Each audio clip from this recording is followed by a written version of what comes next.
You're in for a treat. Phil Schneider has 17 years experience working in the government black projects. He carried a level 3 security clearance. He's a former government geologist and engineer in the black projects, underground bases at areas 51, S4, and Los Alamos. He's going to expand your mind here this morning. Please welcome Mr. Phil Schneider. I'm Phil Schneider. I spent 17 years in black budget programs. Government geologist, as engineer, structural engineer with aerospace applications. Self-taught metallurgist, became kind of famous in my own right. I basically would have a set of notes here, but they're unavailable in all this melee. Up here I have different artifacts explaining some of them are alien metals that have been produced both on this planet and the confines of outer space that are now used in all stealth aircraft. All stealth aircraft, for instance, all black jets, what you're seeing of black helicopters and the like, the skins and the coatings and the residues that are used predominantly in the aircraft themselves, in the airframes and the rotor blades and the fans, and in some cases in submarines, special titanium hulls, in the Phoenix class submarines now. All this has come from alien technology. 1947 is what the public has been told. Something crashed in the backyard in New Mexico, a place called Roswell, New Mexico. Unfortunately, that's what the public's been told. The military's known about the alien question for the better part of 70 years, and they first saw their glimpse of what was going on as early as 1909 in the American Southwest. Now, Army cavalry evidently were chasing some bandits, and they entered this cave. They were holed up in a cave, and what they found in there was flying discs and little gray guys and all kinds of weird things, and they didn't know how to explain that, and they wrote them down as best they could, and it's been in secret archives ever since. That's up down by the Truth or Consequences area of New Mexico. Well, the alien thing is more than just what I'd call a non-visible threat. We on the surface, first of all information dealing with alien or alien reproduced technology or alien reproduced vehicles or any other kinds of things well hidden from the American public. Our black budget, for instance, garners $1.023 trillion every 2 years. It's over $500 billion a year. Right now, there are 131 active deep underground military bases in the United States. There's 1,477 of them worldwide. Each one has an average cost of $17 to $19 billion. Each one is built in the site. It used to be it'd take a year to 2 years to build each one, and now they're capable of building a couple of them a year with sophisticated methods. My colleague Al Bielek has actually been on some of the high-speed railways, the magneto-leviton trains that connect all the deep underground military bases within the United States. He's been on a Mach 2 train and floats off of a single rail at 3/4 of an inch off the rail, and is what you'd call high tech. We have nothing like this on the surface. The public basically has been totally lied to. We're considered stupid or even moronic in some cases. It's got to stop. If we're going to gain our country back, we must, and I repeat, must instill in our public officials, anybody that goes and does public service, they must tell us the truth. If they cannot do this, then they must be impeached, or they must be removed from office. If this cannot occur, if the truth cannot totally come out, there are reasons for secrecy, for instance, but if the truth cannot totally come out, what's the use in us having anything called freedom?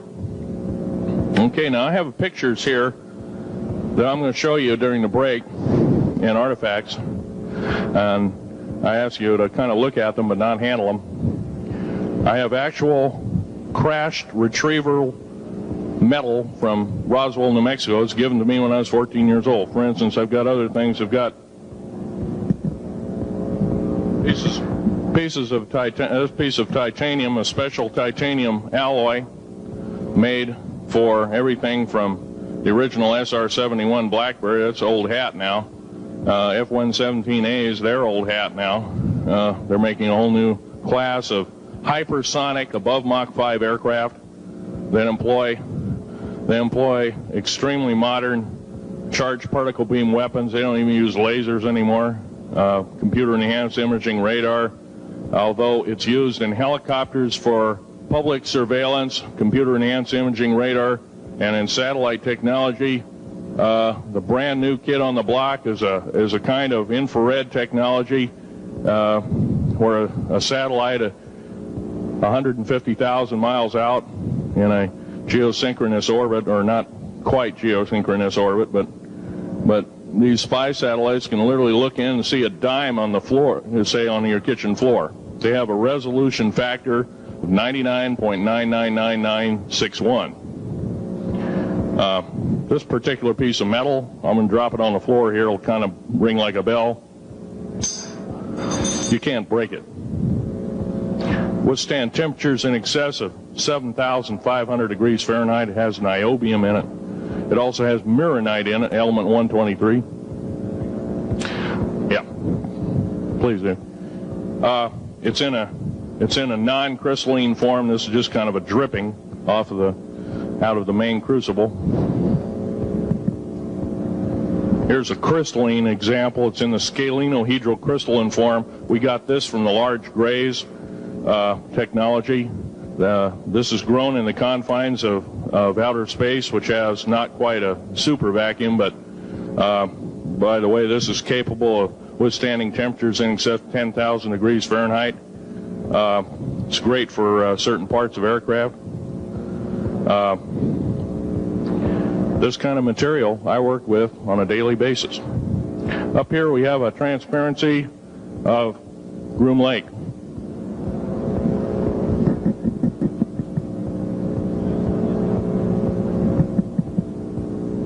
Groom Lake is where the infamous Area 51, S4, S2, a CIA base, it was originally a bombing range, a nuclear test site. It was later become the most secret base in the United States. It employs over 18,000 workers who work in shifts of 12 hours at a whack. Most of them work in the cover of darkness, like us. We built 9 underground military bases there, each with an average capacity capable of basically a city underground, roughly 4¼ cubic miles hollowed out underground. They have boring machines, for instance. They don't bore, they literally vitrify and melt the rock, deflagrate the rock. It's a very sophisticated laser melting and deflagrating system. It reduces the rock to a powder and then melts the remaining rock as a coating on the inside of the base, so you don't have to use gunite cements and other kinds of things like that. That's all old hat now. Technology is just basically the new technology we get is the old hat of the military. I'm going to be real brief about it. I carried a level 1 security clearance, the Rhyolite 38 factor. There are very few of us. There's nobody except myself, to my knowledge, talking like this. Nobody. I'm breaking the law. I'm breaking world as well as federal law, coming out and even talking about this to a group of people. I love my country more than I love my life. 2 weeks ago, I was shot in the shoulder.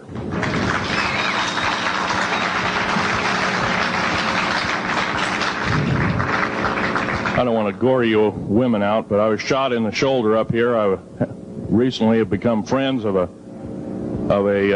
retired FBI agent who took me under the wing. He says, I've never seen a person braver than you. And I said, well, there's more coming.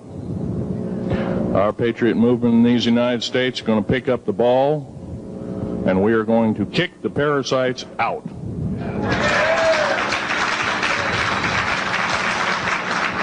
First of all, George Washington and Thomas Jefferson, a few other founding fathers, Patrick Henry to mention a few, all had visions that these United States is going to live 700 years from where they were standing, and that was somewhere around the late 1700s, early 1800s. So you can count this country. This country isn't going to go to a new world order.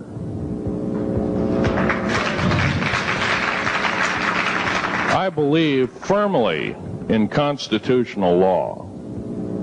I'm not very well skilled in it, and that's my embarrassment. But I'm going to be real blunt about it. The government that is now instilled in ruling over us are ruling as we're serfs and they're the kings and queens. Now, that's a feudal system. That isn't even a democracy.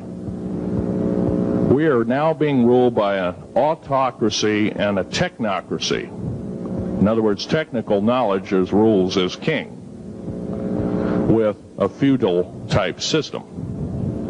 Feudal systems haven't been used in the last 350 years, and they're coming back like gangbusters.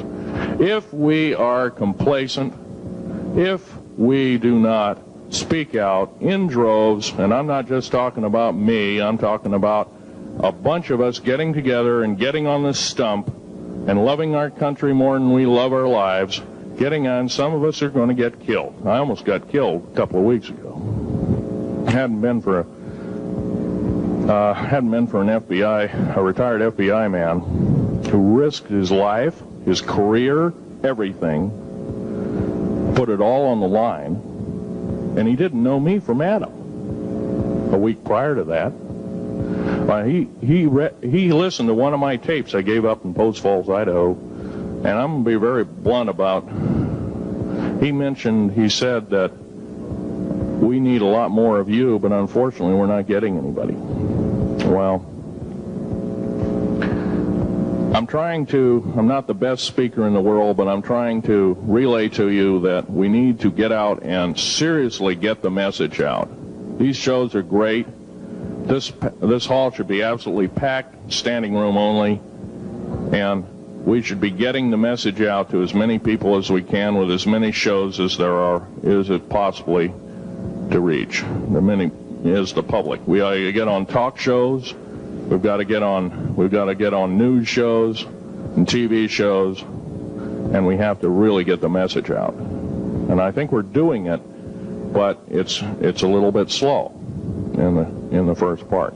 That's just that part of what I want to say. In working with the black projects, I was very loyal. I was picked because I was very strong mentally. There's a bunch of us that were picked because we don't crack under pressure. We don't freak under pressure, so to speak. Everyday events don't bother us. Now, I was involved in something very controversial, almost totally unbelievable to most of you. Some of you are religious people. I think all religions have a time and a place, and they definitely have a place in America. Now, another thing I want to reach to you is that during the unbelievable part, I was involved in building another base inside of Dulce, New Mexico, which is Los Alamos Laboratory. It's a biological laboratory. On the southwest part of the Archuleta Mesa, we built an underground facility, a better part of 3 cubic miles hollowed out underground. Then to the southwest of that, we were in the process of the early stages of building. We drilled 4 large tunnel-like holes. Some of them ran 2.5 miles under the surface. Number of the original wells or drilling machines that were used were at the rate of 2 miles a day. It was fairly rapid.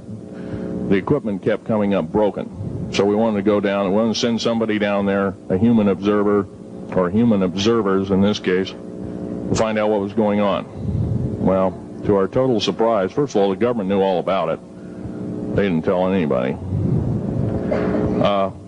When I saw Green Beret and Black Beret people encamped inside of our geologist camp, I knew something was up. The gig was up. First of all, I knew all about the alien agenda. I'll explain that in a few minutes. The large alien grays had been encamped there for as best as believed possible about 400 or 500 years. Had been one of their internal bases. And we drilled holes right on top of it. All the stinking air, all the black sooty air came right out as soon as the first hole was sunk, and all this soot came up, and well, that's when all the hell broke loose, really. All started.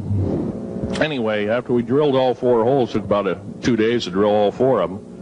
And when you build a underground base, you drill 4 basic holes, and then you build called stopes or cross-member holes across, and then you use blasting equipment, special blasting equipment by the analyzation of the rock formation, and you literally blast out or tunnel out or deflagrate or melt rock out to build the large rooms that are required for this underground base. Well, in this process, I was lowered down the basket of one of these holes, and about from me to this elderly woman here in the front was sitting a 7-foot-tall alien gray.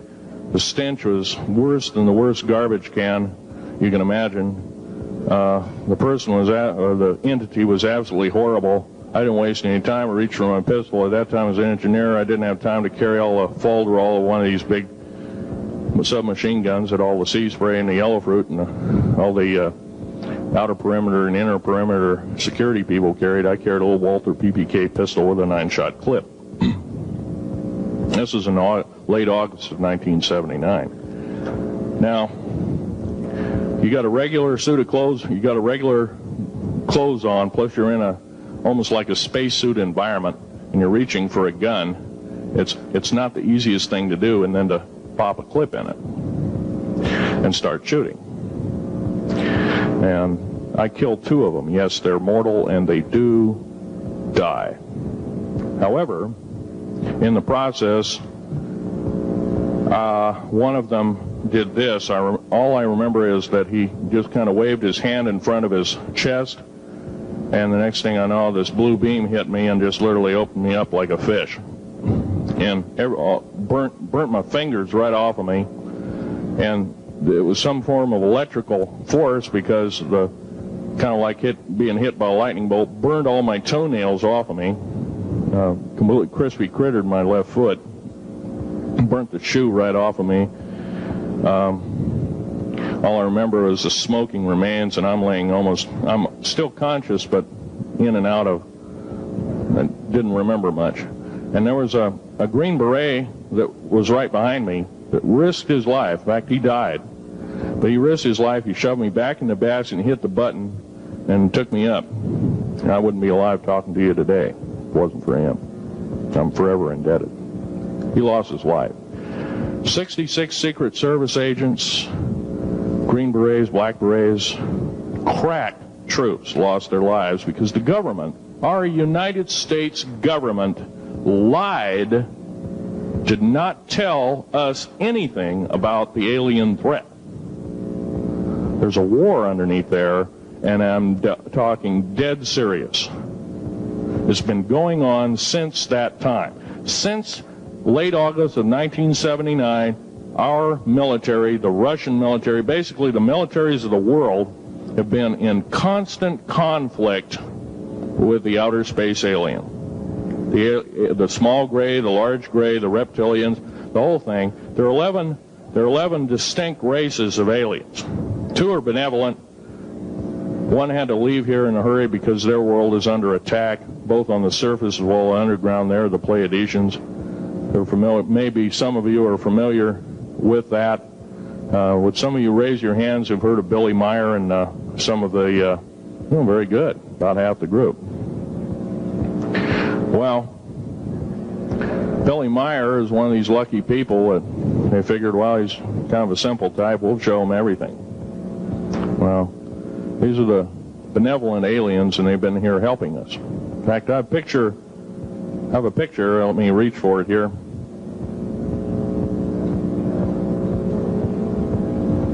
I have a picture of one of the aliens been working for the United States Pentagon for the last 58 years. His name is Val Valiant Thor. He's right here. There's my father in the background. This whole place, the ready room of the USS Eldridge, Al Bielek has probably explained, or maybe even shown you this picture. There's a list of some of the notable people in it. They're all the atomic bomb scientists of the day, all the time variant experimentalists of the day, all the top physicists of that particular day. This was in August of 1943. Now this guy has not changed one iota in 58 years. Started work, he came here, crashed here or whatever, whether he's under duress or not. He started work for our U.S. Navy and military operations in 1937, either 37 or 38 is what I've been told. So it's for 58 years, this man's been employed, probably under duress. If you don't do as we say, we're just going to use you for alien bait or something, I don't know. But anyway, he basically hasn't changed. He lives for 490 years, is what he says his lifespan is. Now, he is supposedly a semi-benevolent, he's a human-looking type person. He has 6 fingers and 6 toes, and he's got one oversized heart, one lung, giant lung. His blood vessels are bigger. He's got copper oxide for blood, similar to an octopus. His brain capacity, 300 centimeters greater than ours. He has a thinking capacity, IQ, if you were to measure it, be totally off the scale, be about a 1200 IQ. He speaks 100 languages fluently, alien as well as others. He's a remarkable person. I had a chance to meet him one time. Now, by the way, he doesn't shake hands. He was kind of in a spacesuit, because all aliens, regardless benevolent or otherwise, they're carrying germs and diseases and bacterium in and on them that are deadly to us. If I were making policy, I'd quarantine them all, because how do we not know that some of our diseases like AIDS, Ebola, hantavirus, and a few of these other weird designer diseases, as I call them, are not made from the cadavers of some of these aliens as a biological weapon to use against the people of the United States? Well, I'm a tired American speaking out.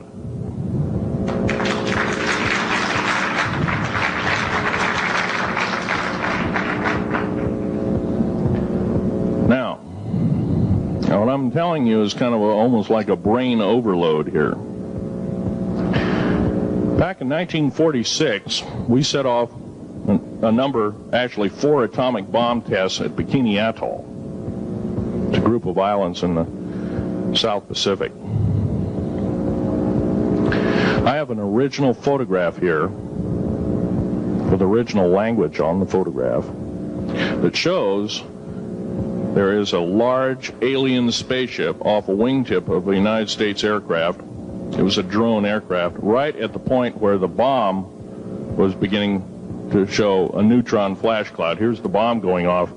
Here's the airplane tip here, and here is the alien spacecraft. Now, in 1947, questions later, please. In 1947, after Roswell debacle, our military got before the U.S. Senate. They were hauled before the U.S. Senate and says, what's going on here? Well, we didn't know anything about discs until this happened. It flopped in our backyard. Total lie. They lied to the U.S. Senate. They should have been prosecuted as traitors. Anybody lying to a United States Senator or House of Representative, any Senator or House of Representative person, President of the United States, Vice President, any cabinet member lying to the American public is a traitor and should be dealt with in an appropriate fashion. This is actual proof, positive, that this occurred in 1946. Now, U.S. military knew all about flying discs, and flying disc technology is early, thoroughly early, as 1933. Of course, we remember the Germans did too, the Nazi Germans, Hitler and all their bunch of people.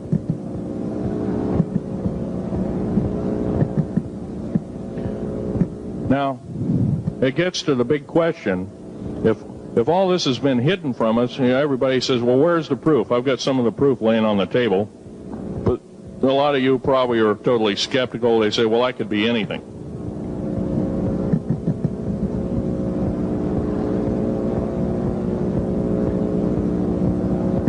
In my hand here, I have a piece of what's called corbamide. It's the heaviest element in the world. Element 140. This piece of material weighs 15 ounces. It's 3.5 times the weight of uranium. It cannot be made to emit gamma rays. It cannot be isotoped. It is totally stable. It is used in all stealth aircraft and all Phoenix-class submarines. When combined with other alien elements, it is impregnable. It cannot be melted with charged particle beam weapon. When properly combined in secretive compounds, it can withstand temperatures in excess of 10 million degrees Fahrenheit. It is grown by aliens who have given a good... The other side of the alien question is, some of these aliens have broken off from their mainstream and said, we're not getting a fair shake, and so this is what happens. And I'm talking about the alien grays. Some of them broken away. They're talk about not being popular. This particular piece of metal is an amazing piece of technology. It's capable of being grown in 15 different crystal systems. Now, I'm a geologist, and I, prior to 15 or 20 years ago, knew of only 6 crystal systems. There's actually 15, if you count all the alien metals. Now, this is only element 140. If you look at the local periodic table in your local library, it says 104. Somewhere down the line, we've been lied to, and we've been cheated. What we have to do is we have to literally ask for the truth. If we cannot ask for the truth, we must demand the truth. We must take it before courts of law in common law systems, and we must demand it. If we cannot do this, our founding fathers told us the only thing left is to overthrow, to get the parasites out. I don't advocate overthrow, but it does look like this may be the only alternative. Now, I'm going to casually mention to you something that's very scary indeed, and tell you what the alien agenda is. And it's going to sound very familiar. The alien agenda is the complete takeover of this planet, the killing off of 5/6 to 7/8 of the world's population by the year 2029. U.S. military has known about this for 45 years. They've told no one. As far as I know, I'm the only person standing before a crowd talking about the alien agenda, secretively. Okay. Back in 1954, I'll give you a quick overview. There was the created 1954 treaty where Eisenhower signed a pact with the known alien species of the time. There were 3 at the time. And he said that we're going to deal in high technology, but you can take a few head of cattle and a few human beings and you can experiment on them. It's unthinkable. It's stuff straight out of the Nazi death camps, and I'm kidding you not, it's plain BS, and it's got to stop. Now, the created 1954 treaty had been violated. After the great firefight, the alien-human war, I am the only living survivor talking about it worldwide at all. Only one. The other two are in nursing homes in Canada, and the Canadian government refuses to allow any U.S. people, including myself, to talk to them because they are afraid of kidnap. Probably the reason I got shot to pieces and 11 attempts on my life is I am a direct threat to the entire system. The New World Order, the alien agenda is one and the same. It's world takeover and the decimation of the population of this planet. Now, I'm going to tell you something a little bit different about the alien species. The bad news ones, there are 9 races of alien populations. To look at a human being as a bag of food. They're not cannibals. They don't eat the flesh and the bones and all that kind of stuff. They use the glandular secretions of animals and human beings as a mixture of the vitamins for their food. They get high off of our adrenal gland substances called adrenochrome. It's something like cocaine to them. Now, what can we do about it? Right now, if we do nothing, we can do nothing about it, and it'll continue to go on. Basically, we'll be led in the dark, and you'll keep seeing more and more people disappear. Right now, there's 100,000 children totally unaccountable through FBI archives, cannot be traced anywhere. They haven't been murdered. Nobody's ever seen them. I think they're hauled underneath in some of these bases, and they are summarily done away with, and they are literally eaten. Now, that is a scary thing indeed. And I'm not asking you to believe me in toto. I am asking you to seriously do enough homework that you can go out through the public record, through the congressional records, find out who's voting for what, and go from there. Do your own program. Do your own agenda, and do your own speaking out. And if enough of us do this, there is some saving grace. However, we don't have a whole heap of time left. Technological governments on this planet are raping the planet. We're going to run out of everything that we need. They're going to pollute everything in sight in the better part of 20 years. Now, I know you've heard some poppycock stories. Oh, we're going to run out of coal. We're going to run out of gasoline. We're going to run out of this, that, and the other. And 25 and 30 years ago, you heard all this hogwash. Well, don't believe it. Basically, anything you read in a paper, you should take with a grain of salt.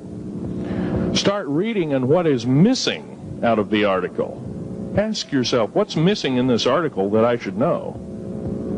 Maybe that's the truth. Fill in the blank spots, so to speak. White copy is only one leg of the triangle. There are 2 other legs, 2 other pieces of the puzzle. What we have to do as a group of people, concerned people at that, and this group seems to be quite that, is we have to assert ourselves in a way that we've never thought possible. Now, I'm not asking you to do what I'm doing. I'm telling you, what I'm doing is very important. Every one of you is equally important. You wouldn't be in this room otherwise. You know, all these other people out here that didn't come to the lecture, they really don't want to hear it. Yesterday I heard a fellow who says, I'm sorry to say I belong to this military organization, that militant organization. I don't believe in the alien question. There's no proof of it. And so I show him an artifact, and he says, well, that's nice, but that could be lead. Well, I happen to know this isn't lead. It scratches diamond, and it's harder than that. Here's a sapphire that I found. When we blew a mountain apart, all these sapphires fell out. And sapphire has a hardness of 9 right next to the hardness of a diamond. This thing scratches the heck out of it. Just tear it apart. I'll tell you something.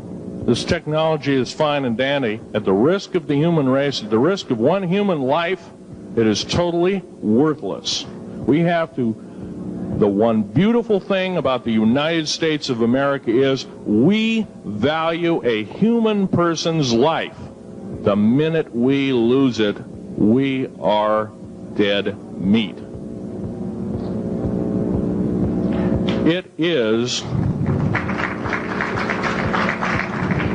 tantamount that we get back to constitutional law, and for our officials not to believe in it or obey it. First of all, for a politician to say, well, I believe in the U.S. Constitution, but I believe in gun control.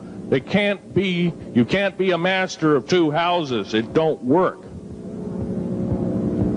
What you must do is tell that politician you are disobeying the Constitution of the United States that you're sworn to uphold, and you are in treason territory. Think about what you said. You have 30 days to make that apology. If you do not make that apology, you are a treasonous individual and should be prosecuted.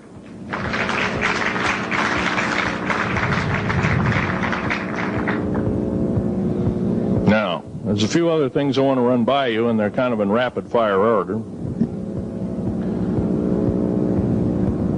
Area 51 is only one base, one of the 131 bases. Of these 131 bases, I call Area 51 a mega base. It's got more than one base in it. It's Tonopah Test Range, Area 51, S2, S4, Groom Lake, and a host of others. Now, these mega bases are gobbling up our gross national product. Right now we're spending 28% of the gross national product on building underground bases solely. That doesn't count for the defense budget. That doesn't count for the spare parts budget. Doesn't count for any of that at all.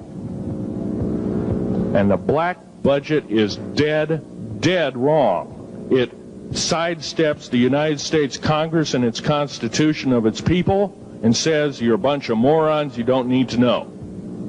Well, a need-to-know basis is an executive order written during the Eisenhower era right after the Greada 1954 treaty and is treasonous and illegal in this country and should be overturned and abolished.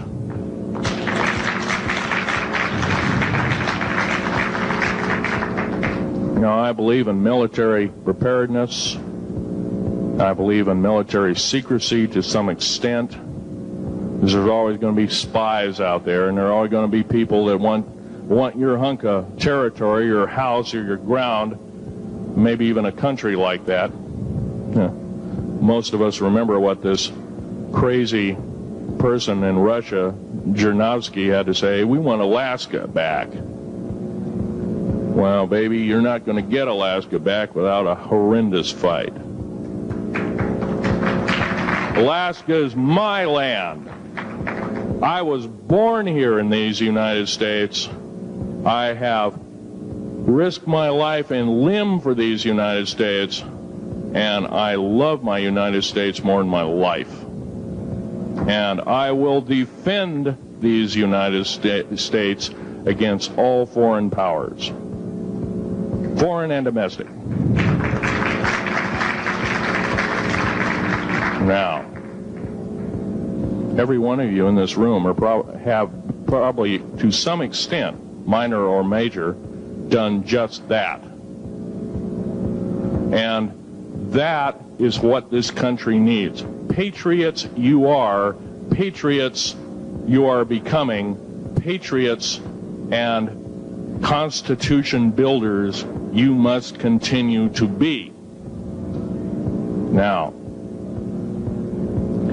all this alien thing is fine, except for one thing.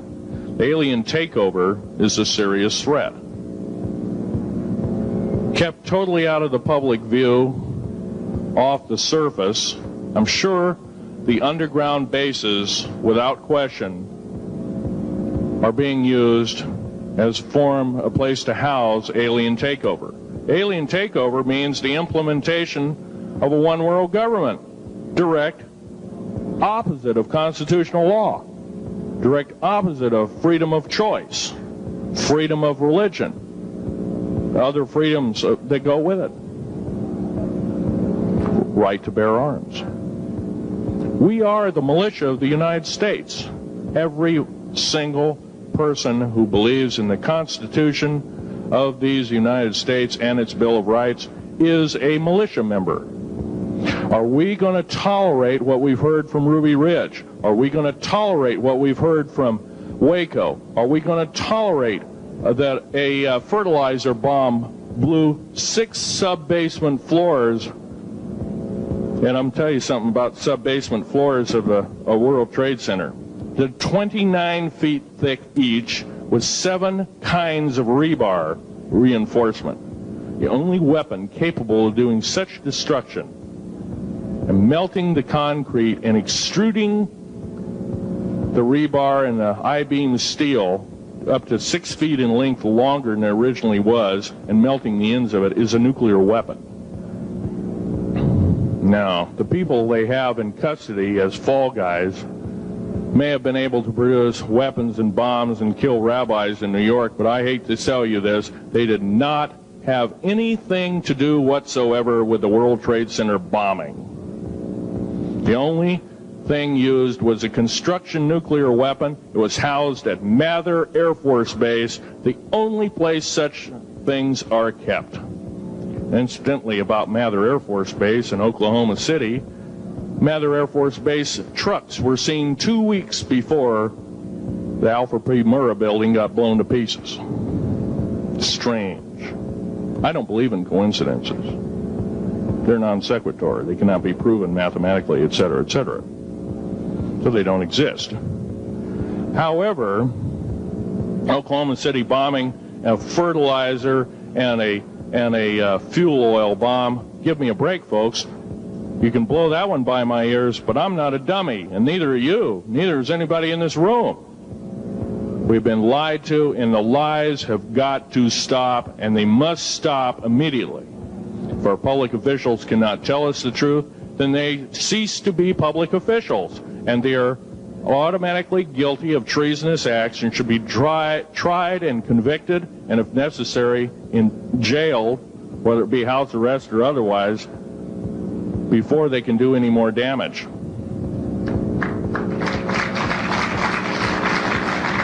Janet Reno.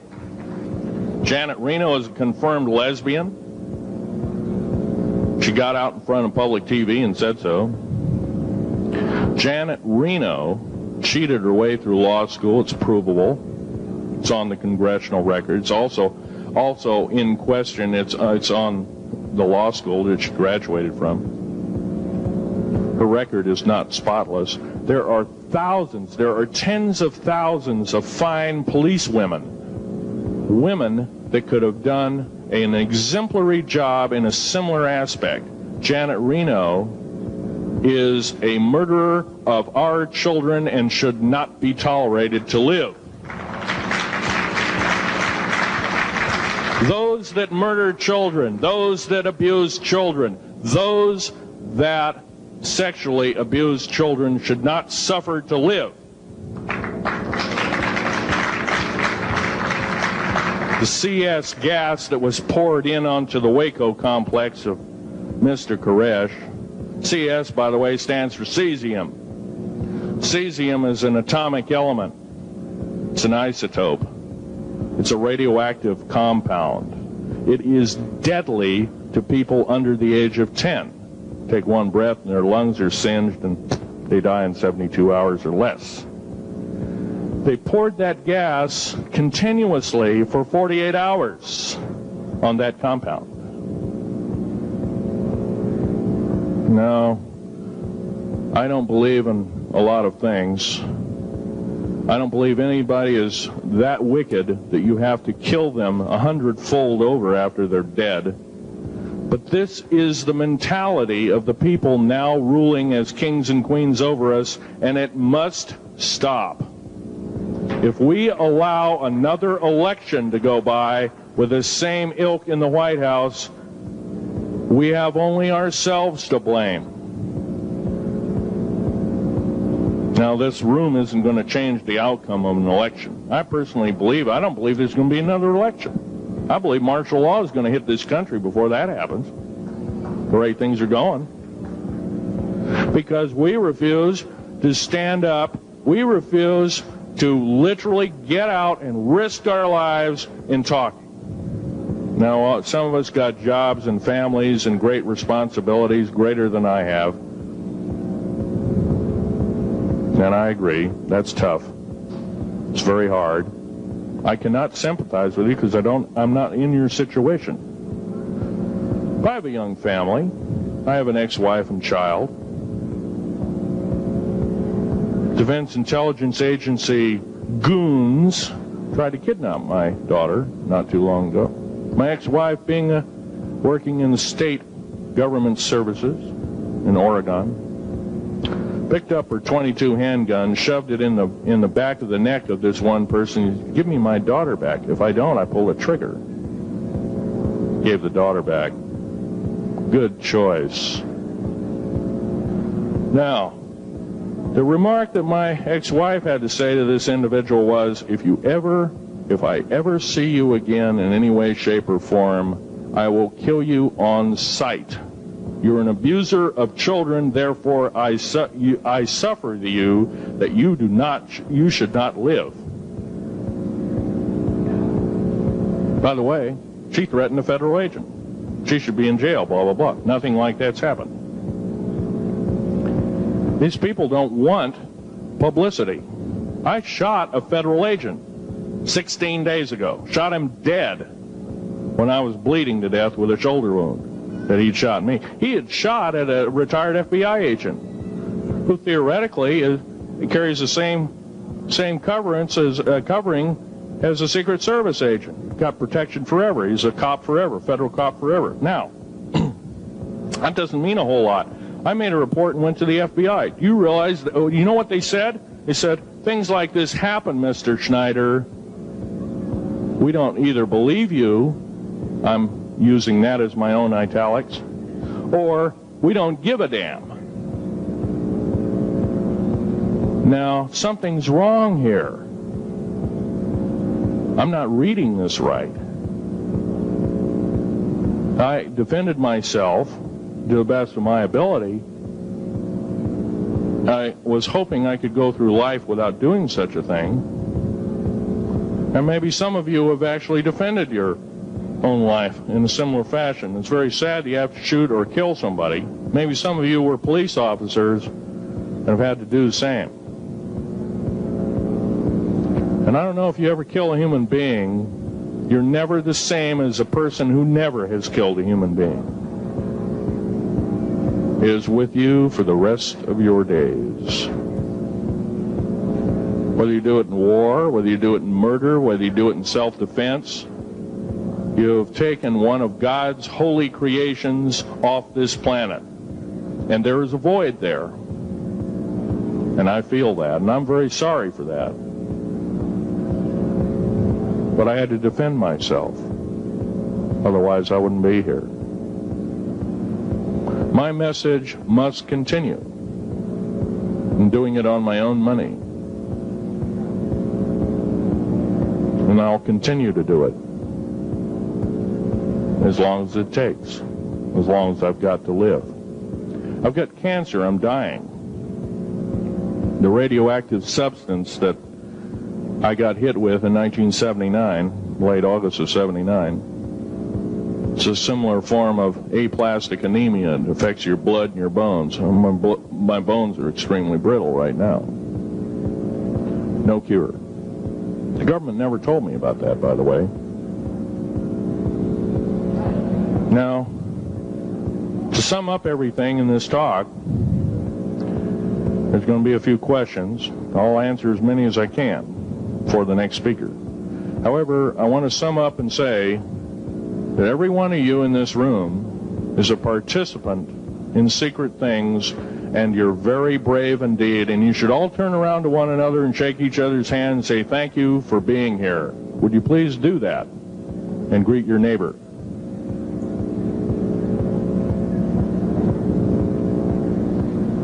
Now, this is the way the world should be. There wouldn't be any wars.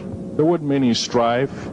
Or if there was, it could be settled in a peaceable manner in a handshake. And that's the original American way. And I believe that way is still there, however remote at present time.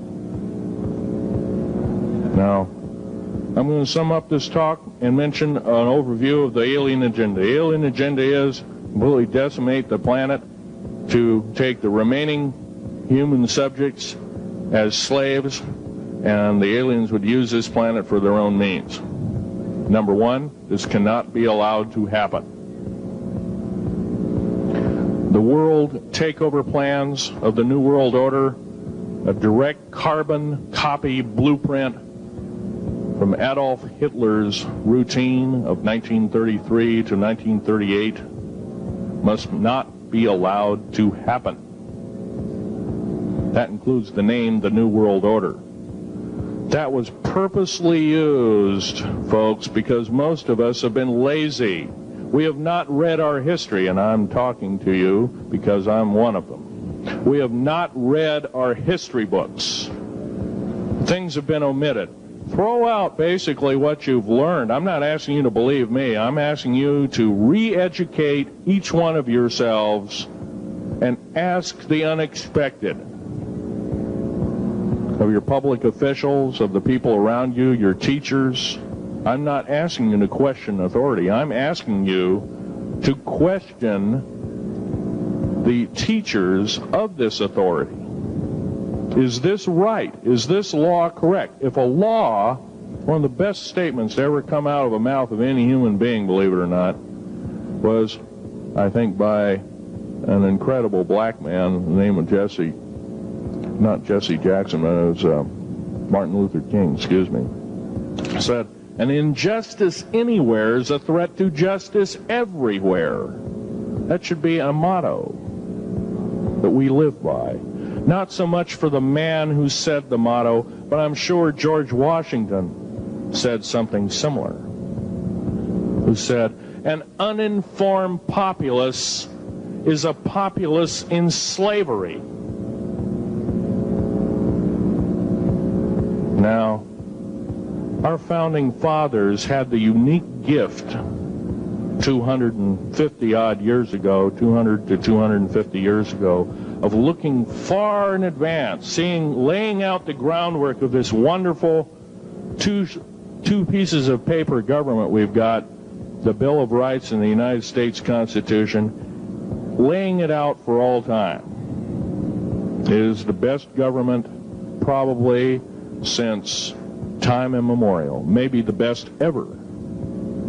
If we are to, by the way, every freedom that we have must be fought for continuously. You don't need to pick up a gun to fight for something. You need to pick up your mouth. You need to pick up your brain and read a book. You need to pick up your mouth and say, and when you hear somebody say, well, I believe in gun control, and you say, no, I don't believe in gun control, because guess what? You take away that right. What other rights am I going to be missing later on? Now, with gun control,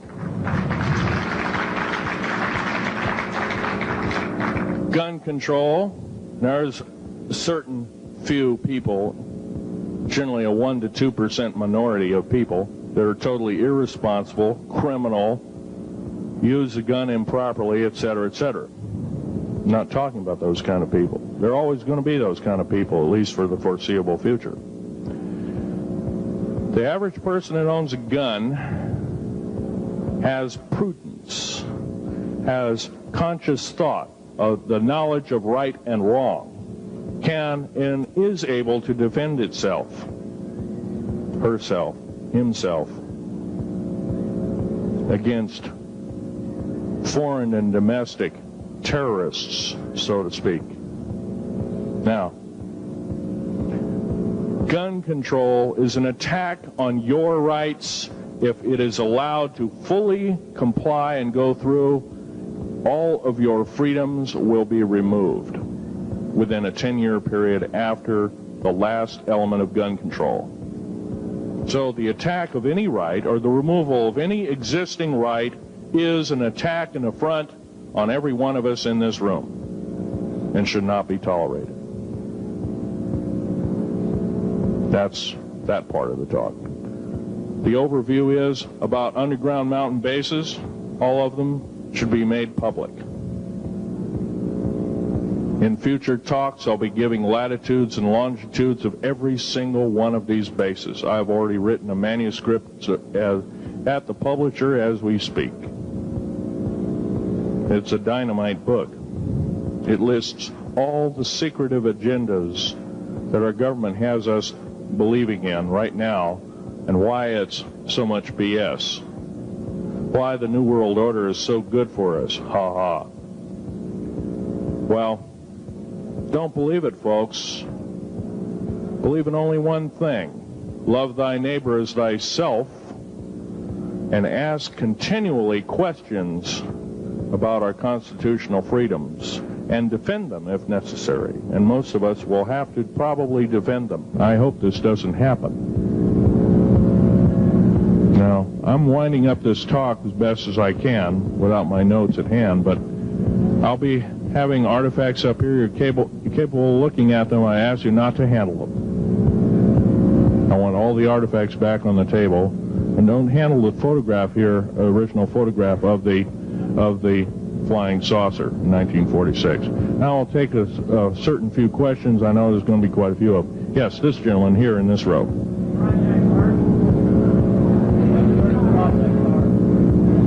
I've heard of Project HARP. I don't really know that much. It's designed to electrify the ionosphere, and they will be able to map all the underground bases. There was a crash of a Air Force plane up in Alaska last week, and AWAC plane. Yeah. It was on the last day of a Project HARP demonstration. Okay. Yes, I've heard of such projects. Actually, it was invented by Nikola Tesla, the initial part of ionizing the atmosphere. The only trouble is with ionizing the atmosphere, plants need nightfall as well as sunlight to survive. So lighting up the atmosphere might do extreme damage. Okay, next question. This gentleman up in the front row. Please speak up.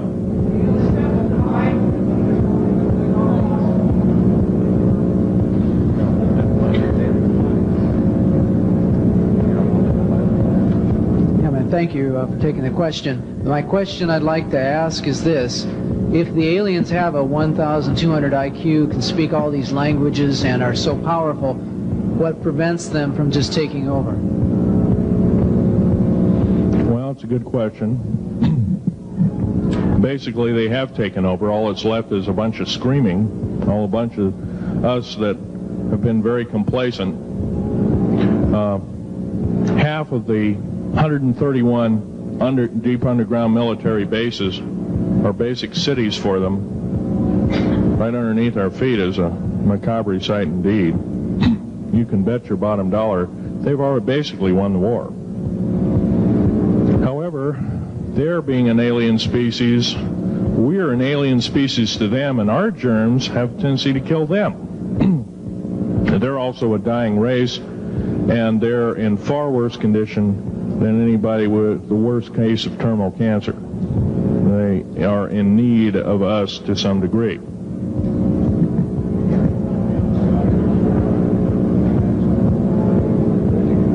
Okay.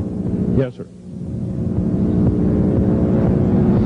Yes, I heard a man speaking about the same things you have been speaking about down in Australia named Stan Deyo. Do you know that man? Stan Deyo, yes, I've heard of him, but I don't know of him. Are you aware of this asteroid headed toward the Earth? Yes, Nemesis is called Nemesis. It's a brown star. It's probably hollow. It's maybe not a star at all. Has a specific gravity of a little less than 1.718 or something like that, which means it's extremely hollow and light. It has a mass of 10 times the size of Jupiter. It is so massive, it's dragging comets and meteoritic material with it, and space garbage and debris. It's dragging it at such a rate, just the debris encircling our solar system enough to destroy half the planets of it. So, yeah, it'll be a threat. It's headed for us right now. Supposedly it'll be here in 2052. Nobody knows for certain, or it'll be within closeness of the Earth, within 500 million miles, which is plenty close indeed. Okay, a few more questions. I got to wrap it up here. This lady here. No, you have to use the microphone. Nobody can hear you.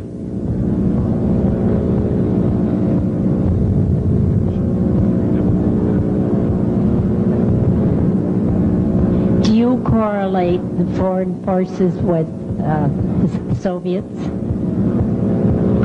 The Soviet forces, the foreign forces, all of us have an alien war going on. Red Chinese right now are getting it in full brunt.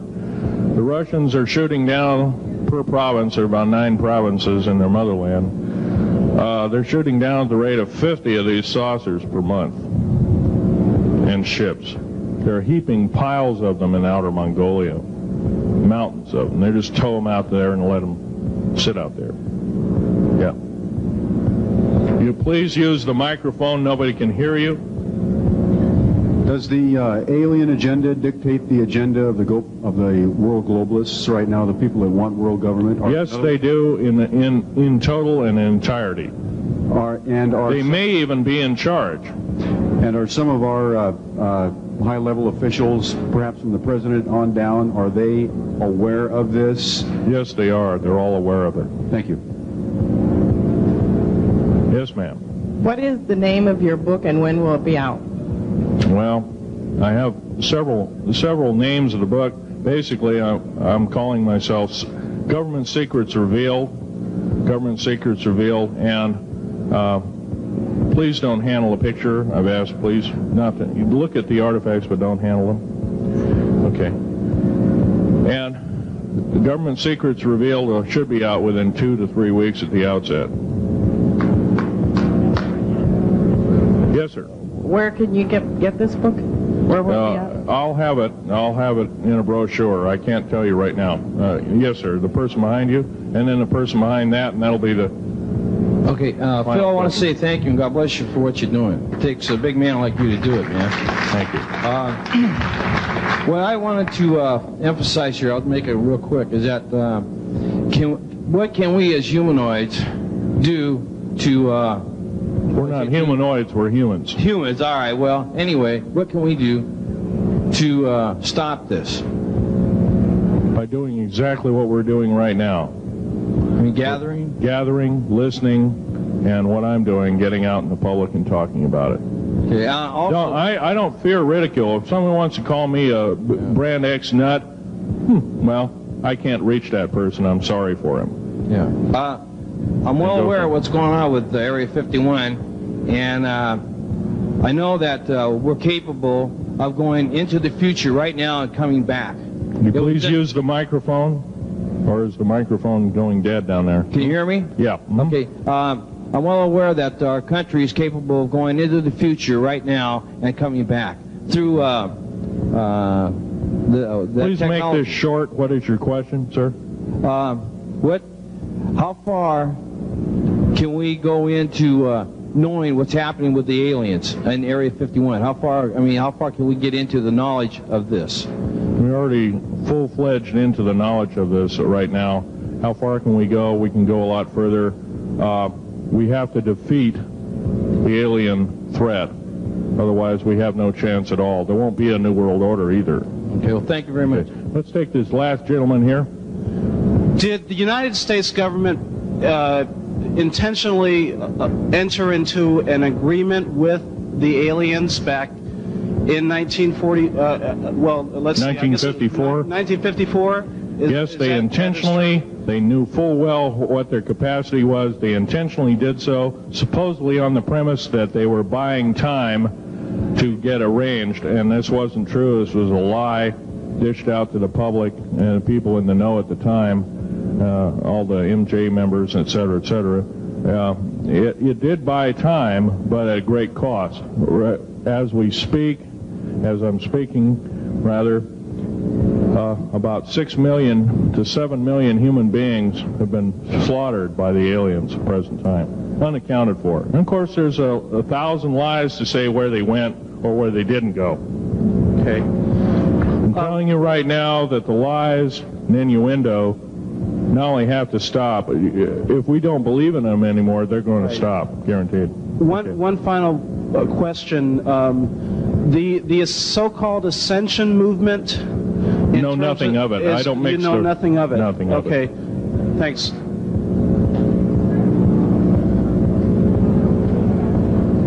Can't hear you. Cannot hear you.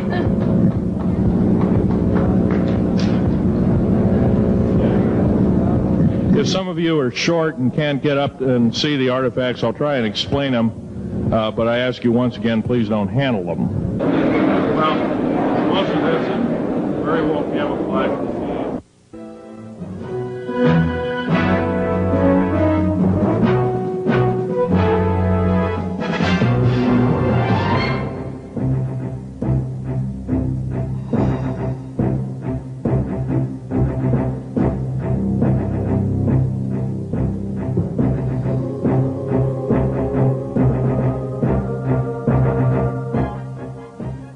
Phil, I want to say thank you and God bless you for what you're doing. It takes a big man like you to do it, man.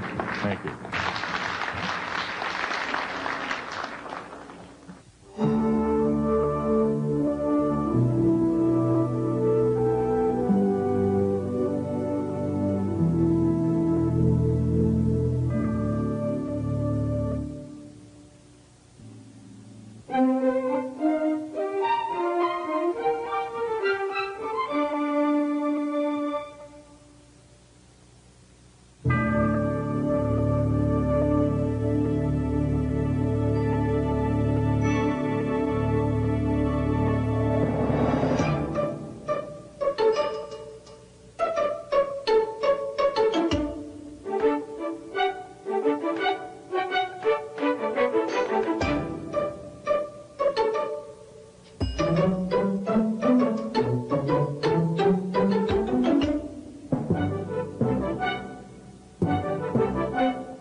We'll take anything and everything to get the word out.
Phil over the telephone approximately 3 years ago, and in person about 2 years ago.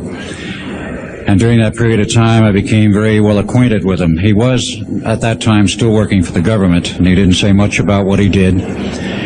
But nonetheless, over a period of time, I became well acquainted with him. I found him to be a person of integrity and honesty. And about 1 year ago, he became totally fed up with the New World Order and the establishment. He thought he was working for the betterment of mankind and the work that he was doing as a geologist for our government as well as for NATO.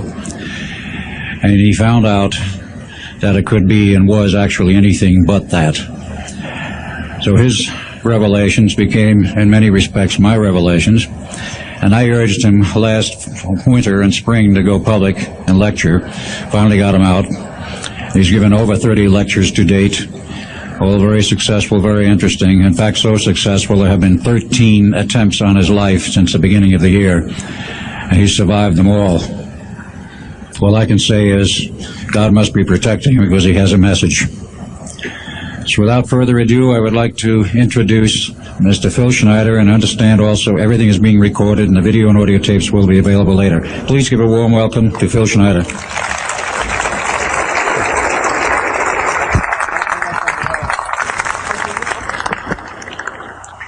Thanks, Al.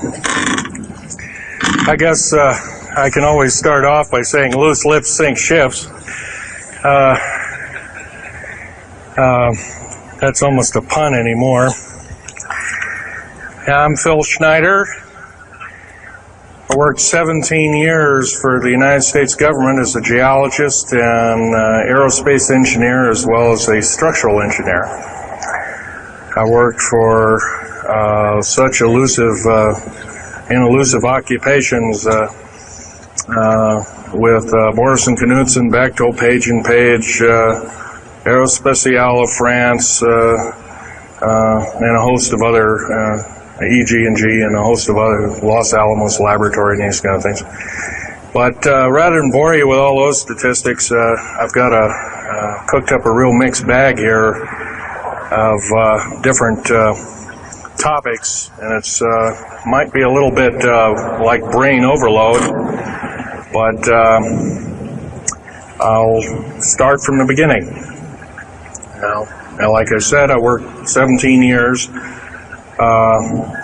co-invented methods of shape charge blasting as well as laser rock deflagration, which means rock is literally melted or powdered by a special maser laser combination, and the residue of the rock underneath is applied as a coating, as a liquid coating, kind of like instant agate, if you could imagine a hunk of agate, which is a hard silica mineral, rock actually.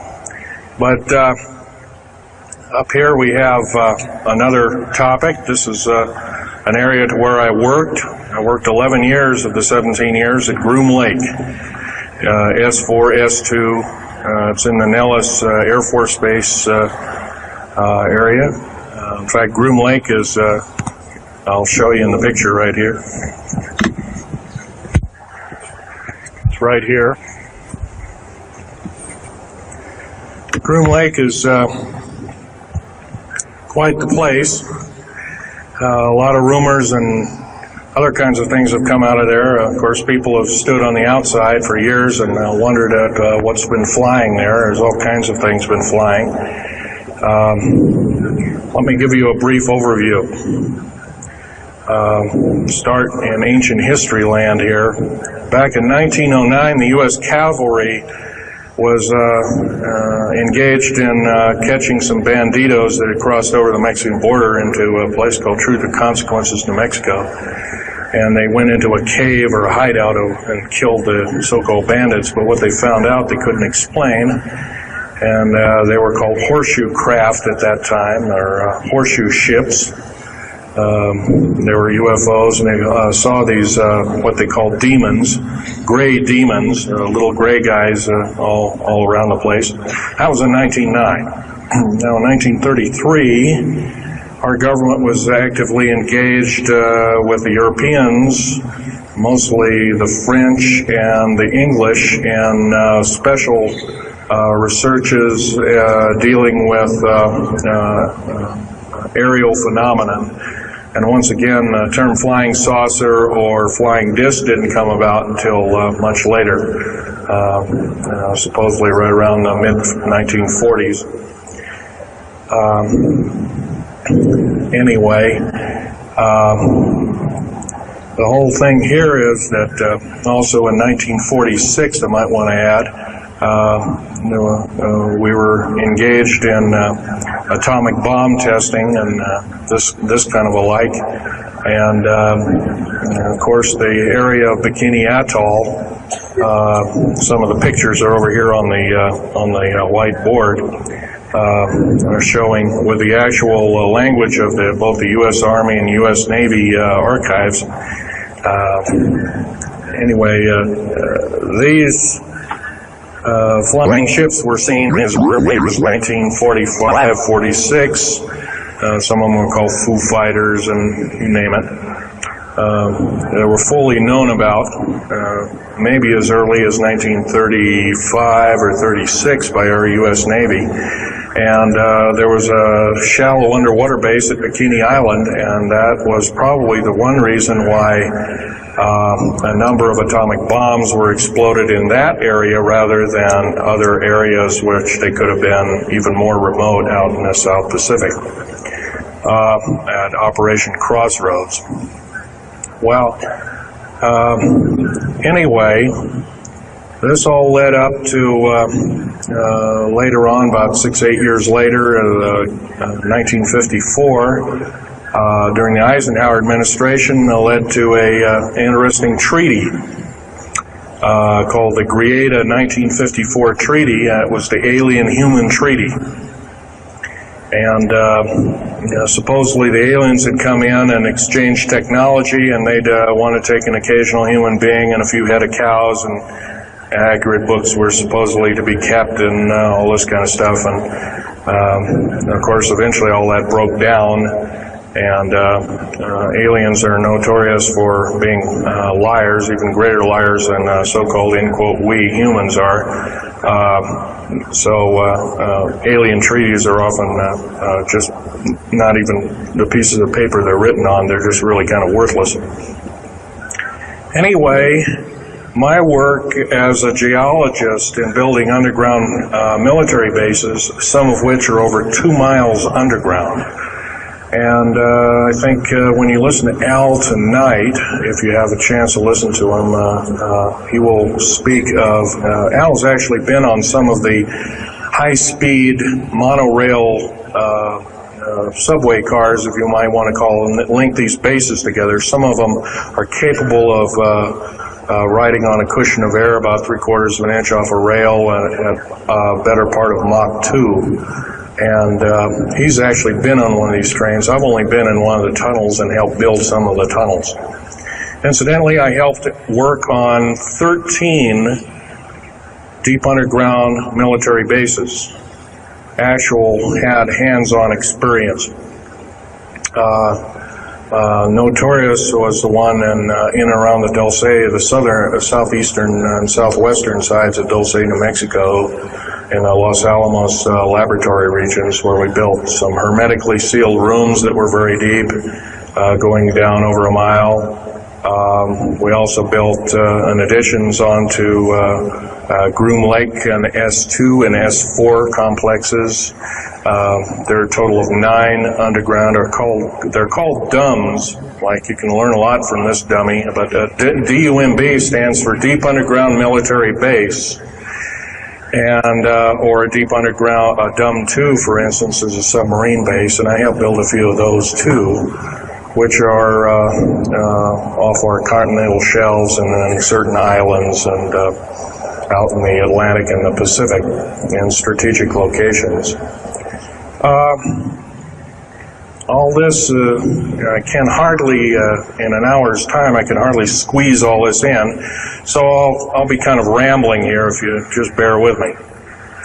The main topic of my discussion here is to link up basically what's going on with these deep underground military bases, what they're being used for, what is the present situation now being employed both by our federal government, which is slowly being phased out by the United Nations government, as well as the New World, end quote, the New World Order, which is an even higher entity, and who these higher entities are taking their orders from, and try and link up basically what's going on.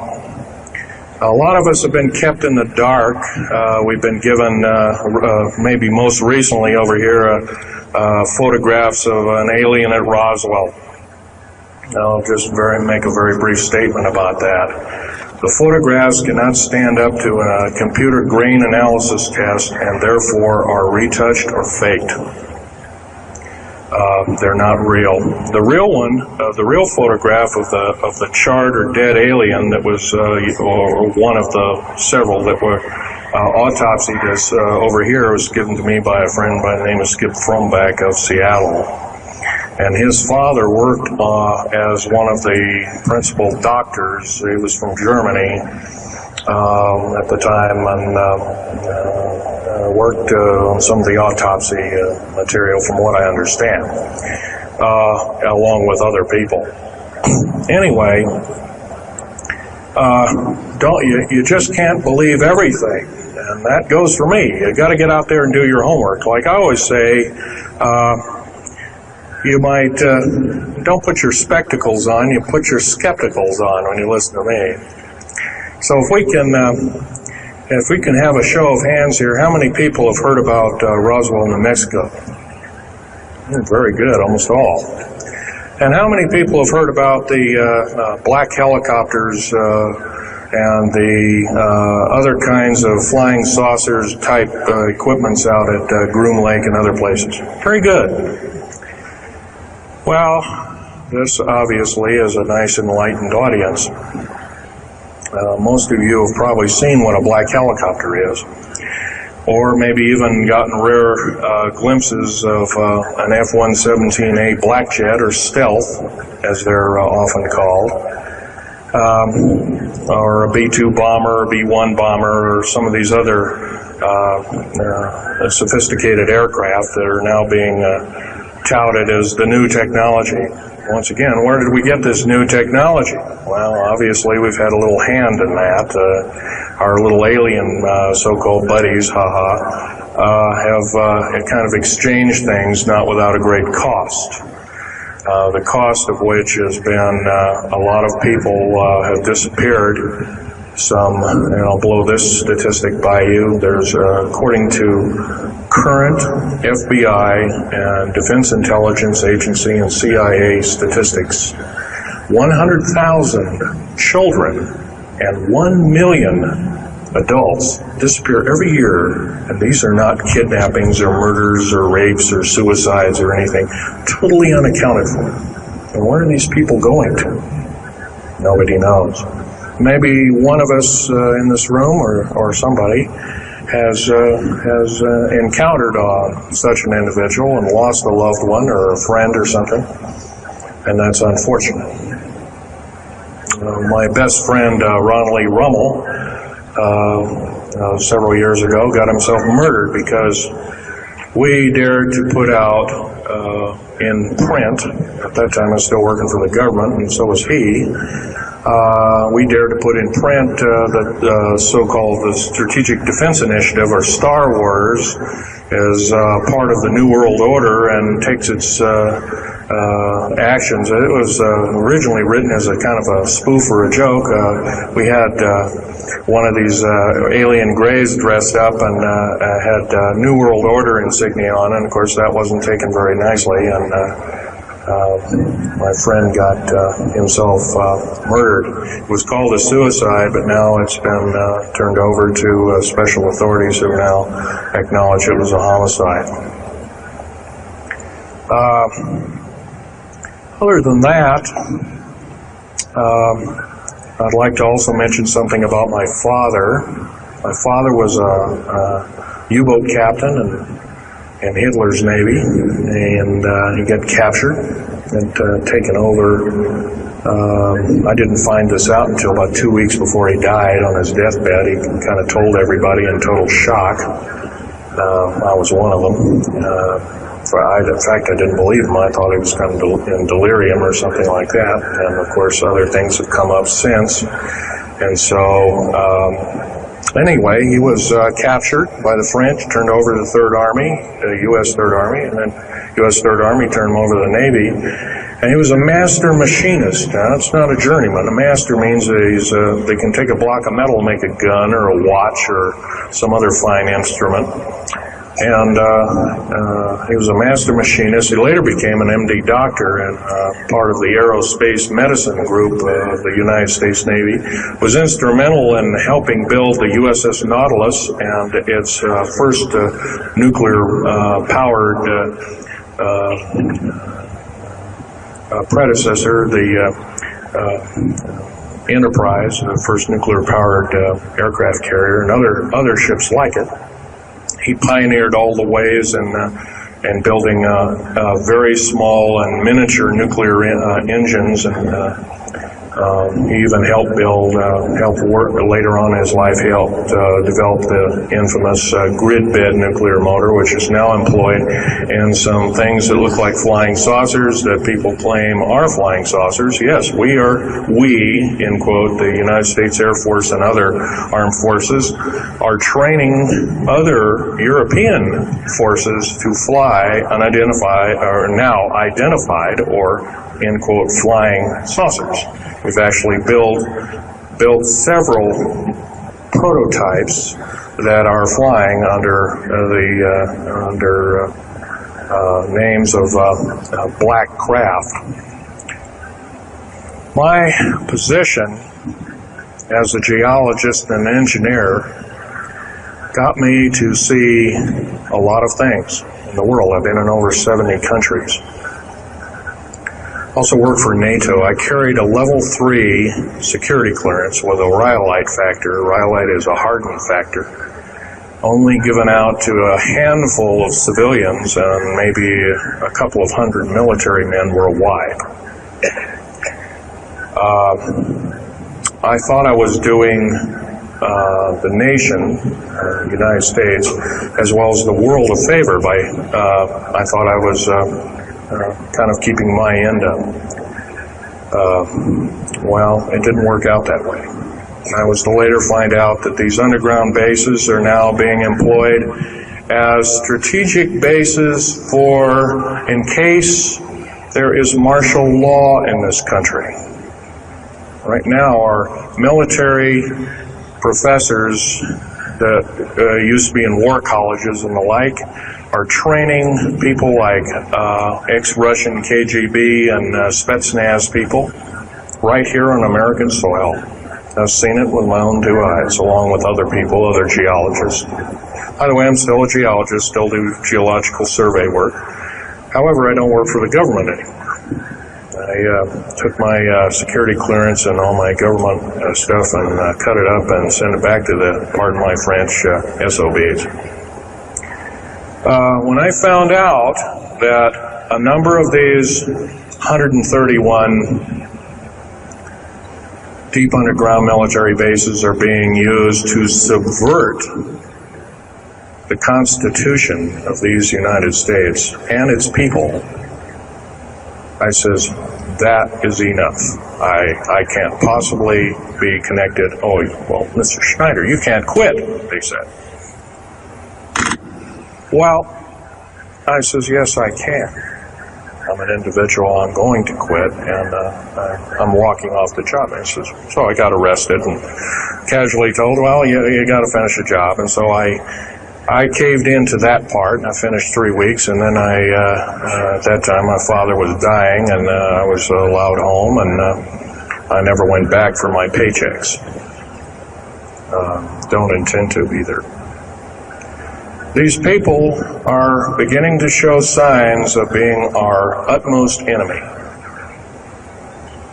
I'm talking about military people now engaged in training foreign troops on American soil, clearly against the Bill of Rights, and the U.S. Constitution. It's why we formed a government, why our forefathers formed a government, a republic of these United States in the first place, way back 200 plus years ago. Because the drawing and quartering of soldiers, taxation without representation, law by edict, otherwise known as today's version, executive order, among other things. The very reasons that we became, in quote, free, a free republic, a free society, possibly one of the greatest nations to ever be a nation on this earth, were instilled in our founding fathers that are now so far away from the people now running our federal government structure. So I'm here today to touch upon a number of subjects. One being that these underground bases are roughly over 3 of them per state. There's now, instead of 12 prison camps, there's 39. That's almost 1 per state. They're building 2 prison camps every 7 months. They're building 2 underground military bases every year. Each one of these military bases, by the way, these underground military bases, they cost somewhere between $17 and $26 billion.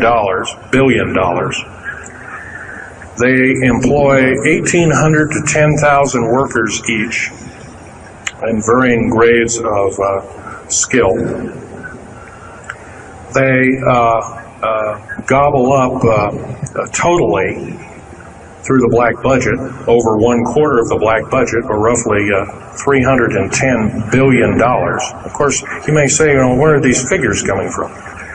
Well, the black budget, as we know it, in quote, black projects, which anything called black is significant of hidden from Congress, hidden from the American people, and very few people are even in the know about it at all.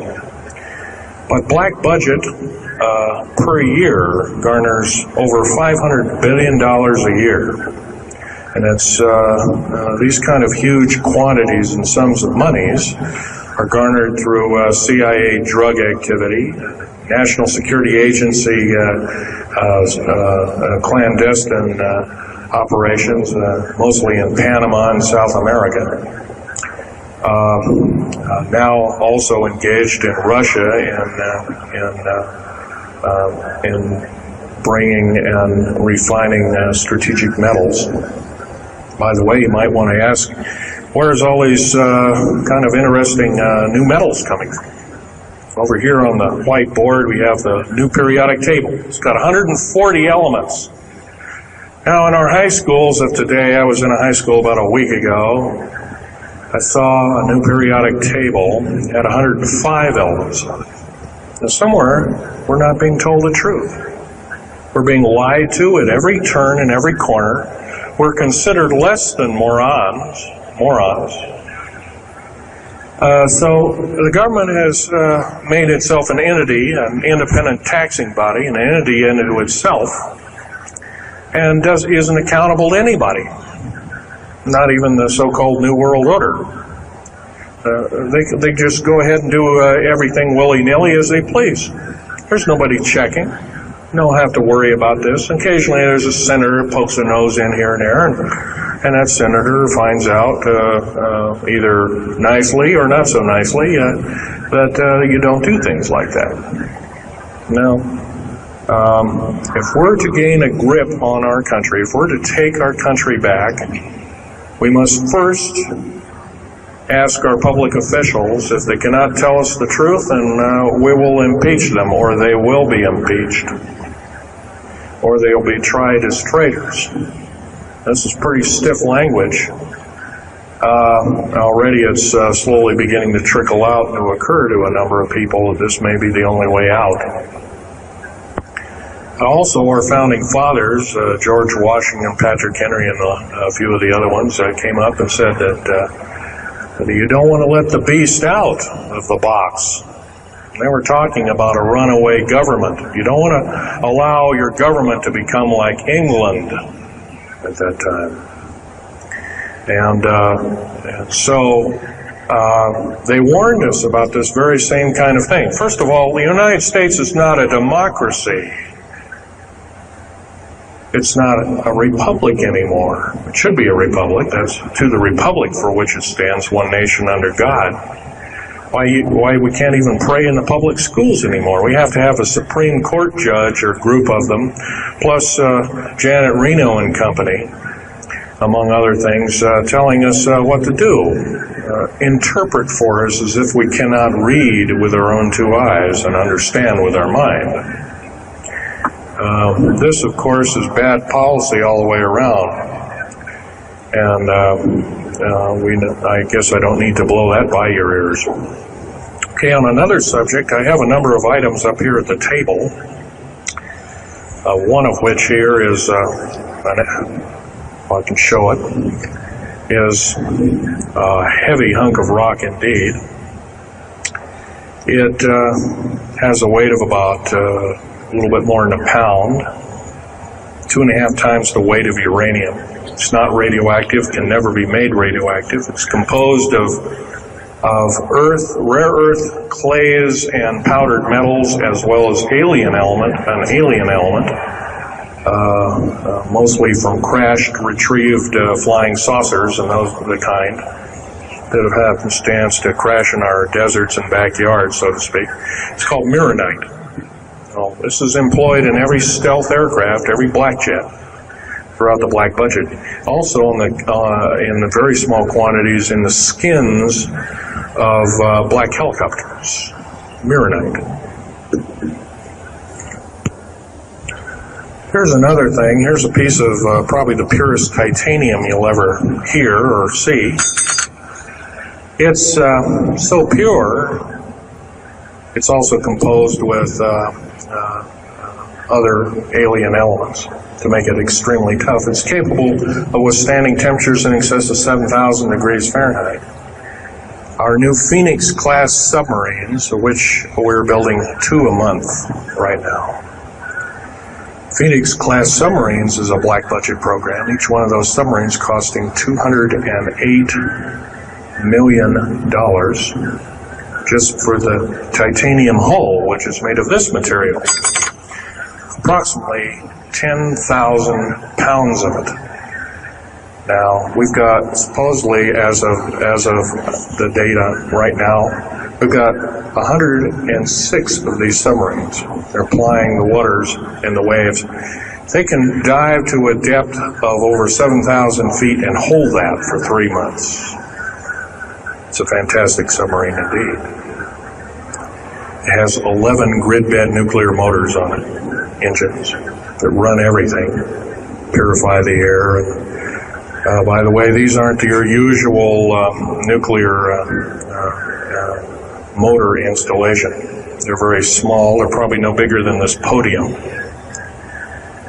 weighing less than 3,000 pounds, putting out as much as the equivalent of 3 aircraft carriers of the Enterprise class. But these Phoenix-class submarines are getting this metal. Now, where are we getting the metal? It's being stockpiled in a number of strategic locations. Supposedly, I've heard stories, well, it's being mined on the moon, and I have no way of proving that, one way or another. I think we're probably getting it from Russia, or refining it in outer space. What are we shuttling? Basically, a shuttle, a secret shuttle flight. 1 a week now is going up and back. What are they shuttling? Well, obviously, they've got kind of their own little laboratories up there, space station, and all this kind of stuff. Remember, what you're being told is only just a smattering of the truth. It's not the real truth. Maybe it's 5% of the truth. Maybe it's not even that. You can rest assured you're not getting much. Another strategic metal is this particular bar with some strange crystals on it, the scalenohedral crystals of niobium, titanium, rhenium, copper oxide.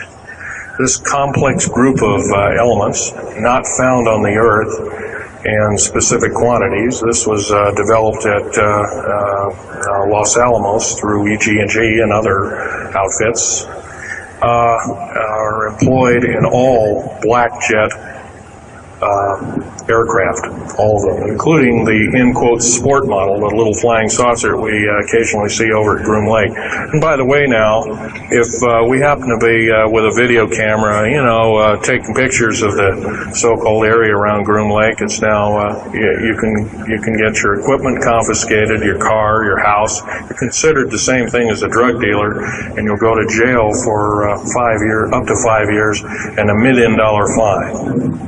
I personally don't think this is what I'm hearing.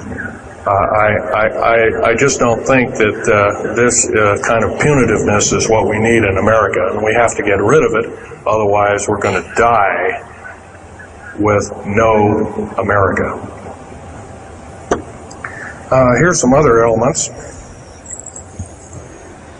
Here's a very light element. It's composed of lithium metal, as well as a alien element, a little heavier than hydrogen, but a little lighter than helium, also employed in this.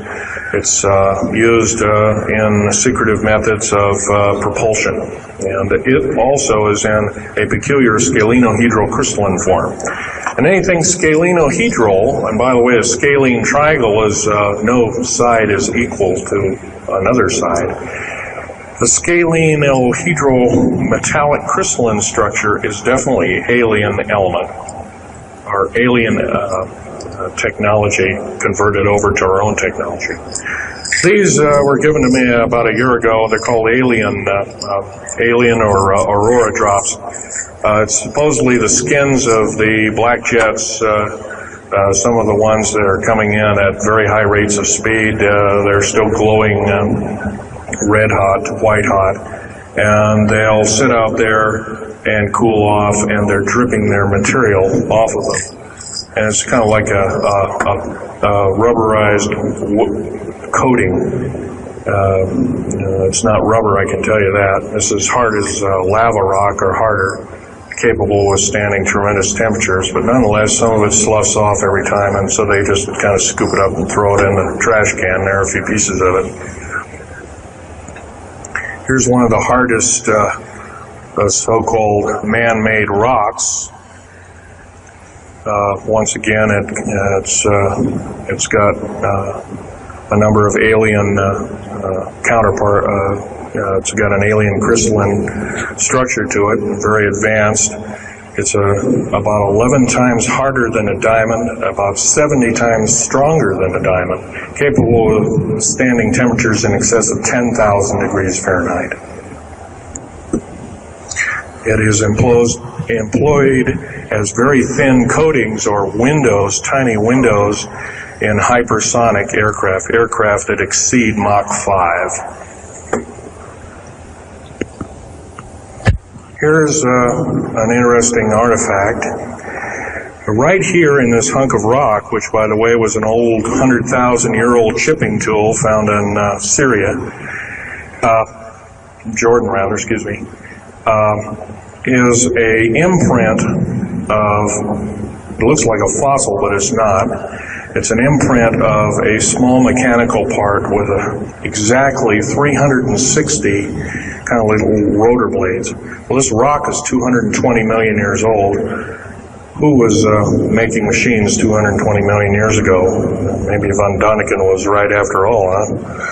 Here we have an actual piece of agatized fruit, or it's similar to a lime. It's even been pecked by a bird at one time, and that's still there. So it was instantly turned to agate.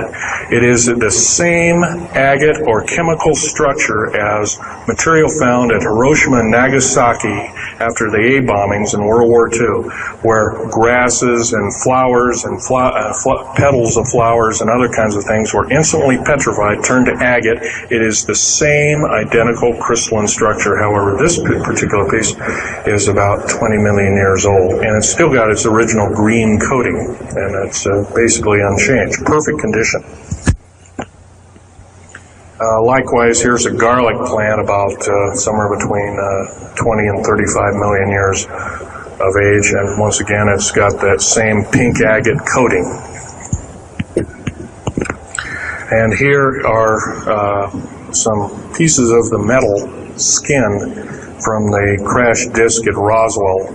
It was given to me when I was 14 years old. My father was visiting one of his old friends in the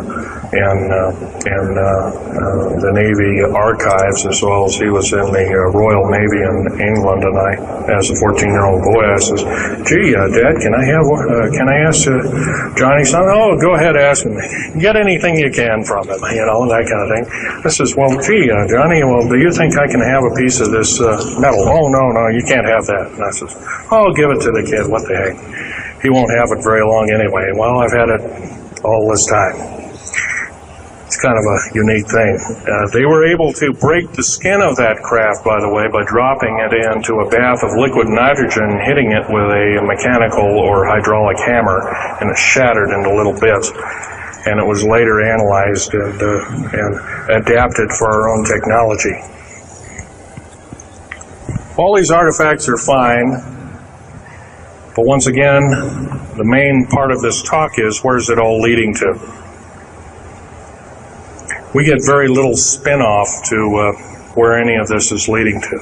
Occasionally we'll get a new computer, or maybe a quartz watch, or some little trinket, kind of like giving the Indians beads a couple of hundred years ago. Well, we're getting these little spin-offs. But the black budget still rolls on, garnering up over $1 trillion every 2 years.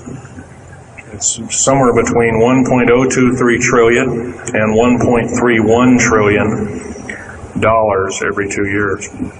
And every year it goes by and the black budget is unchecked, unaccounted for, it's just subverting our country. That's number one. Number two is that these underground military, first of all, if there was something like a nuclear war or there was a definite enemy out there where we were going to be under attack, like from China or someplace like that, I could see maybe a couple of dozen underground bases for our government, and so it could theoretically rise up like the phoenix out of the ashes. Well, not 131 of these. And if you were going to so-called round people up and put them in prison camps, what a better prison camp than underground, where nobody knows where it is anyway.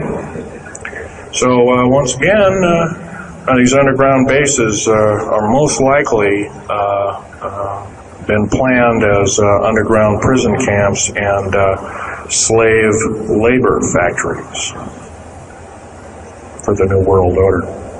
New World Order, by the way, is getting, and I'm probably the only person ever talking about this, the New World Order is taking, and the United Nations is taking its orders from, believe it or not, these more powerful outer space alien entities. We might call them the large grays or the small grays. Sinister forces indeed. And you might want to say, well, gee, how come we don't see more of this kind of thing? Well, you can just imagine. If you're only being told 5% or less of the truth, that isn't very much to go on. That's one thing. Another thing is you don't find very many people coming up here and letting you have hands-on experience. I'm going to try and do this to you. However, I do ask you to go out and do your homework and keep doing it. Don't necessarily believe in what I'm saying, but get out there and talk to people. Whether it's just a couple neighbors or friends or something, get out there and talk. Because one will tell two and two will tell four, and then pretty soon you have a whole room full of people that are in the know. And then from there, wonders can work. Other than that, as far as changing the black budget and these clandestine programs, public opinion is only going to do that, and it's going to take millions of us. But we have to be informed. And to do that, we have to be doing what we're doing now, gathering and talking. And, of course, most of us are adults and can weed out fact from fiction. Most of us are responsible adults and know the difference between fact and fiction and how to use it or how to abuse it. So we therefore have to continue to keep studying and keep talking. If there's just me out there, and believe it or not, there aren't very many people like myself out there talking. I've given over 30 talks in the United States, Canada, Japan, went over to England, went into Japan kind of illegal, came back the same weekend. They flew me in and out, but gave a talk to a number of their execs, and they were very interested indeed. Now, if this is all a bunch of poppycock and hooey and poo-poo, I wouldn't be listened to, be given an audience by these people, but evidently I have. But 13 attempts on my life since the first of this year. There's a number of you ladies present, so I won't gore you out, but Al has seen some of the wounds, and there's a few other people that have been to a few of my other lectures, and they can attest that I have been shot. I've been run off the road, I've been pushed off the road, I've been mostly shot at, that kind of thing like that. But been in hand-to-hand combat with some of these people, and once again, I'm not in the best of shape anymore, but I still know how to handle myself. And I'm just about ready to wrap things up here, but just basically wanted to give you an overview of what's happening, and if we have any questions, we can start asking a few questions. Okay, here's a gentleman way over here. Would you please speak up loud?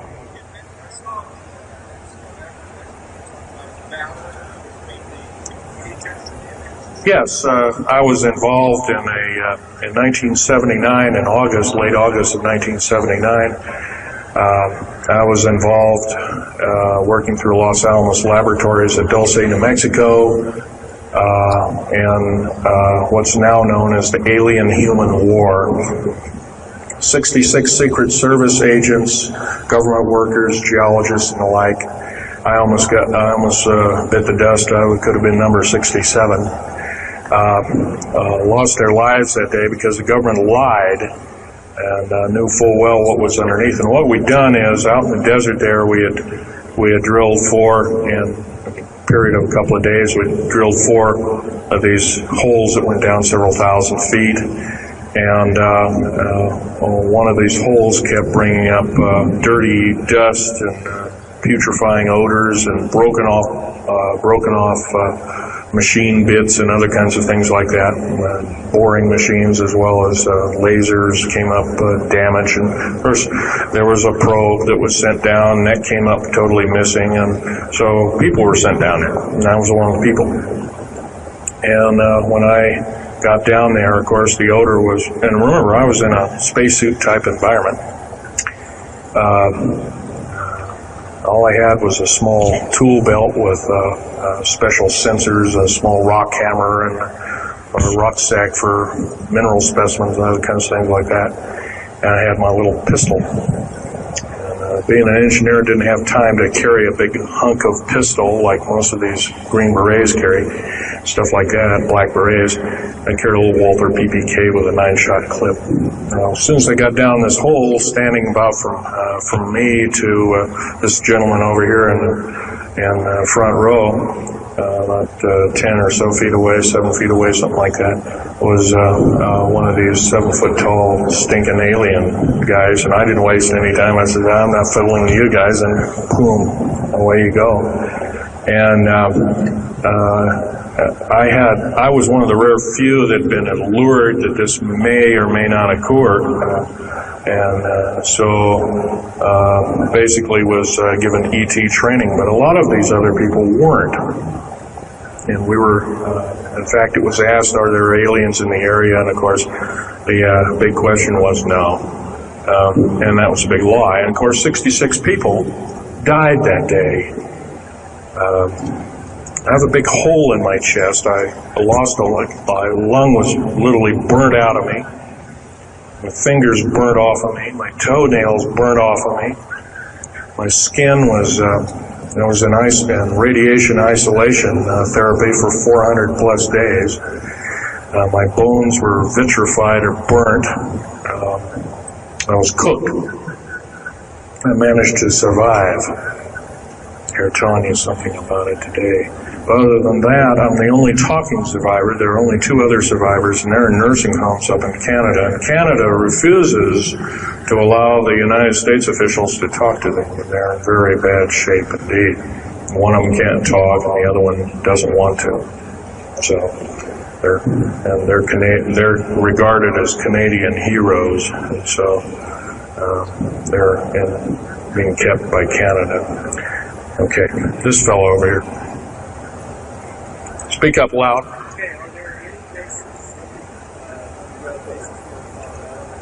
Actually, yes, there's several. In fact, as I was coming to this talk, I was supposed to be here by plane, but there was a subsequent foul-up.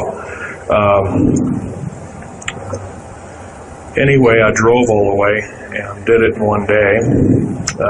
But as I was coming over up near Cheyenne, there I noticed the military, Air Force, and the Army are building a so-called new, in quote, boot camp, prison camp, right up in Cheyenne, brand new. And I was here 3 months ago. I wasn't there. So it's something brand new. In Colorado, yes, there's about 4 underground bases, one being at Denver International Air Base. I call it Air Base, spaceport, or whatever you want to call it. Denver International Airport. No wonder your luggage gets lost. There are 8 levels underneath the airport, tarmac there, end quote, tarmac or cement mac. And so those bags could be there for a damn long time. Why, just imagine if this was instantly turned to agate 30 or more million years ago, those bags could very well be the same way. So yeah, there's a number of them. And I wish I had a map with me. In fact, in subsequent talks, I'll have a map, which will be put on the overhead. In fact, my next talk, I plan to have just that. I had planned to bring a map here and had all the latitudes and longitudes of all the bases, and I can't do that. That would be a nice jail sentence for me, so I didn't bring it. So, but other than that, I'll have that all researched for you. Yes, this woman.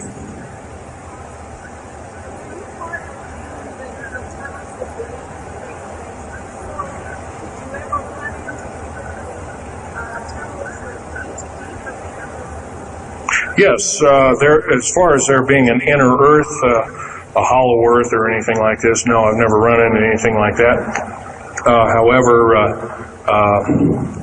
Al Bielek has been on these tunnel trains at the better part of Mach 2, going from coast to coast in an hour and a half, faster than any jet plane that we got, including the SST, or thereabouts, the same rapid speed. But I helped build a lot of these tunnels, and all of the underground mountain or military bases are connected, all of them, all 131 of them. They're connected both by road, not a big freeway under there, but it's at least a 2 to a 4 lane road, rather narrow lanes, but they're there, and they're also high-speed magneto-leviton train tunnels. Yes, this lady over here. Stand up and speak up, please.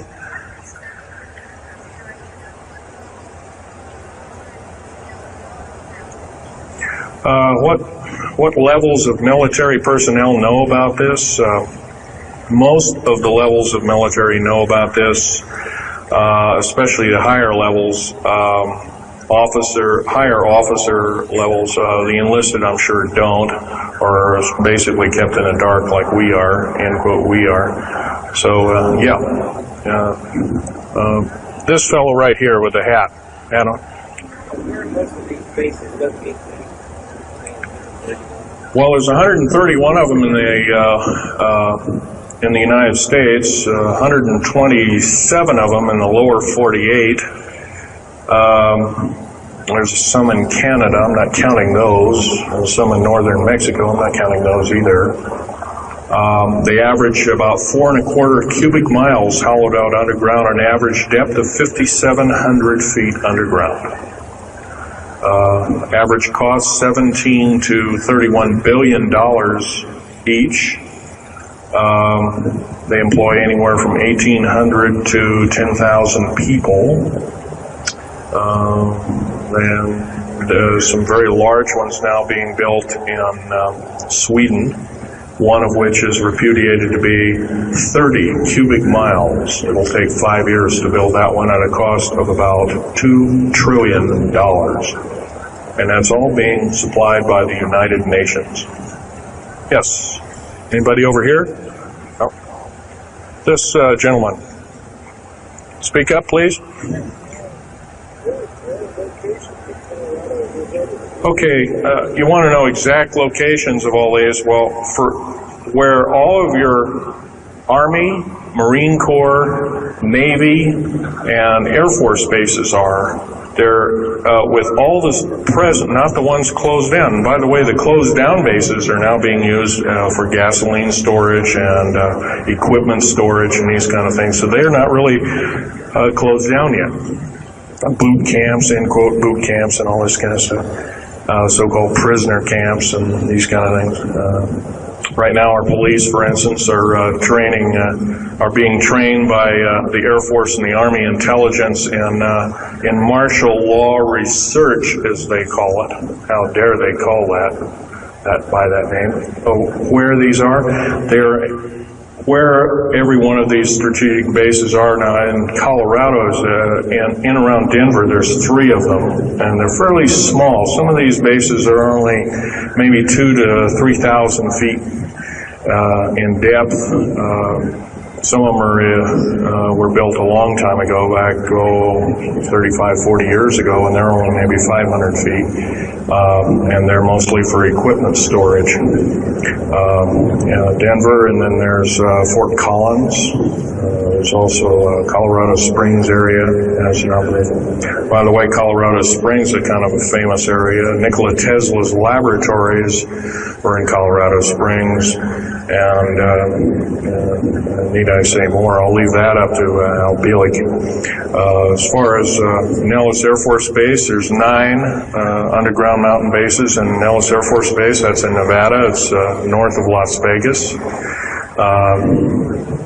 There's going to be a UFO show and conference in Mesquite here later on this month. That's up very close to, end quote, Area 51. That whole area, by the way, the state of Nevada is 81% end quote, managed or owned by the federal government. The land is either restricted or run by the federal government. That's why there's groups rising as we speak, dealing with the problem very vociferously, and senators are now getting involved. So evidently waking up is occurring. Yes, this gentleman over here. Speak up, please.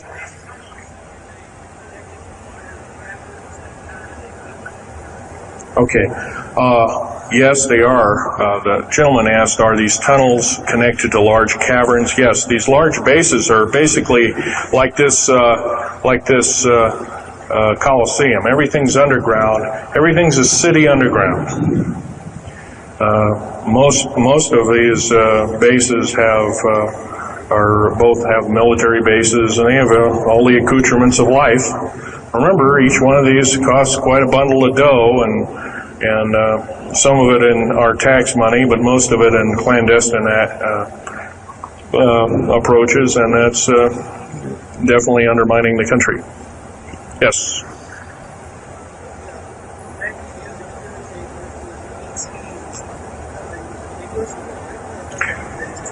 Well, some of them have a difficulty in understanding our language. It's too slow to them.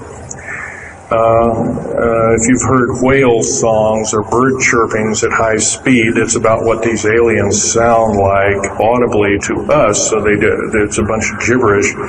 Yes, they've slowly actually broken down. There's 11 prototypes or 11 civilizations of aliens visiting this planet all the time, all of which are known by the U.S. military, 9 of which are not very good in data. They're pretty bad news. 2 of which are benevolent, but the benevolent ones have supposedly left. They have their own little war of sorts, especially the Pleiadian groups and whatnot like that, of which Val Thor was repudiated to be a Venusian, but other people will alert he looks more like a Pleiadian. He looks normal human, except he's got 6 fingers and toes. He's got one oversized lung. He's got 2 hearts. He's got all kinds of weird stuff. Bones are bigger. Yep.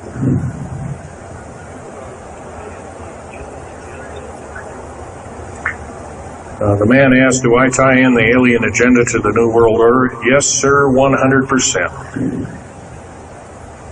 I can elaborate briefly. The New World Order right now basically is dismantling countries, governments, telling governments not to war with each other anymore, basically, so that looks good on the outset. They're taking their orders directly from the aliens, and they've got their own timetable. They want the one world order because they want the planet for themselves.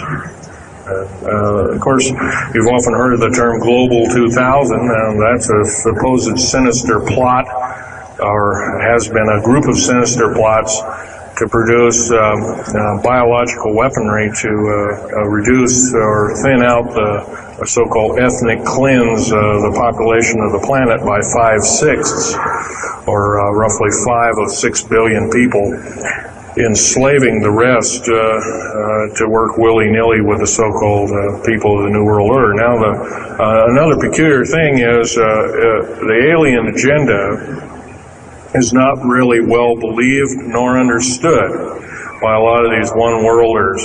They don't believe it. They think they've been singled out for their own end of glory, and what they don't know is they're just another human being, and according to the negative or bad aliens, they're just another we're considered bags of food to them. They don't eat us like we think of a cannibal eating a hunk of meat, but they use our glandular secretions as part of their food base, their blood and our glandular secretions like adrenochrome and other kinds of things like this. And in fact, the Atlanta Center for Disease Control has figured out ways that we can combat this and all this kind of thing like that. It might be where these new designer diseases like AIDS and Ebola and hantavirus and all these kinds of things have come up out of nowhere, and these diseases, end quote, almost have a mind of their own. Yes, this lady here.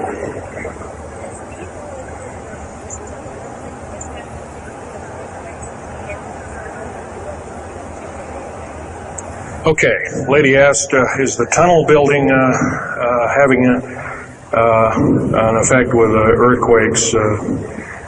Yes, it could very easily be, although got to remember a lot of these underground bases are constantly being repaired, and so a lot of people have to be hired.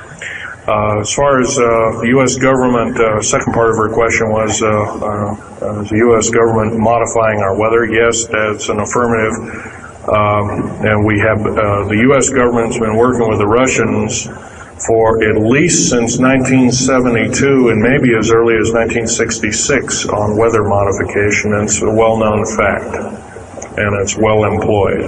And by the way, they can literally weather modify a hurricane or a tornado out of existence. And the reason they don't do it is pretty obvious. Yeah, right. Or they could actually send a plane inside of a hurricane, for instance, that would blow off an atmospheric bomb or a shockwave bomb in the eye of the thing, it would completely dissipate. Well, they don't do this, of course. There's probably other reasons for that, see which way it goes or what kind of havoc and how we can study the havoc, and we go from there. This fellow way in the back in the black. How do we learn more about our general topic? Well, there's this particular fellow, his name is Richard Souter, PhD, wrote a book recently, Underground Bases and Tunnels, What is the Government Trying to Hide? That is one book. Then we have here's a popular science article, Secret Air Base. The government doesn't want you to know that Groom Lake, supposedly Groom Lake doesn't exist. Well, I guess if it doesn't exist, then me talking about it, I guess I can't be arrested or anything. I'm just full of poppycock here. Well, the editor, one of the editors of Popular Science that put this article out is now in federal prison. Then there's a book that called Stealth Fighter Pilot. These books are available. I got this one at Dalton's. This one actually was sent to me by the publisher. I did some test piloting, and the only thing I test piloted was would run the aircraft back and forth on the runway, the special runways we built at Groom Lake. There's a picture of me in uniform. And I can go on. And these publications are out now, and they're available. Yes, this lady over here.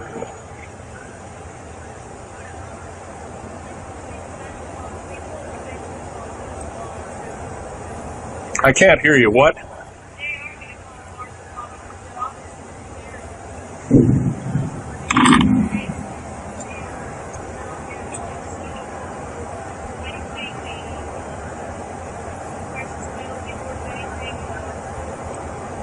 Okay. Okay, that's kind of a mixed bag question there. She asks, with martial law being called, will precious metals and all these kinds of things. First of all, hoarding anything will be outlawed. If you hoard food, have a radio, any way of communicating, stash gasoline, these kind of things, you would just be rounded up, and that'll be the end of it. Martial law is martial law. Martial law is dictatorship of the worst form, or one of the worst forms. And her other part of the question, if I got it right, was when's the alien takeover? Well, the alien takeover right now is, and probably will be for probably the next 20, maybe 30, 40 years, will be basically in the background. The idea is to get the one world beast-like government order in place, and to thin out the population of the planet. And then, of course, then all heck will break loose from then on. And whether it is, I don't often mix Bible and talk, but some people have alerted, well, this is already mentioned in the Bible, blah, blah, blah, and all this kind of stuff. Well, that may be, but all I can tell you is I've been face to face with one of these sinister characters, or a couple of them, saying the least, and most people would, just the shock of them seeing such a thing would cause them to not be in very healthy frame of mind, as physical as well as mental. This man here in the blue coat.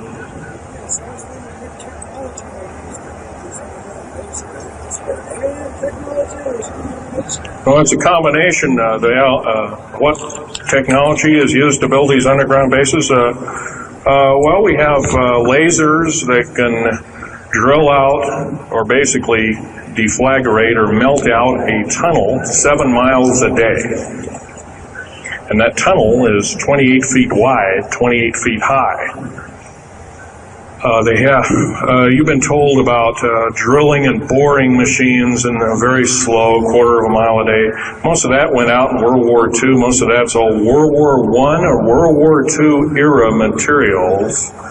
And once again, you've been badly lied to. I can hardly believe, first of all, I've worked on public engineering projects, and we do better in grinding up road beds and laying them down at the rate of 4 miles a day, and supposedly that doesn't exist. Well, I worked on one in the state of Oregon just a few months ago, and we built a tunnel for sewage tunnel and whatnot like that. It wasn't very big. It was about 6 feet across, and I drilled right through solid rock, right to base of under one of the hills in Portland for their new light rail. Did that in 2 days. But it was a small, complex tunnel. It was big enough for a man to crawl through and inspect. I was one of the people that inspected, so yeah. What technology? A lot of this is alien technology, readapted for our own use, but a lot of it's our own ingenuity too. So you can bet, how can you tell alien technology? Well, anything that's just absolutely outlandish, like taking a oxyacetylene welding torch and trying to cut into this metal and getting nowhere, obviously would be metals research, aircraft research and the like, and different tools and products, which things that are many times the hardness of diamond or known hardened substances like boron. Obviously, that's nothing that we came up with on our own. What we could have over a several hundred-year period. But you've got to remember, too, that the military technology is outstripping the public sector technology at the rate of 44 to 45 years of technology for every calendar year, every 12-month calendar year here. So every year going by this time in 1996, the military technology will be roughly 45 years more advanced than where we are today.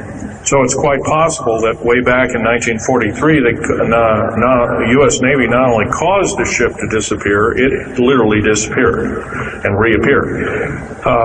Basically, military technology right now is about 1,200 years more advanced than public state technology. And computer technology right now, it's off the scale. I can't tell you. It's just right now, and employing just in black jet and stealth aircraft, the new computers are so completely advanced that we couldn't get them in the public sector for maybe another 40 or 50 years. Yes, this lady here.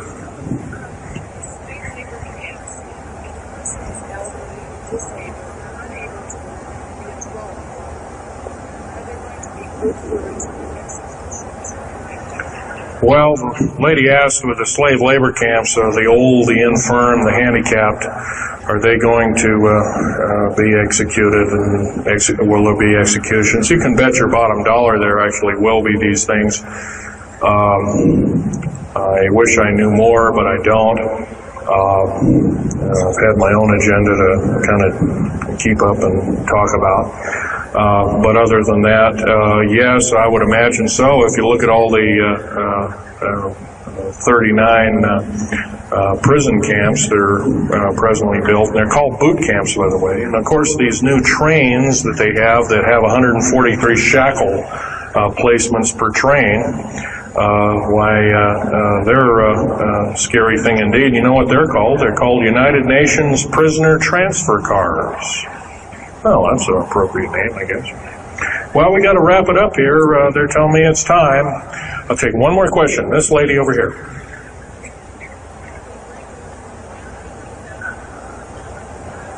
Don't brainwash. They don't brainwash you. How do they brainwash 18,000 people that are working?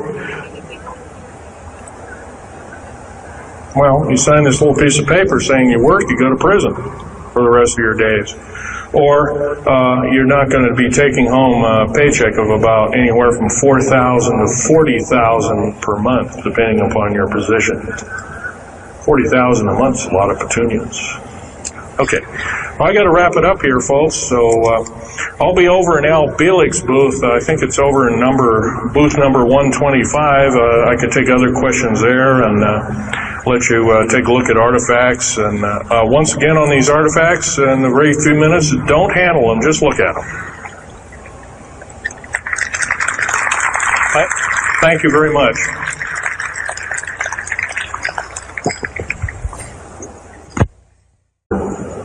Among other things. The very reasons that we became, in quote, free, a free republic, a free society, possibly one of the greatest nations to ever be a nation on this earth, were instilled in our founding fathers that are now so far away from the people now running our federal government structure. So I'm here today to touch upon a number of subjects. One being that these underground bases are roughly over 3 of them per state.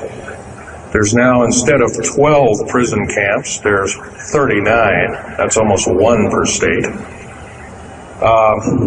They're building 2 prison camps every 7 months. They're building 2 underground military bases every year. Each one of these military bases, by the way, these underground military bases, they cost somewhere between $17 and $26 billion. They employ 1,800 to 10,000 workers each in varying grades of skill. They gobble up totally through the black budget, over 1/4 of the black budget, or roughly $310 billion. Of course, you may say, where are these figures coming from? Well, the black budget, as we know it, in quote, black projects, which anything called black is significant of hidden from Congress, hidden from the American people, and very few people are even in the know about it at all. But black budget per year garners over $500 billion a year. And it's these kind of huge quantities and sums of monies are garnered through CIA drug activity, National Security Agency clandestine operations, mostly in Panama and South America. Now also engaged in Russia in bringing and refining strategic metals. By the way, you might want to ask, where's all these kind of interesting new metals coming from? Over here on the whiteboard, we have the new periodic table. It's got 140 elements. Now, in our high schools of today, I was in a high school about a week ago.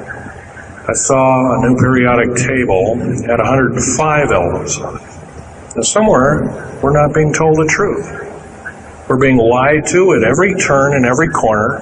We're considered less than morons. So the government has made itself an entity, an independent taxing body, an entity into itself, and isn't accountable to anybody. Not even the so-called New World Order. They just go ahead and do everything willy-nilly as they please. There's nobody checking. You don't have to worry about this. Occasionally there's a senator who pokes a nose in here and there, and that senator finds out either nicely or not so nicely that you don't do things like that. Now, if we're to gain a grip on our country, if we're to take our country back, we must first ask our public officials if they cannot tell us the truth, and we will impeach them, or they will be impeached, or they'll be tried as traitors. This is pretty stiff language. Already it's slowly beginning to trickle out and to occur to a number of people that this may be the only way out. Also, our founding fathers, George Washington, Patrick Henry, and a few of the other ones, came up and said that you don't want to let the beast out of the box. They were talking about a runaway government. You don't want to allow your government to become like England at that time.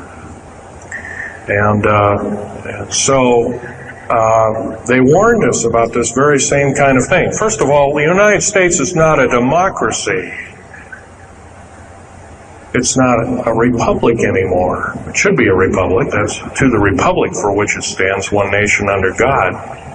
Why we can't even pray in the public schools anymore? We have to have a Supreme Court judge or group of them, plus Janet Reno and company, among other things, telling us what to do. Interpret for us as if we cannot read with our own two eyes and understand with our mind. This, of course, is bad policy all the way around. And I guess I don't need to blow that by your ears. Okay, on another subject, I have a number of items up here at the table. One of which here is, I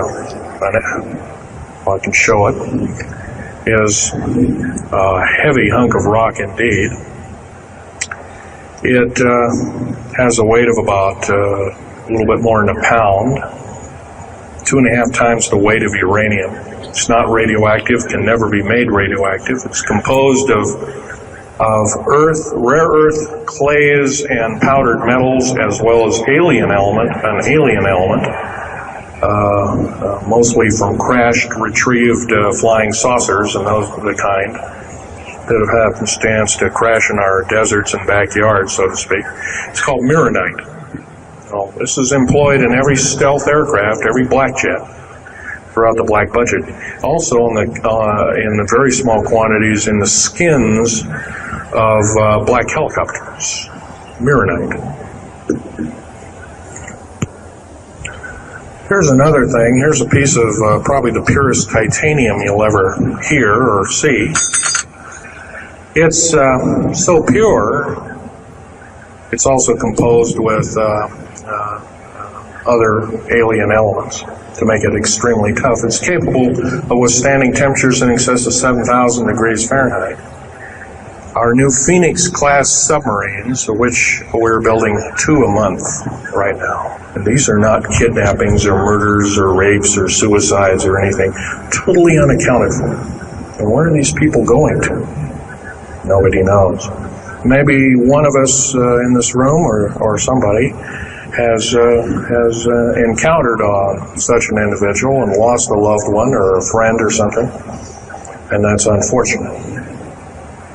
My best friend, Ronald E. Rummel, several years ago, got himself murdered because we dared to put out in print, at that time I was still working for the government, and so was he, we dared to put in print the so-called the Strategic Defense Initiative, or Star Wars, as part of the New World Order and takes its actions. It was originally written as a kind of a spoof or a joke. We had one of these alien greys dressed up and had New World Order insignia on, and of course that wasn't taken very nicely, and my friend got himself murdered. It was called a suicide, but now it's been turned over to special authorities who now acknowledge it was a homicide. Other than that, I'd like to also mention something about my father. My father was a U-boat captain in Hitler's Navy, and he got captured and taken over.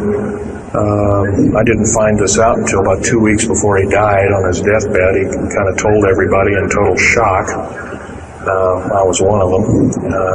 In fact, I didn't believe him. I thought he was kind of in delirium or something like that. And of course, other things have come up since.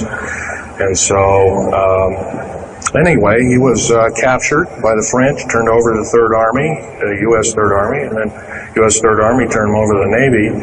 And he was a master machinist. Now, it's not a journeyman. A master means that they can take a block of metal and make a gun or a watch or some other fine instrument. And he was a master machinist. He later became an MD doctor and part of the aerospace medicine group of the United States Navy. Was instrumental in helping build the USS Nautilus and its first nuclear-powered predecessor, the Enterprise, the first nuclear-powered aircraft carrier, and other ships like it. He pioneered all the ways in building very small and miniature nuclear engines, and he even helped work later on in his life. He helped develop the infamous grid bed nuclear motor, which is now employed in some things that look like flying saucers that people claim are flying saucers. Yes, we, in quote, the United States Air Force and other armed forces, are training other European forces to fly unidentified, or now identified, or, in quote, flying saucers. We've actually built several prototypes that are flying under names of black craft.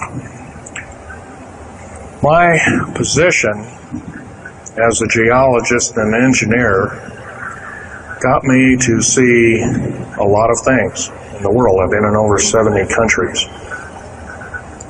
Also worked for NATO. I carried a level 3 security clearance with a rhyolite factor. Rhyolite is a hardening factor, only given out to a handful of civilians and maybe a couple of hundred military men worldwide.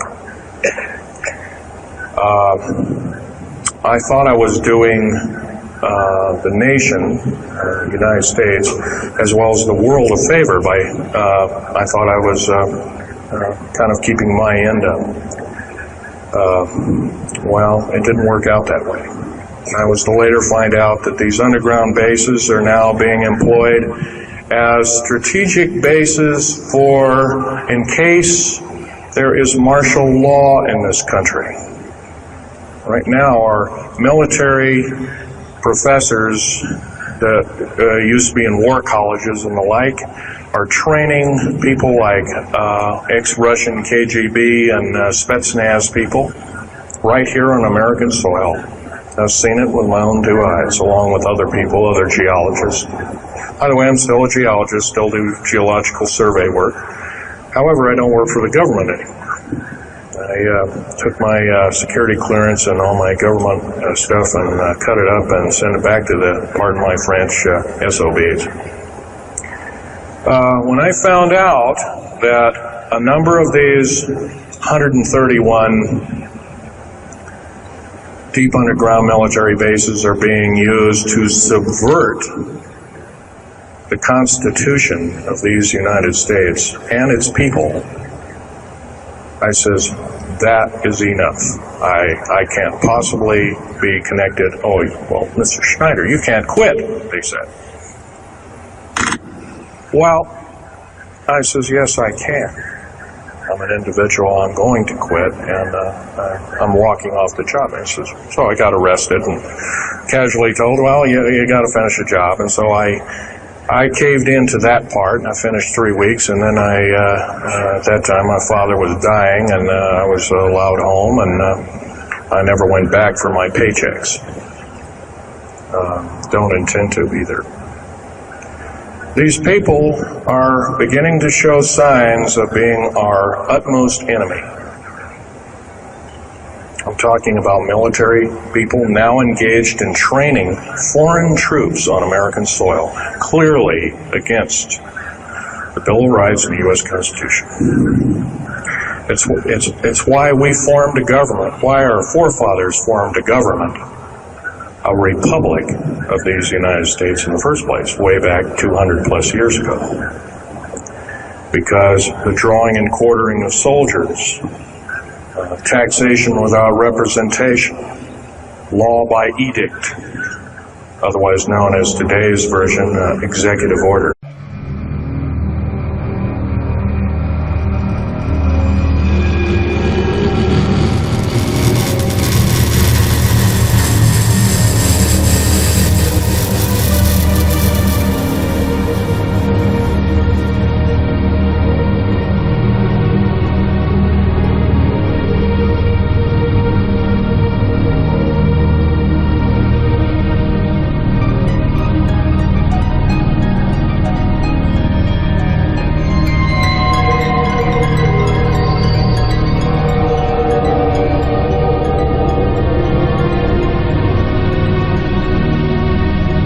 Phil over the telephone approximately 3 years ago, and in person about 2 years ago. And during that period of time, I became very well acquainted with him. He was, at that time, still working for the government, and he didn't say much about what he did. But nonetheless, over a period of time, I became well acquainted with him. I found him to be a person of integrity and honesty. And about 1 year ago, he became totally fed up with the New World Order and the establishment. He thought he was working for the betterment of mankind and the work that he was doing as a geologist for our government as well as for NATO. And he found out that it could be and was actually anything but that. So his revelations became, in many respects, my revelations. And I urged him last winter and spring to go public and lecture. Finally got him out. He's given over 30 lectures to date, all very successful, very interesting. In fact, so successful there have been 13 attempts on his life since the beginning of the year, and he's survived them all. All I can say is God must be protecting him because he has a message. So without further ado, I would like to introduce Mr. Phil Schneider, and understand also everything is being recorded and the video and audio tapes will be available later. Please give a warm welcome to Phil Schneider.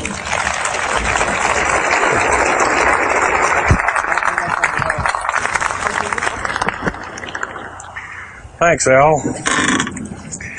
I guess I can always start off by saying loose lips sink ships. That's almost a pun anymore. I'm Phil Schneider. I worked 17 years for the United States government as a geologist and aerospace engineer as well as a structural engineer. I worked for such elusive occupations with Morrison Knudsen, Bechtel, Page & Page, Aerospatiale of France, and a host of other, EG&G and a host of other, Los Alamos Laboratory and these kind of things. But rather than bore you with all those statistics, I've got cooked up a real mixed bag here of different topics, and it's might be a little bit like brain overload, but I'll start from the beginning. Now, like I said, I worked 17 years,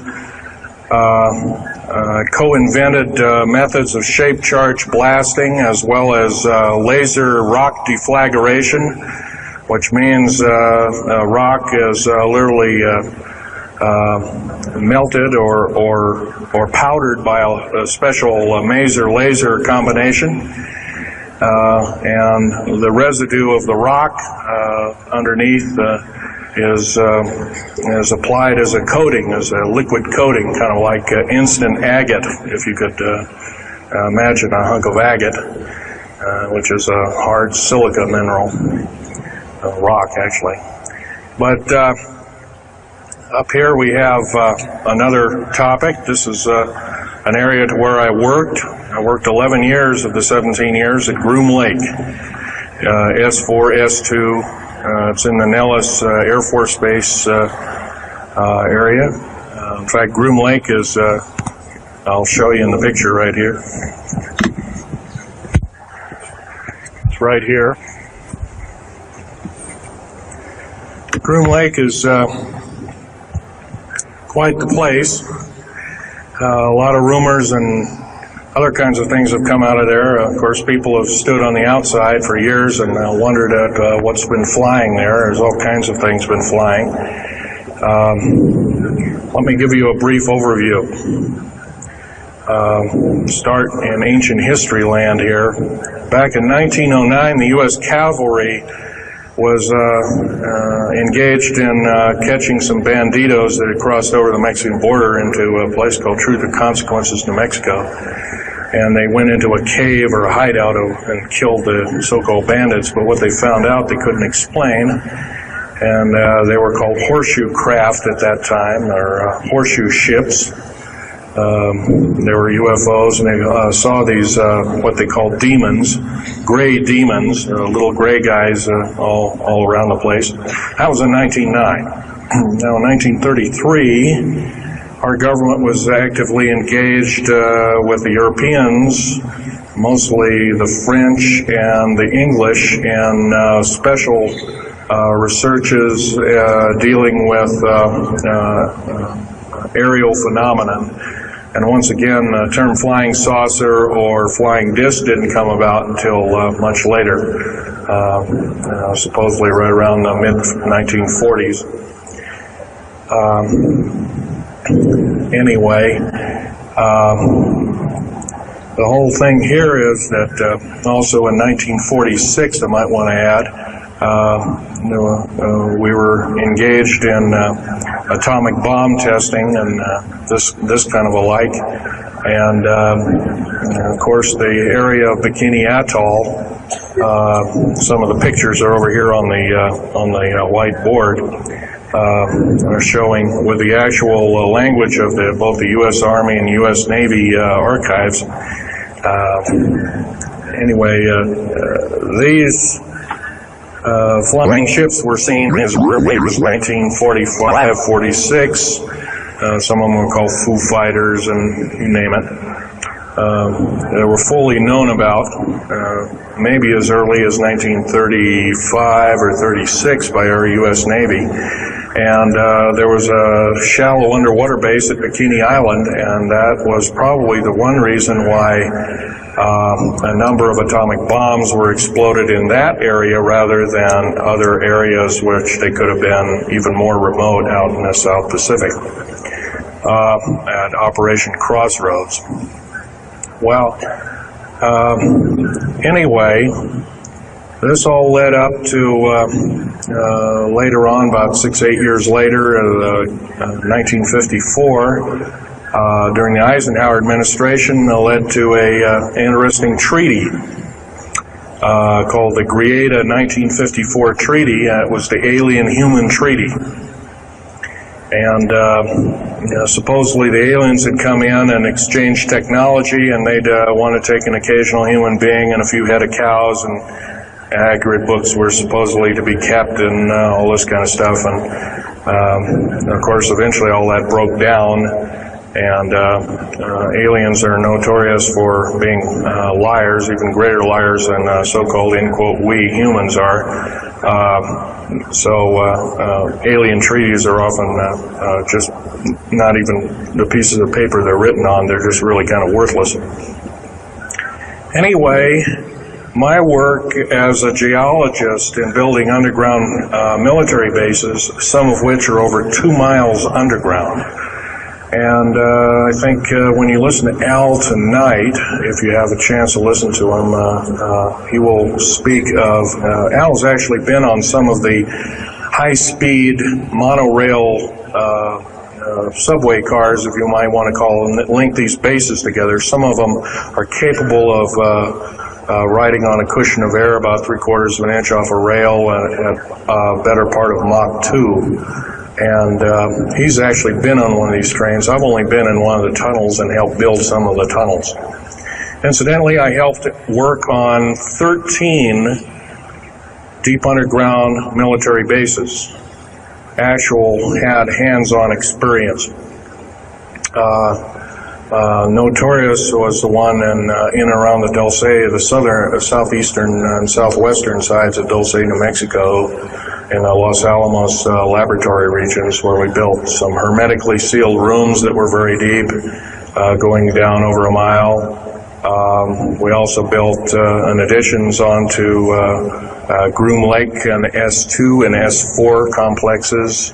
There are a total of 9 underground. They're called DUMBs. Like, you can learn a lot from this dummy, but DUMB stands for Deep Underground Military Base.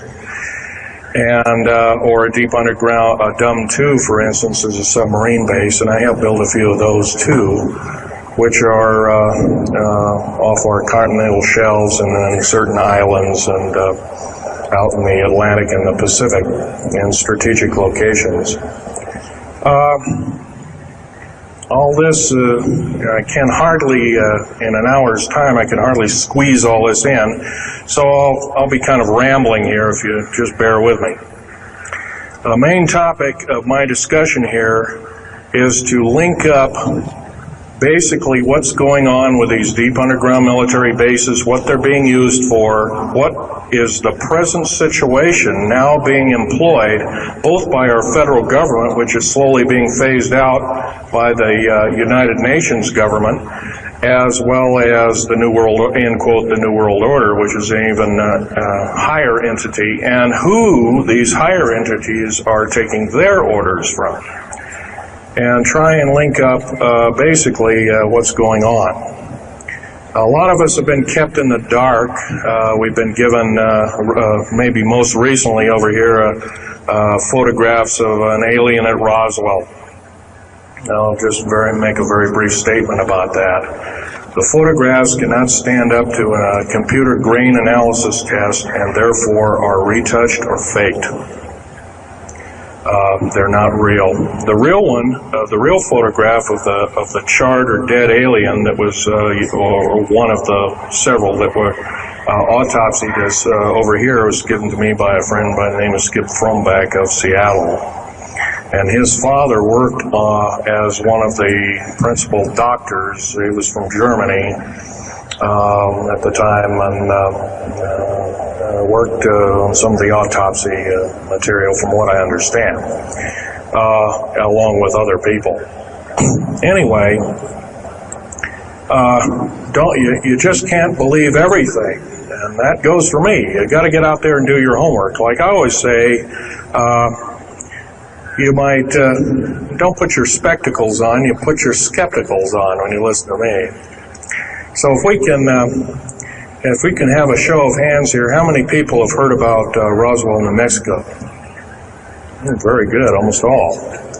And how many people have heard about the black helicopters and the other kinds of flying saucers type equipments out at Groom Lake and other places? Very good. Well, this obviously is a nice enlightened audience.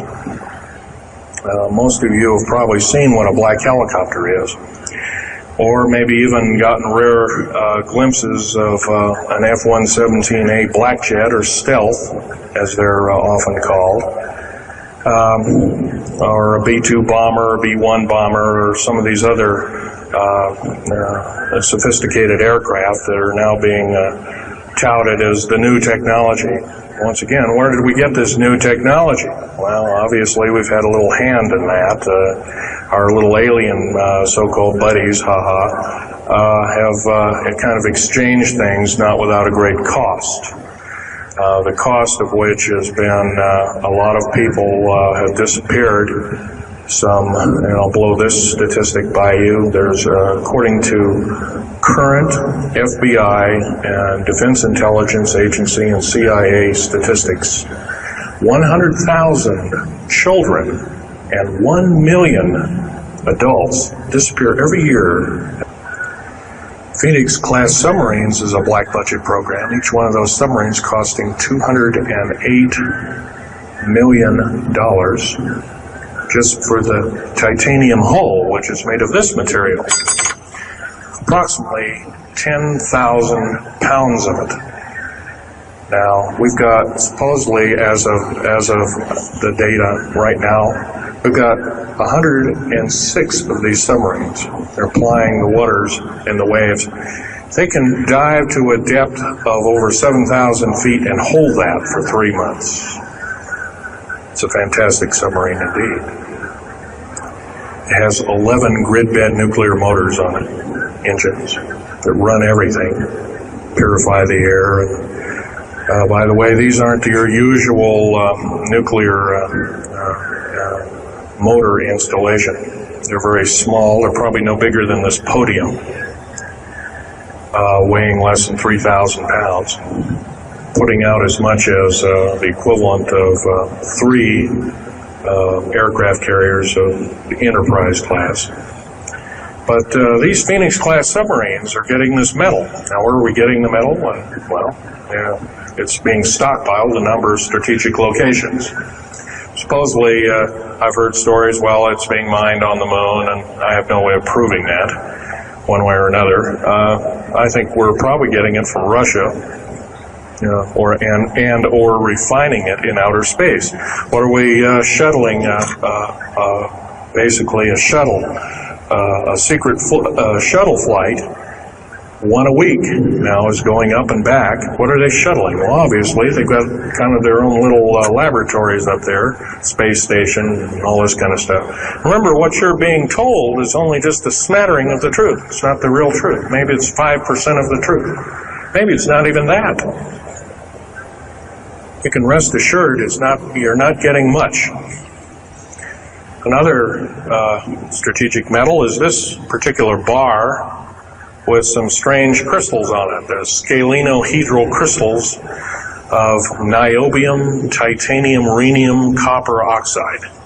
This complex group of elements, not found on the Earth in specific quantities. This was developed at Los Alamos through EG&G and other outfits, are employed in all black jet aircraft, all of them, including the, in quotes, sport model, the little flying saucer we occasionally see over at Groom Lake. And by the way now, if we happen to be with a video camera, taking pictures of the so-called area around Groom Lake, it's now, you can get your equipment confiscated, your car, your house. You're considered the same thing as a drug dealer, and you'll go to jail for 5 years, up to 5 years, and $1 million fine.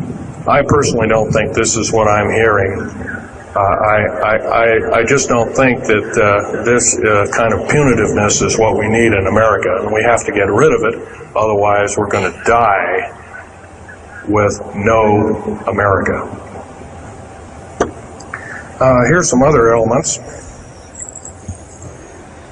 Here's a very light element. It's composed of lithium metal, as well as a alien element, a little heavier than hydrogen, but a little lighter than helium, also employed in this. It's used in secretive methods of propulsion, and it also is in a peculiar scalenohedral crystalline form. And anything scalenohedral, and by the way, a scalene triangle is no side is equal to another side. The scalenohedral metallic crystalline structure is definitely alien element, or alien technology converted over to our own technology. These were given to me about a year ago. They're called alien or aurora drops. It's supposedly the skins of the black jets. Some of the ones that are coming in at very high rates of speed, they're still glowing red hot, white hot, and they'll sit out there and cool off, and they're dripping their material off of them. And it's kind of like a rubberized coating. It's not rubber, I can tell you that. It's as hard as lava rock or harder, capable of withstanding tremendous temperatures, but nonetheless, some of it sloughs off every time, and so they just kind of scoop it up and throw it in the trash can. There are a few pieces of it. Here's one of the hardest so-called man-made rocks. Once again, it's got a number of alien counterpart. It's got an alien crystalline structure to it, very advanced. It's about 11 times harder than a diamond, about 70 times stronger than a diamond, capable of withstanding temperatures in excess of 10,000 degrees Fahrenheit. It is employed as very thin coatings or windows, tiny windows, in hypersonic aircraft that exceed Mach 5. Here's an interesting artifact. Right here in this hunk of rock, which by the way was an old 100,000-year-old chipping tool found in Syria, Jordan rather, excuse me, is a imprint of, it looks like a fossil, but it's not. It's an imprint of a small mechanical part with exactly 360 kind of little rotor blades. Well, this rock is 220 million years old. who was making machines 220 million years ago. Maybe von Däniken was right after all, huh? Here we have a actual piece of agatized fruit, or it's similar to a lime. It's even been pecked by a bird at one time, and that's still there. So it was instantly turned to agate. It is the same agate or chemical structure as material found at Hiroshima and Nagasaki after the A bombings. I was one of the survivors. I'm probably the only talking survivor you'll ever hear. Two other survivors are under close guard somewhere in these United States. One is not in very good shape. He's living in Canada. So I'm about the only one around that knows the firefight, that knows all the detailed files of the entire operation. 66 Secret Service agents, FBI and the like, Black Berets died in that firefight. I was there. Number one, part of what I'm going to tell you is going to be very shocking. Part of what I'm going to tell you is probably going to be very unbelievable. So if instead of putting on your glasses, I'll ask you to put your skepticals on rather than your spectacles.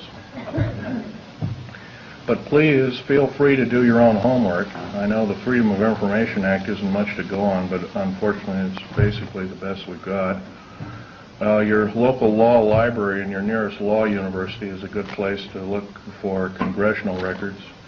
So if one continues to do their homework, and one can be standing vigilant in regards to their country. I love the country that I'm living in more than I love my life. I would not be standing before you right now risking my life by telling you these things if I didn't believe it so. The first part of this talk is going to concern deep underground military bases and the black budget. Let me first start by emphasizing the black budget. The black budget is a secretive group, basically a secret budget. It garners 1/4 of the gross national product, the entire gross national product of these United States. At present, the gross national product is around $5 trillion, so 1/4 of that's about $1.25 trillion per year. At least 1.023 trillion, and I say at least, is used in black budget programs like deep underground military bases.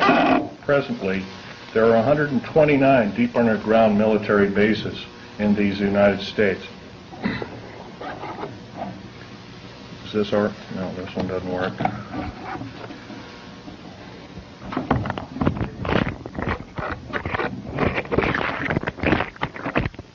Oh, this one's too tall. Anyway, of these 129 bases, they've been building them day and night unceasingly since the early 40s. Some of them were built even earlier than that. These bases comprise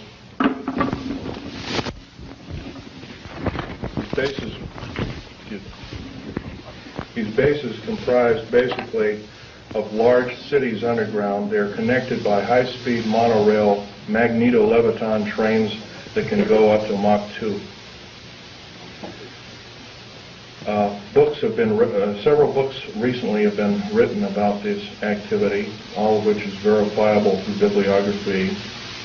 I think Al Bielek will, unfortunately, Al Bielek has my only copy is Al Bielek here, by the way? Al Bielek? Yes, please do. Richard Sauder's book. He's a PhD architect, and he alone also is risking his life by talking about this. He worked with a number of government agencies on deep underground military bases. Okay, there are 129 of these in these United States. In and around where you live, in Idaho, there are 11 of them. It's a very large number. The average depth of each base is roughly a mile deep. They are basic whole cities hollowed out underground. They're somewhere between 2 2/3 cubic miles and 4 1/4 cubic miles hollowed out underground. You might ask how this is done. Well, right now they have laser drilling machines that can drill a tunnel 7 miles in one day. Obviously, we the public have been misinformed and not told about this. So unfortunately, I don't believe these things. The black projects, as we know them, sidestep Congress, which is illegal. Right now, the New World Order is depending upon these bases, and if I'd known it was the New World Order involved, I wouldn't have had anything to do with them. I was lied to rather extensively. So. Basically, the technology as we know it for every calendar year that goes by, every 12-month calendar year, the military technology increases about 44.5 years. This is why it's easy to understand that back in 1943 they were able to create through vacuum tube technology, a ship that literally disappeared from one place and reappeared 400 miles later in another place. My father, Phil Schneider, there's an interesting story about him. He fought on both sides of the war. He was originally a U-boat captain. He was captured. He was captured by the French. He was turned over to the United States Army. He was turned over to the United States Navy. He was repatriated here to Cocoa Beach, Florida, and Fort Lauderdale, and taken up to Philadelphia Navy Yard thereafter. And he was a master machinist as well as an MD doctor. He later became an MD doctor. He never did anything with it. But basically, he was involved with different kinds of concerns, such as A-bomb and H-bomb and Philadelphia experiment and these other kinds of projects. His groundwork, he invented a camera, a high-speed camera that took pictures of the first atomic tests in Bikini Island on 12th of July 1946, to which I have original photographs of, which show unidentified flying objects fleeing the bomb site at a high rate of speed. Bikini Island at the time was infested with things in various depths of its waters. The natives always saw them. The natives had problems with their cattle, basically pigs is what they raised, and other things. Although this story has never come out, this is basically what happened. So that time, through General MacArthur and others, they felt that, in fact, General MacArthur was coined in saying the term, the very next World War we have will be the war of, not with people from planet Earth, but from aliens or people from other planets. And this man was, if we hadn't had him during World War II, we wouldn't be here today. Anyway, my father laid the groundwork with theoreticians about Philadelphia experiment and other experiments. What does that have to do with me? Other than the fact of that, all I can say is that if it wasn't for... See, he never told us kids this, and he kind of kept it secret until a couple of weeks before he died. I kind of regretfully say that. I don't agree with what he did on the other side of the pond in Nazi Germany, but I'll tell you one thing. I think he had a lot of guts in coming here and doing what he did. He was hated in his own land. In fact, there was a $1 million in gold reward for anybody who could kill him. Just bring the picture back of the dead person, and it never happened. Anyway, back to topic number one, is dumb bases or deep underground military bases. We've been basically lied to, folks. We've been lied to a long time. Number one, the alien question. Nobody really knows the truth. We've been ruined by Madison Avenue, has painted a very unrealistic picture of what's going on with outer space aliens. And and the insider government, especially at Groom Lake. This particular facility, the hat shows, this wasn't the original insignia. This is kind of like a local fish wrapper type insignia. And the original insignia had a skunk on it because that was part of the infamous skunk words. So anyway, this particular base originally is housed up to 117 live alien critters, or whatever you want to call them. Right now, it's not housing much of anything. Most of the stealth hardware has been removed. They moved it over to Kirtland Air Force Base. First of all, I want to tell you about aliens and the alien agenda. Back in 1954, under the Eisenhower administration, the federal government decided to circumvent the Constitution of the United States and form a treaty outside of the borders of the United States within the borders of the United States. Basically, a treaty from entities outside of the borders of the United States, and it was supposed to be secret. It was called the Greada 1954 Treaty, G-R-E-A-T-A, Greada 1954 Treaty.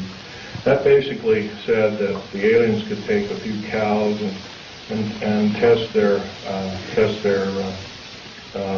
implanting techniques on a few human beings, but they had to give detailed lists of the people involved, etc., etc.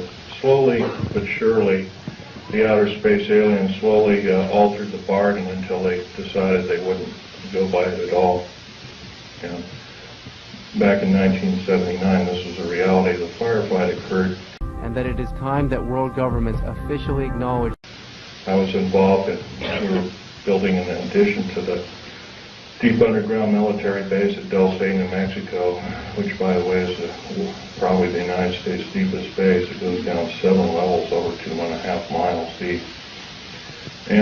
But at that particular time, we had drilled 4 distinct holes in the desert ground, and we were going to link them together with shape charge explosives. And then we were going to basically blow out large sections at a time. Well, when I was my job at that time was to go down in these holes, gather rock samples, check them for their particularity or particle count, give a detailed account of what kind of chemical explosive or plastic explosive to use, and then go from there. As I was headed down there, to my total surprise, we found ourselves amidst a large cavern that was already full of outer space aliens, otherwise known as large grays. I was petrified, as most people might be. The only thing I could think of doing at the time was shooting at them. I killed 2 of them, but at the time I could reload and refire. At that time I had a Walter PPK pistol. I was an engineer, so I didn't feel I had to carry a gun underground.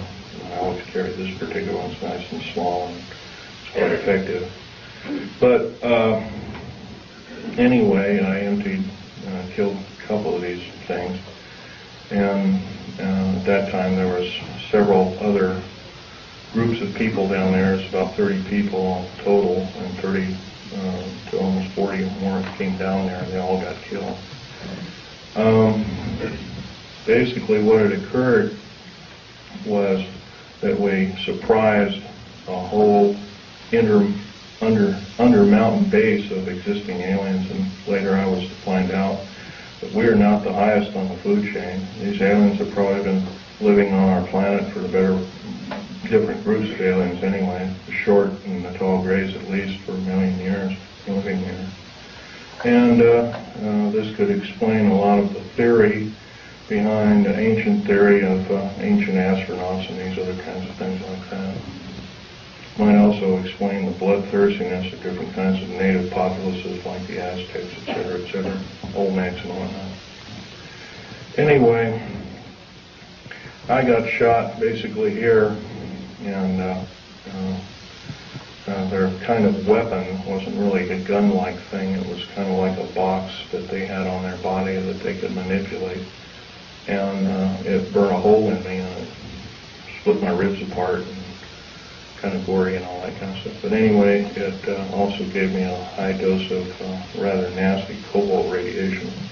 And I later had cancer to this day. It's probably a result of it, although I can't prove that. Okay, the second part of my talk is topic number 2. It includes basically how this all occurred. How could we have possibly gotten involved? Well, we finished working with, we basically were beaten down by World War II, and I guess we were figured to be rather vulnerable as a populace in the world, which we were at the time. And I'm sure this is probably why we, at our weakest point, later found out to be vulnerable indeed, and so we were basically attacked. And of course, I think some of us, how many people here are familiar with the crash at Aztec, New Mexico? Raise your hand. Okay, in 1947, sometime in July of 1947, there was a large crash of a flying saucer. I believe it had 7 or 8 alien critters, or whatever you want to call them, aliens in them. 1 survived, and I believe 6 or 7 were, I don't know the whole story about the whole thing. And one of the artifacts I have here on the table is when I was a young child, I was about 14 at the time. I had a friend of my father was Sir Johnny Rawlins. He was head of British Naval Intelligence. And he gave me, I asked him if I could have a piece of metal of this crashed disc, and my father protested violently. But anyway, Johnny Rollins said, sure, I can give you a little piece. And he gave me a little piece. I've had them in my collection ever since. That was kind of like the small start of a collection. But other than that, UFOs really wasn't my bag until I started work at Area 51. Which is in the Nellis Air Force Base north of Las Vegas, Nevada. Going back in 1979 in a firefight, it took me about 2.5 years to recuperate, enough that I could go back to work. But I did. I survived, and I went back to work. Through Morrison Knudsen at EG&G and Bechtel and Page and other construction outfits at the time. Anyway, at Area 51, they were testing all kinds of very peculiar spacecraft. I think you're also, how many people here, for instance, are familiar with Bob Lazar's story? Good.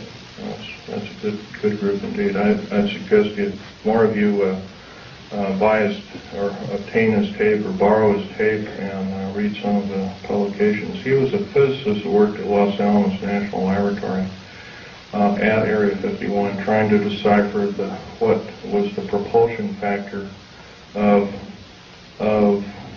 basically these alien spacecraft, these discs and other kinds of type of craft. So, but there's another thing I want to talk to you about other than all this stuff about deep underground military basing that might be effective. We're all basically here as kind of like a captive audience, except that we're all worried about the strange activity of our federal government. I'm very worried about it. They've stonewalled senators. They've lied to the public. They refuse to tell the truth in regards to the alien matters. I can go on and on. That the list is it would take longer than there are days here, let alone minutes. So I can tell you that, for in all respects, I'm rather disgruntled that since I used to be a rather high-ranking worker in our federal government structure, I'm very disappointed in the activities of our federal government. Very worried. For instance, to run by several topics to you. Recently, I happen to know somebody that lives in and around. I live just south of Portland, Oregon, somebody that works at Gunderson Steel Fabrication, and what they do is they make railroad cars. And a fellow I know, I've known for the better part of 30 years. He works there. He's kind of a lead welder and engineer. He's kind of a quiet type, and he came in excited to me. He called me up, and I met him, and I tried to calm him down quite a bit. But he told me, he says, well, they're building prisoner cars. They're going to, looks like everything you've been talking about, the federal government is starting to happen. And he was real nervous about it. And I said, slow down, Bob. So anyway, he told me what was happening. He mentioned that Gunderson has got a contract with the federal government to build 107,200 full-length rail cars, each with 143 pairs of shackles in each car. And there are 11 subcontractors in this giant project, and supposedly Gunderson got over $2 billion for the contract. Bethlehem Steel, there's different steel outfits or different fabrication outfits across the country are building them. Anyway, I says, hey, this is a nice, fantastic story, but how does it pertain? And he says, well, I got to show you one of these cars. So we did. We went to the rail yards in North Portland.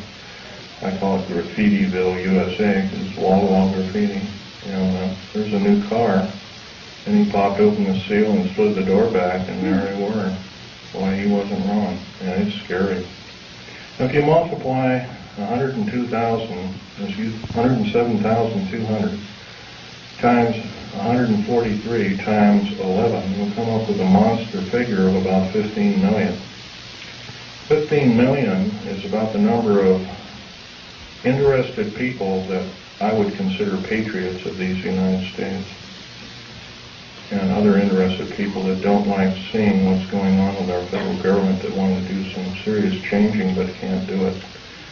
See, no more can we vote out our elected officials. They become kings and queens over us. And I hate to say this, folks, but our present structure of government is not democracy at all. It's technocracy. And it's a form of feudalism. It has nothing to do with the republic. To the republic for which it stands, one nation under God. These people are godless. They've voted out, they've legislated out prayer in public schools. First of all, the public school system is a disgrace, but here they voted out prayer. It used to be before you started class in grade school, you'd have a little prayer. That's kind of a neat thing. So now you can't do that. It's against the law. If you do that, by the way, you can get fined up to $100,000 and you get 2.5 years in prison. Now, somewhere down the line, I don't believe this is very prudent. I believe that we deserve better. We can do better. I also believe that our federal government now is running the gamut of enslaving good, freedom-loving people of these United States. I love these United States more in my life. That's why I'm talking about this to many people as I can find. I'm not a very good speaker, but I can tell you, I'll keep shooting my mouth off until somebody puts a bullet in me, because I'll tell you, it's worth it to talk to a group like this or any other group about the atrocities of our federal government structure. Now, that's only one problem. There are other problems. How about the deep underground military bases I've been talking about? I'm going to show you a number of things that I've collected here as kind of statistics, and just bear with me here. I'll drop the mic here. We have stealth black jets, and here are the different code names for them. There are 29 prototypes, different prototypes presently. Cost per biennium is roughly somewhere around $1.6 trillion. I did this compilation in 1993. Budget from U.S. Congress 5-year plan that we're told about is $247.6 million. You couldn't buy the spare parts of all the black helicopters and the F-117As and the B-1, the B-2 bomber, and all the other 24, 25 prototypes. Couldn't even get the nuts and bolts for that. So we've been lied to, folks, and I know we can do better. Black budget garners this figure, roughly $1.25 trillion every 2 years. Trillion. I'm not talking billion, folks. Trillion. If you don't know what a trillion is, it's 1,000 billion. It's a big number. If you were to regard that in dollar bills, it would be 11 tons of dollar bills. That's how big a trillion is. Okay. The black budget literally means hidden budget. The U.S. Congress never sees the books of this clandestine pot of gold. Contractors of stealth, and I've listed quite a few here. UG&G, Westinghouse, McDonnell Douglas, Morrison-Knudsen, Wackenhut Security Systems, Boeing Aerospace, Lorimar Aerospace, Aerospatiale of France, Mitsubishi of Japan, also Mitsubishi Heavy Electric Industries, Ryder Trucks, Bechtel, IG Farben, that's a chemical company, plus a host of hundreds more. Is this what we're supposed to be living up to as freedom-loving people of these United States? I don't believe so.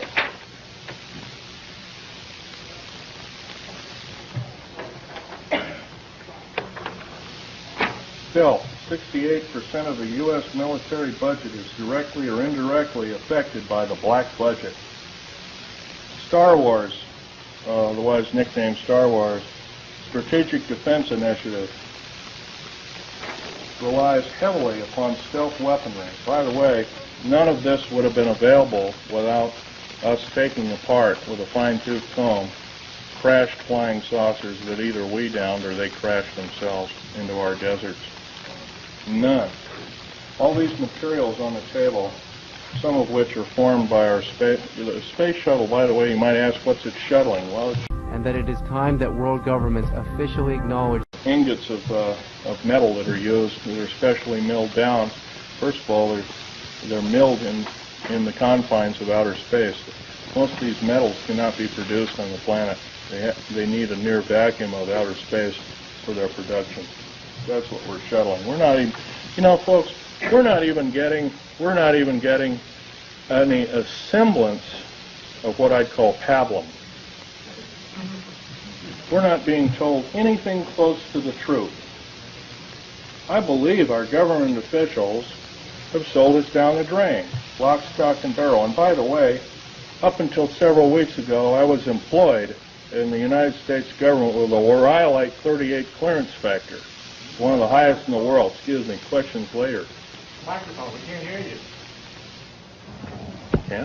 Can't hear me? Okay. Well, anyway, this microphone is, I'm a tall person, this microphone doesn't get up any further and it's kind of hurting me.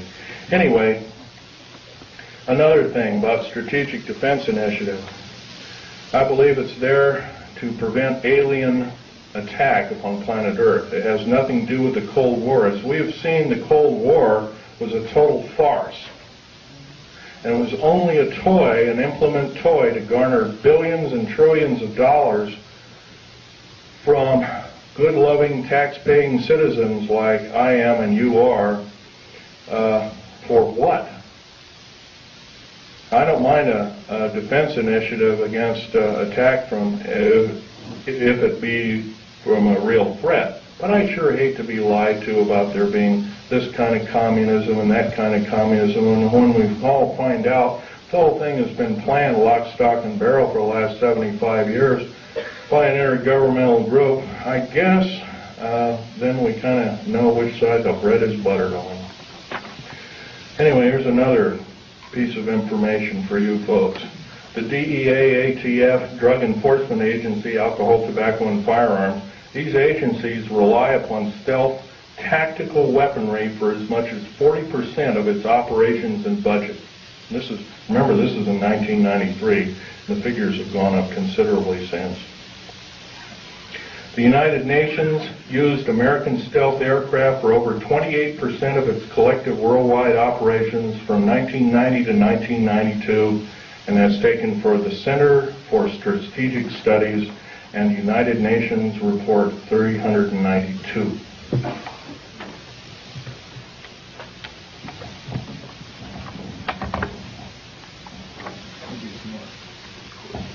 I would appreciate appreciate that, because I'm having to bend over here and it really hurts.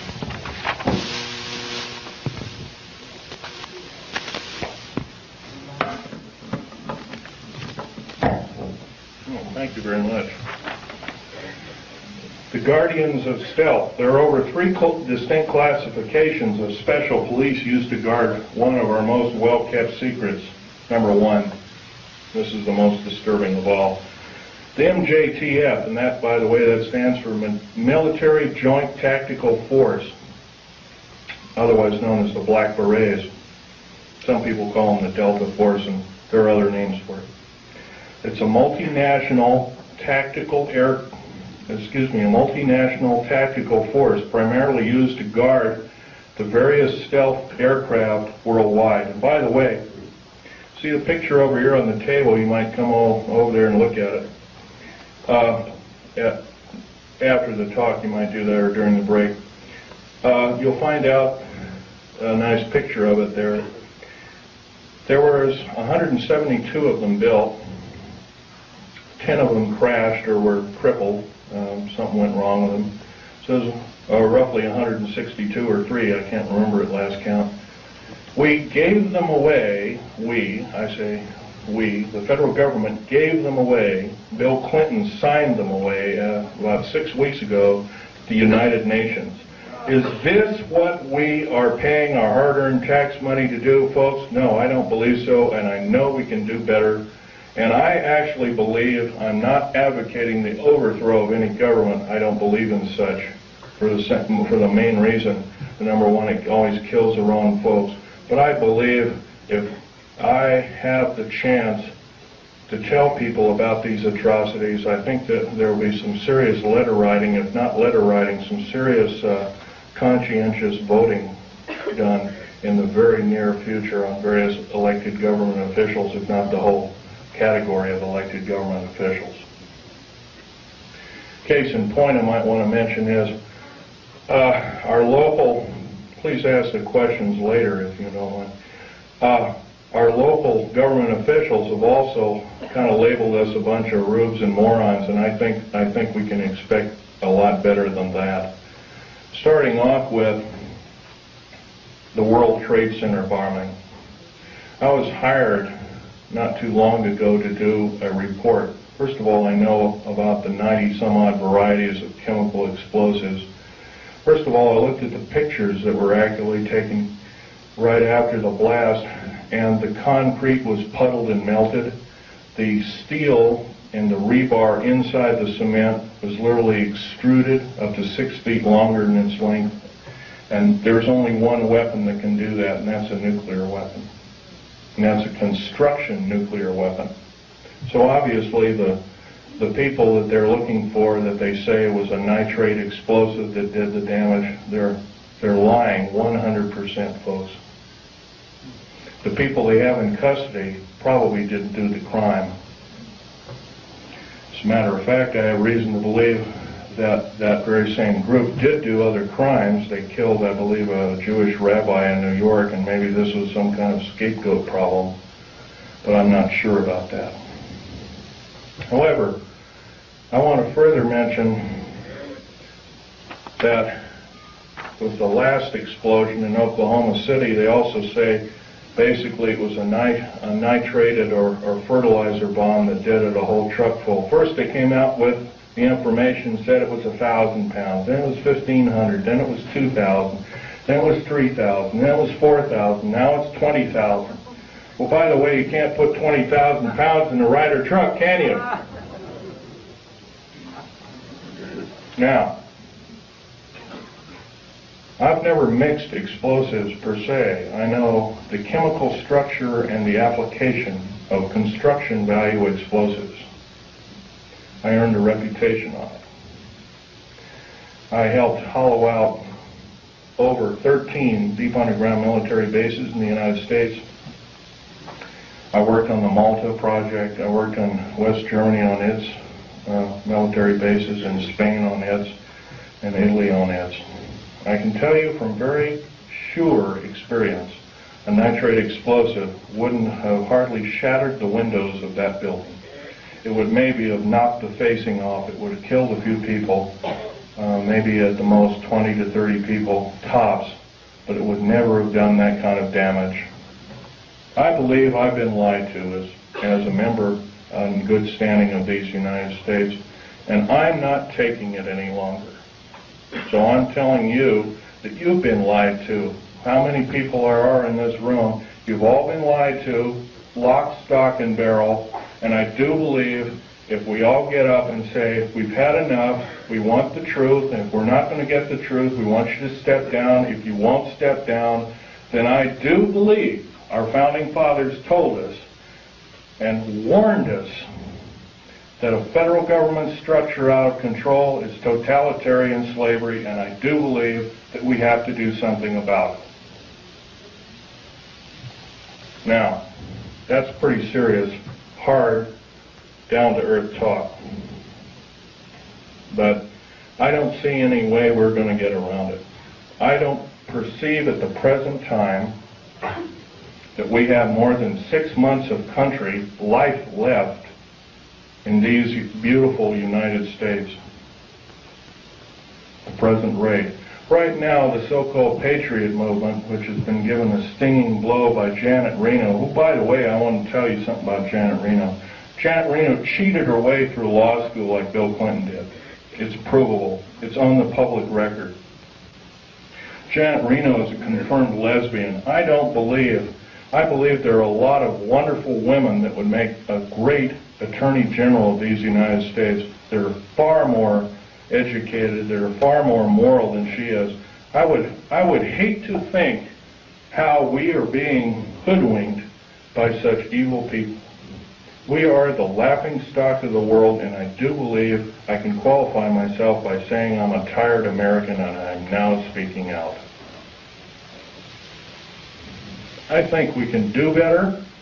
I think these people of these United States, mostly older people above the age of 45, are now seriously worried about their own future. And I'm going to give you a run by some scenarios here that are scary indeed.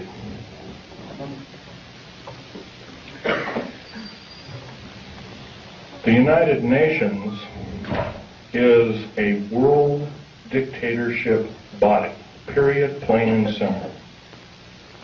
It is housed in the United States. By the way, some years ago there was an interesting thing that happened. The United Nations sent the Uncle Sam, in quote Uncle Sam, a bill for $8 billion. So the Uncle Sam, the federal government, sent the United Nations a bill for $200 billion. They haven't paid one nickel of rent on prime real estate in New York City. They have special trains that shuttle all these diplomats around. One of my best friend's wives and her 2 little boys was killed by a drunken diplomat from Kuwait, who, by the way, our law, by the way, has no effect. I'll tell you another thing. Military law on military reservations has no effect.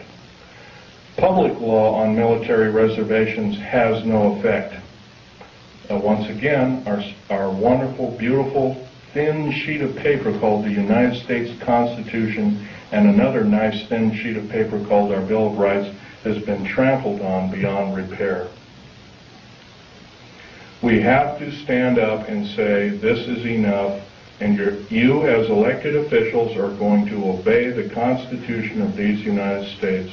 Number one, by first limiting the amount of your service to our federal government. Like 1 term. 1 ping only, as the Navy would say, 1 ping only. By the way, 1 term is plenty. Because if you're an evil person, 1 term you can do a lot of harm. If you're a good person, you can do a lot of good. 2 ways of looking at it. Our elected government officials have sidestepped the whole thing and says, well, with so-called Contract of America. Let me run this scenario by you, folks. Contract of America is the exact terminology that Adolf Hitler used to subvert his people in 1931. I believe we're not of that same caliber. I believe we can do better. Another thing, the contract with America is a last-ditch effort by our federal government structure to tear away the Constitution of these United States and the Declaration and the Bill of Rights. A Declaration and a Bill of Rights, rather.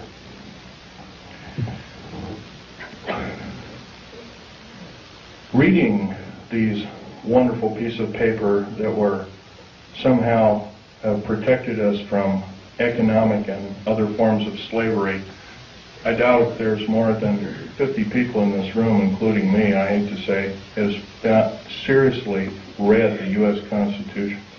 That's a national disgrace. I'm beginning. I picked up a book out of a library and I photocopied it. I'm reading it extensively. Our founding fathers separated church and state. It did not legislate any form of judgeship or judge body to say that we cannot pray either in a school, on federal government property. And by the way, you cannot pray on federal government property. If you do so, you're in violation of federal government standards and laws. And you can be guilty of a $100,000 fine and 20 years in prison. I do believe the people that are now in charge are atheists. And if they are not atheists, what are they? I think we can do better. Another thing I want to blow by your ears is the fact that a lot of you have probably seen in different areas black helicopters. There's over 64,000 black helicopters in these United States. For every hour that goes by, there's one being built. And that it is time that world governments officially acknowledge... I don't believe so. What in the heck does the federal government need 64,000 tactical helicopters for if they are not trying to enslave us? I doubt if the entire military government structure needs 64,000.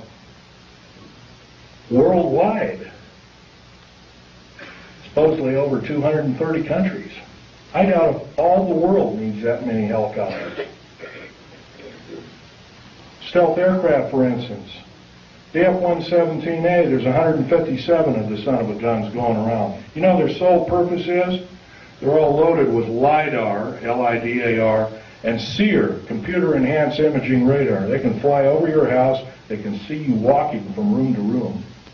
They can tell if you've got an old antique rifle on your mantelpiece. They can see objects in the house with a variation, limit and capability of 1 inch to 30,000 miles. That's how accurate this is. Is this the proper use of our tax money? I would say not. Now, I worked in the federal government for a long time. I know exactly how these people handled their business. Every time I did a job, worked in a federal government installation, I was given a battery of 17 psychological and 8 other forms of tests. First of all, we're supposed to be the militia, but somehow up jumps the Brady bill and other evil bills like it. I don't agree crazy people should be shooting firearms, but on the other hand, I do believe in vigilance. And vigilance is guided by a good spirit who knows the difference between right and wrong, who loves God, who loves talking to God, regardless of what religion we are. And by the way, there's a lot, probably in this room, there's at least a dozen different kinds of religions. I might be wrong. But I'll tell you, they're all good. God doesn't respect what religion you belong to, contrary to what you may have been told. I can tell you, though, that if we were to allow the atheist federal government structure to enslave us, We won't have this opportunity any longer. We have to do something about it. How are we going to do something about it? Well, some of us are attorneys in this room, perhaps, maybe one or two of us. Maybe somebody works for an attorney. Maybe somebody knows somebody who is a good attorney. I know that seems like a hard number to come up with, but there are a few of them out there. Maybe somebody knows a senator or a congressman or has had help by such. There's one outstanding in Oregon. His name is Mark Hatfield. That man helped me fight the federal government. See, my father left me these pictures of what he took at Bikini Island, Operation Crossroads. And I'm going to have this one out on the table. It's the original. I ask you please carefully handle it and try not to put too many fingerprints on it. Right over here, and I'll point to it, and I'll point to it. Hey, Echo, is a structure that is an unidentified flying object. This was taken 12th of July, 1946. Federal government at that time knew all about flying saucers, what they were and what their agenda was, and how they want to control us by world domination. Without question, they knew about it. Let's get on. Al Balick is our second speaker. He worked in a very secretive government operation called the Philadelphia Experiment. Well, so did my father, by the way, and I didn't know this until on his deathbed, and I now have the picture proof of it. Also, I have a picture of a supposed non-human alien called Val Thor that worked for the Pentagon. He still works for the Pentagon. In 58 years, he has not changed. He still looks young. Something's wrong. I don't know if he's doing it under duress or what, but evidently he's still there. Don't know what kind of alien he is. But he's about a few inches shy of 8 feet tall. He's very bright. He's worked in the Department of Defense and the Pentagon for, I believe, 58 or 56 years, one of the two figures. So don't tell me, folks, don't tell me, federal government, that this isn't so. That when we see something in the night sky that doesn't add up to an aircraft, that it's a weather balloon, or that we're mistaken, or I'm crazy, or we're crazy, because it's not. You've been lied to, you've been cheated, you've been stolen from, you've been cheated by your public officials, and I think it's time that we not only realize this, but it's time that other people form cells and start talking about this vigorously. If, say, only 5 people in this room are doing what I'm doing, I can't imagine just 5 people have one talk in 1 year to a group of people like this. In 6 short months, we could reach 10 million people. That's a formidable number. But if I'm just the only one out there talking, it's never going to do it. Right now, before the U.S. Senate is an anti-terrorist bill. This anti-terrorist bill, by the way, is going to kill the United States Constitution and Bill of Rights by number 1. Number 1, it will take away, first of all, it will arm the federal government police force. First of all, I think the federal government's got enough police. There's 1,719,000 federal police officers in these United States. That is more that was in either Germany during World War II or Russia under Stalin and Beria.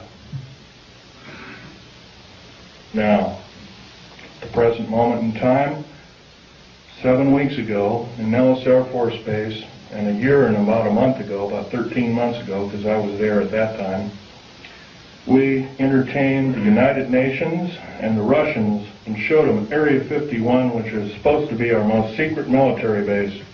What is going on, folks? Tell you what's going on. We're being sold down the river.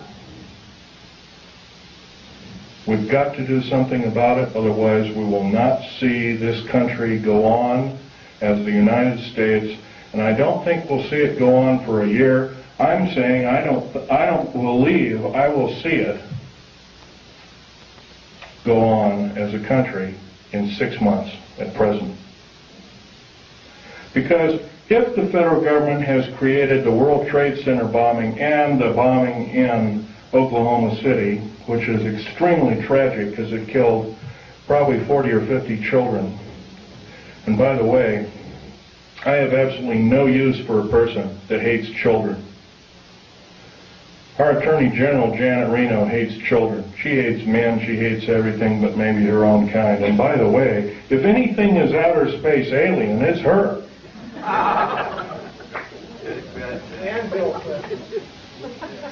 Well, Bill Clinton is just another big liar out there.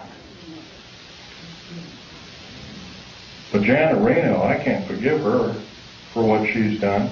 She's done more as a singular intergovernmental official to destroy this country than any other individual, believe, since the great traitor during the Revolutionary War. What was his name? I'm trying to think. What?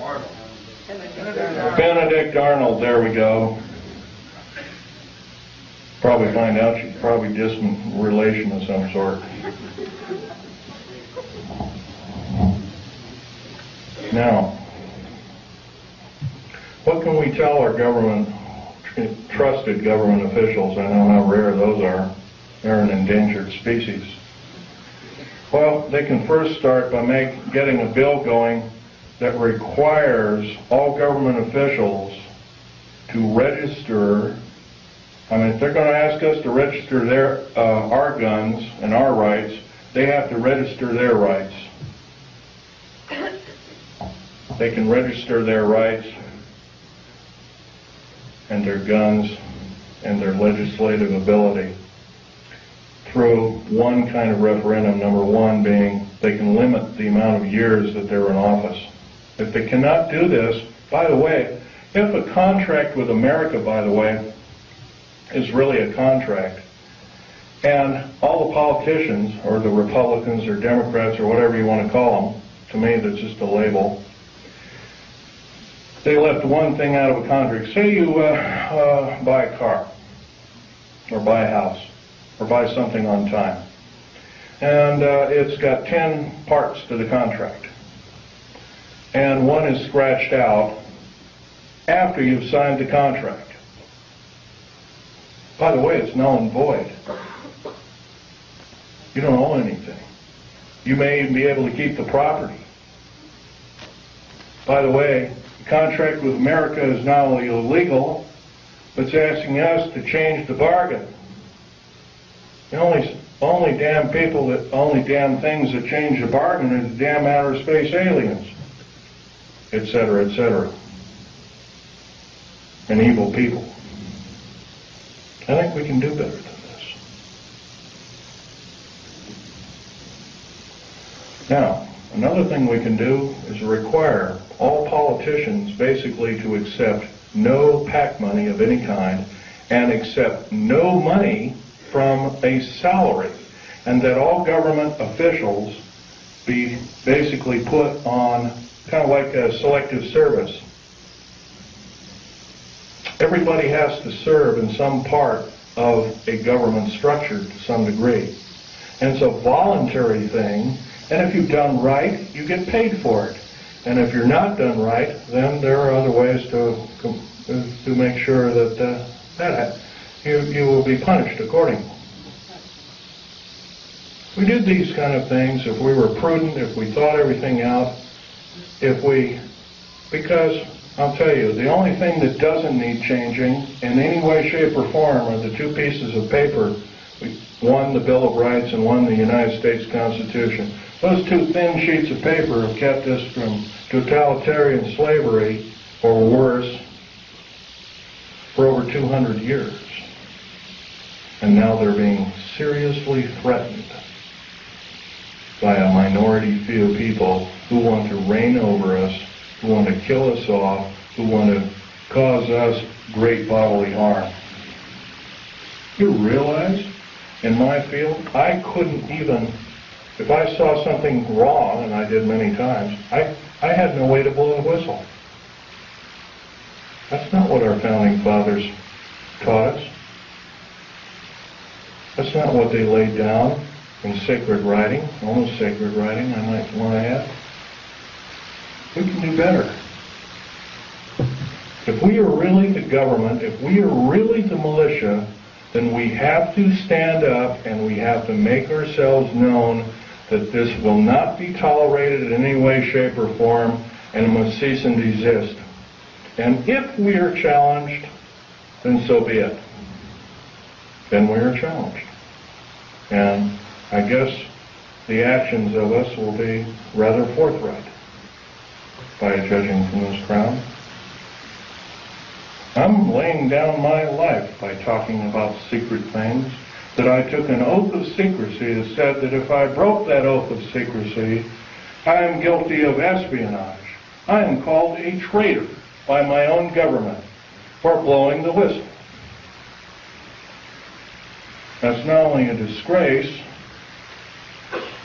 but it's an outrage and has ramifications on everyone in this room. And I think we can do better. Now, I've talked about a number of topics that are rather controversial. I don't think I've talked about too much about why we're being enslaved. If you remember, there's always been a nice convenient war. If it wasn't World War I, it was World War II. If it wasn't World War II, it was Korea. If it wasn't Korea, it was Vietnam. It's always been a convenient war. When we've gotten a little bit too smart, folks, there's been a war to wipe out the good people that would take over and run our country effectively. And that it is time that world governments officially acknowledge. There's a lot of times, and we're going to have to face some very serious consequences very shortly. What we call patriot movements in this country are being singled out for war crimes against humanity, and I happen to think there are a few people in these groups that are crazy, but I would say they're an extreme minority. Probably less than 1/100th of 1% or 1/10,000th of the whole. Janet Reno has us believing that all of the people that are in patriot groups are responsible for inflaming the populace, for doing other crimes against humanity, like killing children, innocent children, regardless of race. The unspeakable thing that happened at Oklahoma City is a wake-up call. If we do nothing, if we decide to stuff our gut, to say, well, I don't have to do anything today, I can watch this show on TV or that show on TV. I don't have to talk about, I'll let Phil Schneider or Al Bielek or some other person talk, Bo Greitz or some other person talk about it. Let them do it. If we act this way, folks, we're not going to be around very long. If you got rights out there, you might as well start enjoying them like you've never enjoyed them before, because pretty soon we're not going to have them. We got the wonderful freedom of movement.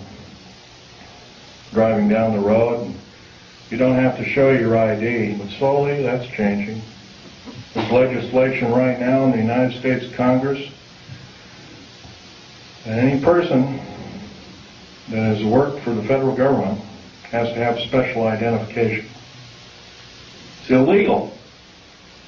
It's an outrage. And I've already drawn the line, stamped and put my foot down, and I say, enough is enough. I've had enough. And I think we can do better. I know we can do better.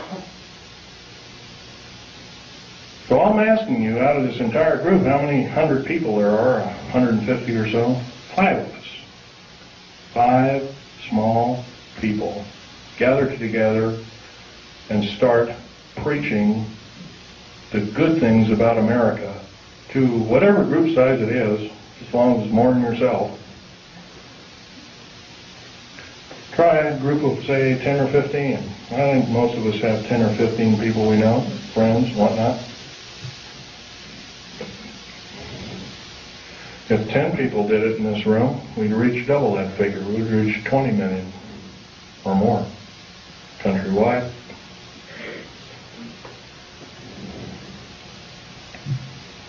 What do we have to do? We have to stockpile weapons and all these other kinds of things. Trouble is with revolutions, they always end up killing the wrong people. Unfortunately, it's starting to look like that might have to be the only scenario to get these parasites off our back. And I'm telling you folks, they are parasites of the first water. They're only out for their own self-gain. And by they, I'm talking about your government officials. Not all of them. There are some that are good. There are some that are honest. There are some that are forthright, that love God, that love the Constitution and the Bill of Rights, and other wonderful works by our founding fathers. But they're few and far between. In the House of Representatives of the United States Senate, there is not one politician that is not an attorney. There is something wrong there, folks. During Abraham Lincoln's time, I know that's a long time ago, 130 years ago, roughly, it was an honor beyond medals and glory to serve in the United States Senate or in the House of Representatives. And there was actually only about 8 total senators and House of Representatives people that were attorneys. The rest of them were common folk like you and like me. But we've been led down the wrong path, folks. If we sit here and do nothing, we're not going to have any freedom. And it's not going to take very long. At this rate of speed and the way things are going, what's going to be the next scenario? Is going to be another bombing somewhere? First it was a trade center bombing in New York City. Then it was middle, homegrown America killing children and innocent people on their way to work, whatnot. Elderly people in Social Security office and whatnot. How come the AARP isn't talking about the 61 older people that bit the dust in the Social Security office and the other federal government that was seeking? Some were in the Internal Revenue Service and other kinds of... By the way, that's another thing. The IRS, there's nothing legal about the IRS at all. By the way, do you realize, I was reading the Oregonian newspaper 10 days ago. President Clinton has authorized the U.S. Mint to print the new money. They've already printed about $3 billion of it. You travel overseas, you get this pink-looking thing with a picture of a president on it, and a similar thing that the insignia is a little off-center, done that way. On either side of this bill is a UPC stripe. No, sir. I don't believe in having the mark in my hand or in my forehead like the Bible taught me. But it's coming, folks, if we do nothing. It's coming as sure as I'm standing here telling it to you. And it's probably going to be here in less than 2 years if we do nothing. And this is I'm actually downplaying it. It could be a lot sooner. Federal government right now, with their high tech, has invented an earthquake device. I have reason to believe that the earthquake in Kobe, Japan, by the way, I'm a geologist, I know exactly what I'm talking about. There was no pulse in the pulse wave. There's supposed to be a pulse wave in any earthquake. There was none in the Kobe, Japan earthquake. None.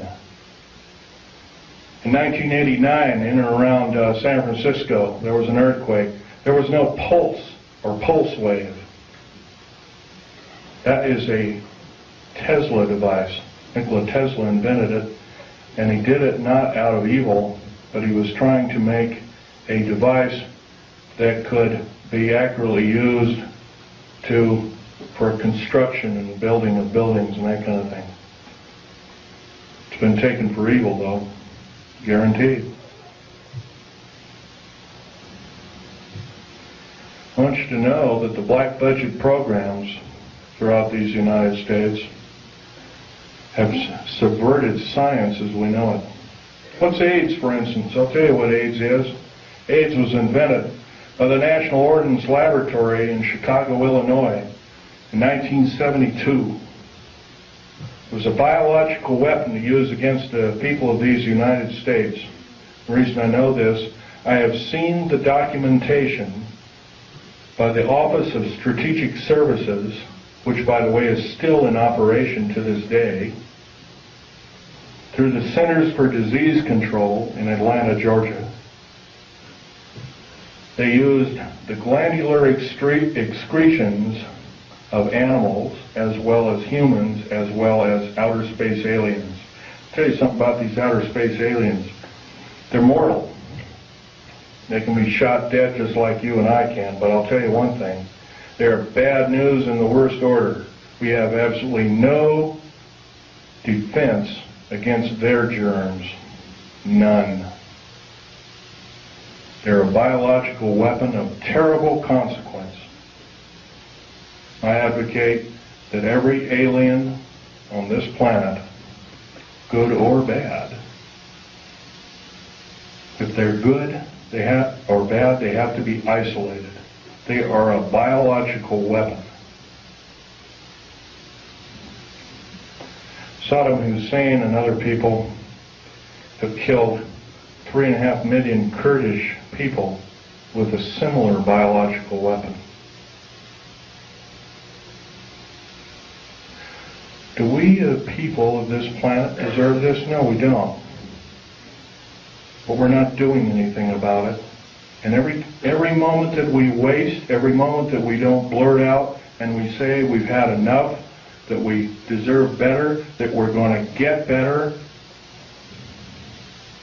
we're doing other people on this planet in different countries a great disservice. Right now I'm dying of cancer related to work that I did for the federal government.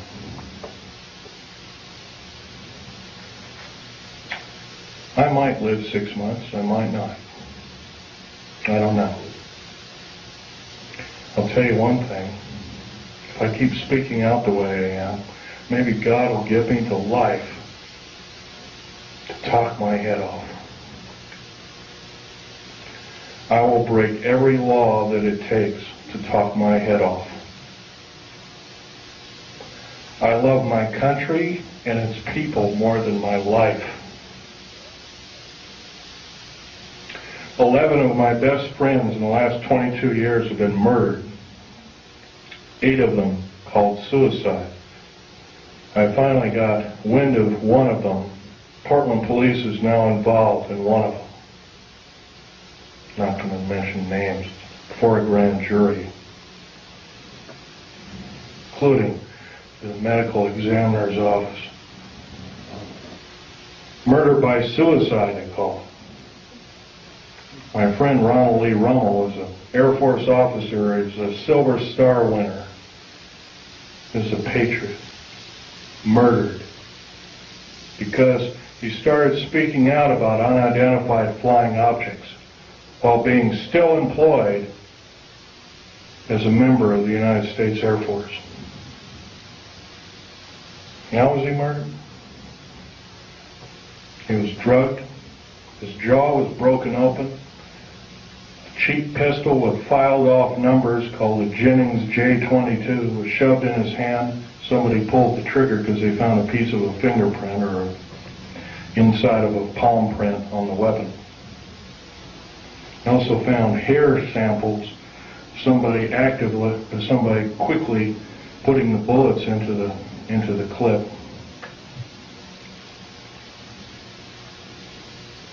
That man saved my life. That man had a family of 5 children. That man was a great person. There's a good chance that When I fly back to to Vegas, I have to drive home. I left my car down in Vegas. I have to drive home alone. I'm scared to hell. Before I went to talk in Las Vegas, Nevada, I drove a friend of mine, a disabled friend of mine, down to Joshua Tree. And 29 Palms is next to Joshua Tree, and I went to see a dying veteran, disabled veteran friend of mine also. Kind of an acquaintance friend. I don't see him very often. Can hardly talk. He's got throat cancer from working with atomic weapons. Federal government didn't want to pay for it, so he married a nurse whose father has donated enough money to keep him alive for a little longer.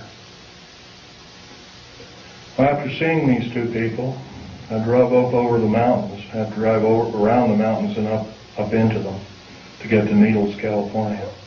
It was followed by two government vans, E350 vans with G14 plates, each with a couple of occupants apiece. One had an Uzi. Ready, he was loading it, because I could see it through one of the windows. They zoomed by. I knew exactly what they were. I've already spoken out. I've spoken in 19 talks to present. I've probably reached 45,000 people.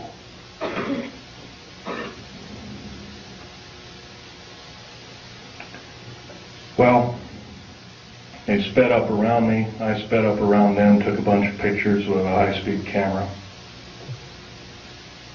Then they caught up to me, and it looked like they were trying to force me off the road. I have a Ford Taurus sedan. But what they don't know about that Ford Taurus sedan, it's got a police interceptor motor. It's got an 8-liter motor. It'll do 140 in the shade. So I got up above them, and I come to a screeching halt right in the middle of the And that it is time that world governments officially acknowledge car, and maybe a foot on either side.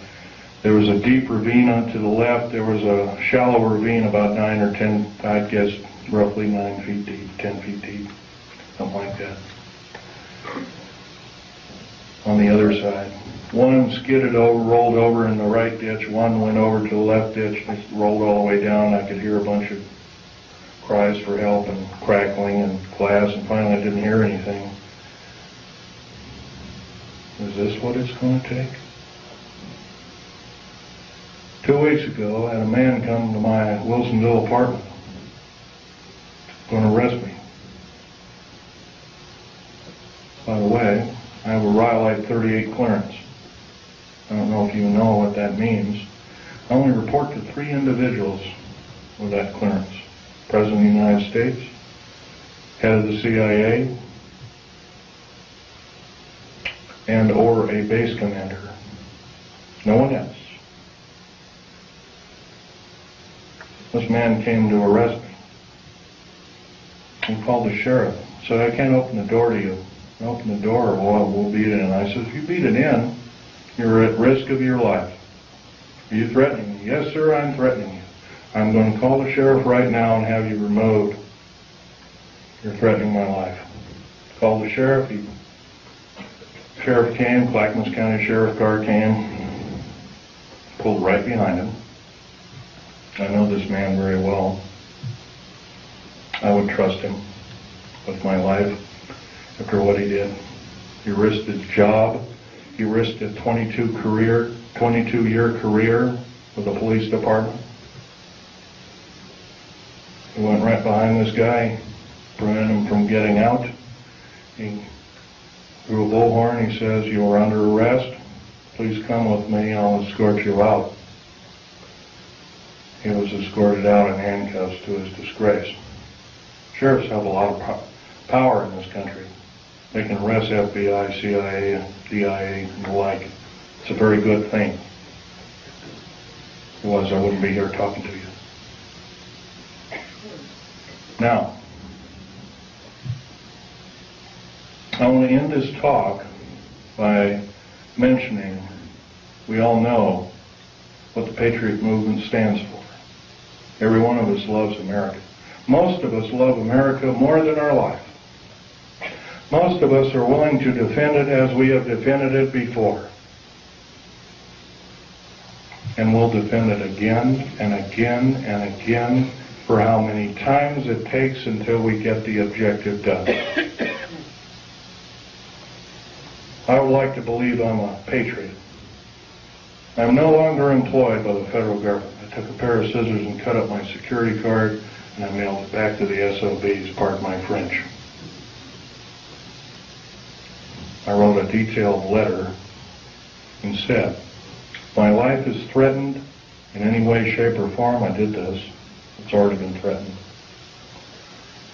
I will consider downloading 140,000 pages of information sensitive to the New World Order, Strategic Defense Initiative, and what it really stands for, and the federal government structure as a whole. I've already begun to do this through the Infonet and the Internet worldwide. I spent $78,000 getting these kind of pictures away from the federal government after my father willed them to me in his will. There all they are, a piece of paper with a few revealing notes on them. Incidentally, Val Thor is this particular character right here. Right here.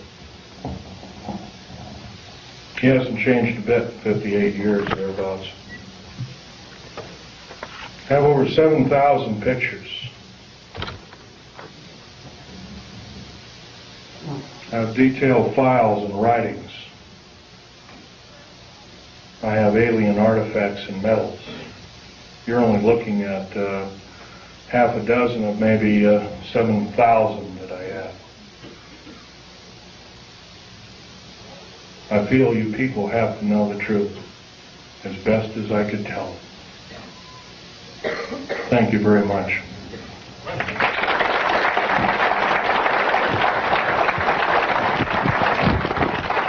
By the way, I might want to mention, if you want to look at these artifacts, try not to handle them, just look at them. And, Questions, Phil? yes, thank you. You indicated that you were injured in a critter. Right. Would you mind explaining to us your injury? I'll be glad to. Sorry, women folk, this is kind of gory.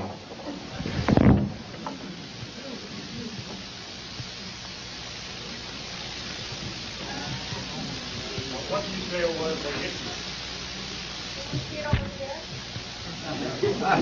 Okay. My legs are worse. It was some form of ray weapon that had a high dose of stinking radiation called cobalt, or dirty bomb radiation. I remember the color of the beam. It was a light green, kind of like a light emerald green. Question? You know much about the reverse phase wave? No, I do not. Question? Have you heard the civilian federal transfer center being built in Oklahoma, Louisiana, and I think Michigan? Yes, and I can tell you that there are 50 of them. There's one in every state. Can you describe what their purpose is? Purposes, they are prison camps. Will make Nazi Germany look like a kid's toy. They're very large. As big as they are above ground, they are a minimum of 3 levels below ground. Have you ever heard of Goose Lake, for instance? Goose Lake is a prison. It's a supposed model prison run by Wackenhut. Wackenhut is Fourth Reich Nazi German. They run this entire police state operation in Southern California. It is a low-yield, deep underground military base. It's not military. Wackenhut base, basically. It's buried about 500 feet underground. It is a long runway underground. It's about 3 miles long. It's got 2,700 prison cells in it. There's a track on either side of it.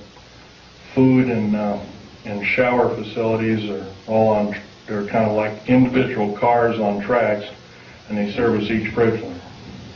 You got to change your clothes once a week. You got to shower once a week.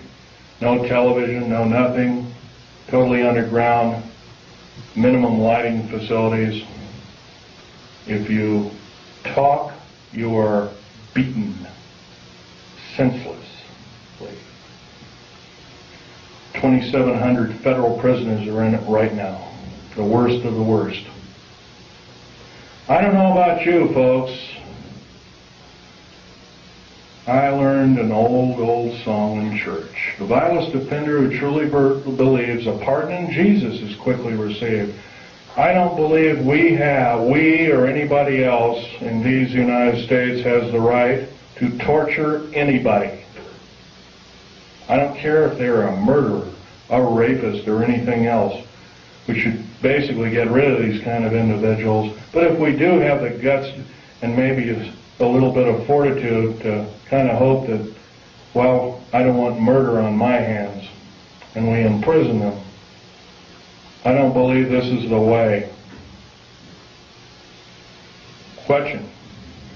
A comment. It appears that we're way past the 2-year voting cycle to stop what's happening right now. Well, like I said before, start forming cells, enclaves. I hate to say this, enclave has a peculiar, nasty overtone to it. But start forming enclaves, start talking to people, talk your head off. Talk your head off because your life depends on it. I'm not asking you to do what I'm doing. I'm asking you to risk your life for these United States like I am doing. Question over here. You got your internet address? The fact that Yes, I'll give you my address. these beings are alien in that they come from other planets. Otherwise, we have the theory of being extraterrestrial. Have you in all your studies ever tried to determine whether or not there was an alternative answer? Rather than being extraterrestrial, are they extra-dimensional? And if so, what have you discovered and what authority can you mount to be able to show that as a possibility? Okay, let's take one thing at a time here. Extra-dimensional, they could very easily be. Al Bielek will probably tell you about that in his talk.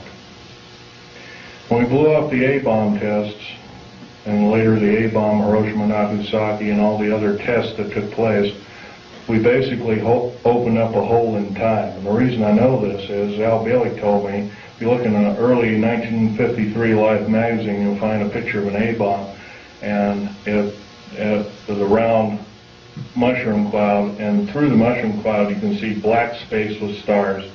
Unfortunately, those stars don't add up to any known stars in our view. And so Al Bielek was telling me, yeah, that opened up another dimension. And Life magazine almost lost its license to print. But yeah, you're right there. Your other questions, some of which I can or cannot answer. Right now, as much information as I have, I like to say I'm a scientist, but I think that's got a kind of a bad connotation anymore. But anyway, as a scientist, I like to say that in all my studies, I have every reason to believe outer space aliens are another form, another tool, another system of technology to enslave the wonderful people of the United States of America and the world under a one-world government. And this scenario occurred in Nazi Germany and is now occurring in the United States, and it's got to go. Otherwise, we're going to go. Next question over here. Now, what's the reason for the base? The underground? Pretty obviously, if you take all the 129 dumb bases, right now there's actually 131 of them. Take 129 or 131 dumb bases, 10% of them, roughly 14 of them, the largest. They're all cities underground. There's high-speed railways, magneto-leviton trains that have attained Mach 2, and Al Bielek will tell you about this in his talk. He's seen them, actually been on one of them. I've seen the tunnels, I've never been on the train. He'll tell you that also that these can house great numbers of people. Well, I'll tell you exactly how many numbers of people. You'd get 106 million man standing army, fully equipped with all the food, water, and provisions for 2 years underground, or however long it took to suffer out a nuclear war or whatever kind of ugly scenario. And that would be enough to defeat anybody in the United States. By the way, there's no place to hide anymore. Black helicopters, and there's so many of them, not just black ones, I'm talking about military helicopters in general too. They have detection devices. If you got something buried like a cache of weapons or diamonds or gold or money or whatever underground, they've seen it already, guaranteed. They can detect you in an airport. I want to blow this one by you too, because this is a nice little tidbit. Right now, if you're carrying more than $1,000 in your pocket, most of us don't, and some of us do, carrying $1,000 or more in your pocket, you are perceived as being an enemy of the United States and or a drug dealer, and you can be arrested immediately in any airport in the United States of America. By the way, if you look at your money, your 50, 100s, 20s, 10s, 5s, whatnot, and even the 1s now, you'll find there's a little thread in there. If you look at it, like on a $100 bill, it'll say 100, and it'll have a little number in the 100, 100, 100, and $100 marks all the way on both sides. It's a little, kind of like a little thing that tells you that the beast is still there. We don't do anything about it, folks. The beast is going to claim us. Every one of us. Okay, question? Any more? Okay.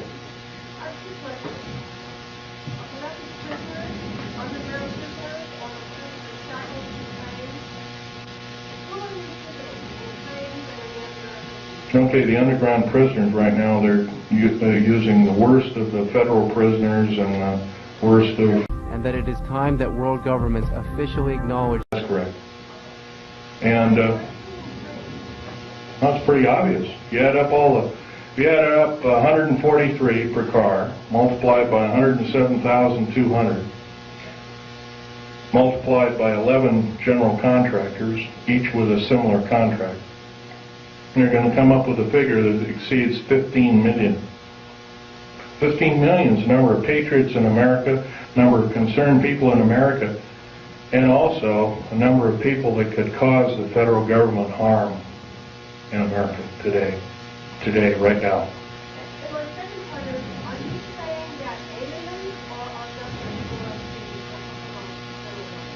I'm saying our federal government blew up Oklahoma without question. Clearly proven.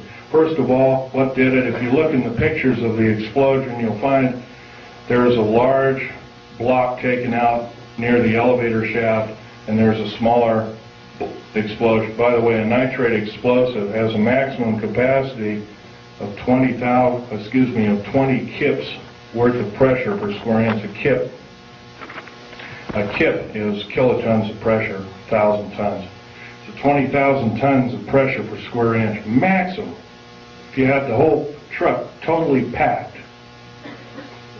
Wow. By the way, the federal building in Oklahoma City had some pretty strong girders in it. Girders and pillars and stuff like that. The average federal building, especially a new one like this one, has a tensile strength of 200,000 kips. The only thing that can tear it apart like that is either a nuclear weapon or a thermite charge, shape charge explosive. Right now, the only thermite charge explosives in these United States are military operated, and they're housed at Mather Air Force Base in California, near Sacramento. Yes? I heard there were 2 explosions still 8 seconds apart. I wasn't really aware of that, but if there were 2 explosions, I would assume that one was either a reverberant explosion or it was an atmospheric explosion. It's on the seismograph at the university. It wasn't an echo. I'd have to look at it. It's on the back of the sheet I just handed you. Really? Okay. Right there. Okay. And this is the second explosion, is that correct? Right, they're both on there. Right together. They're right together. Mm-hmm. Well, the truck bomb shows an explosion, once again, with no P wave, but it has a scalar wave to it. Could have been a scalar weapon, electromagnetic weapon of some sort. The train explosion, once again, also has it does have a P wave, but doesn't have an N wave. Therefore, it too must be a device. No, that's the train that's going by the university. Oh, it is. Okay. All right. I heard the director being interviewed, and he said the same thing. There were two explosions, and they asked him if it could have been inside, and he said... Well, this one here that says truck bomb. No, that's not the bomb. That's a truck drive by the university. No, this, okay. It says, oh, truck and bomb. I see. Okay. The two that are marked bomb, once again, have the configuration. It's called the squared sine wave configuration, or Crazy Ivan, as the Navy calls it. Squared sine wave with no P wave, it would have to be a mechanical device, without question. I could prove that, but it'd be kind of boring laying the figures out. Okay, another question? Yes, ma'am.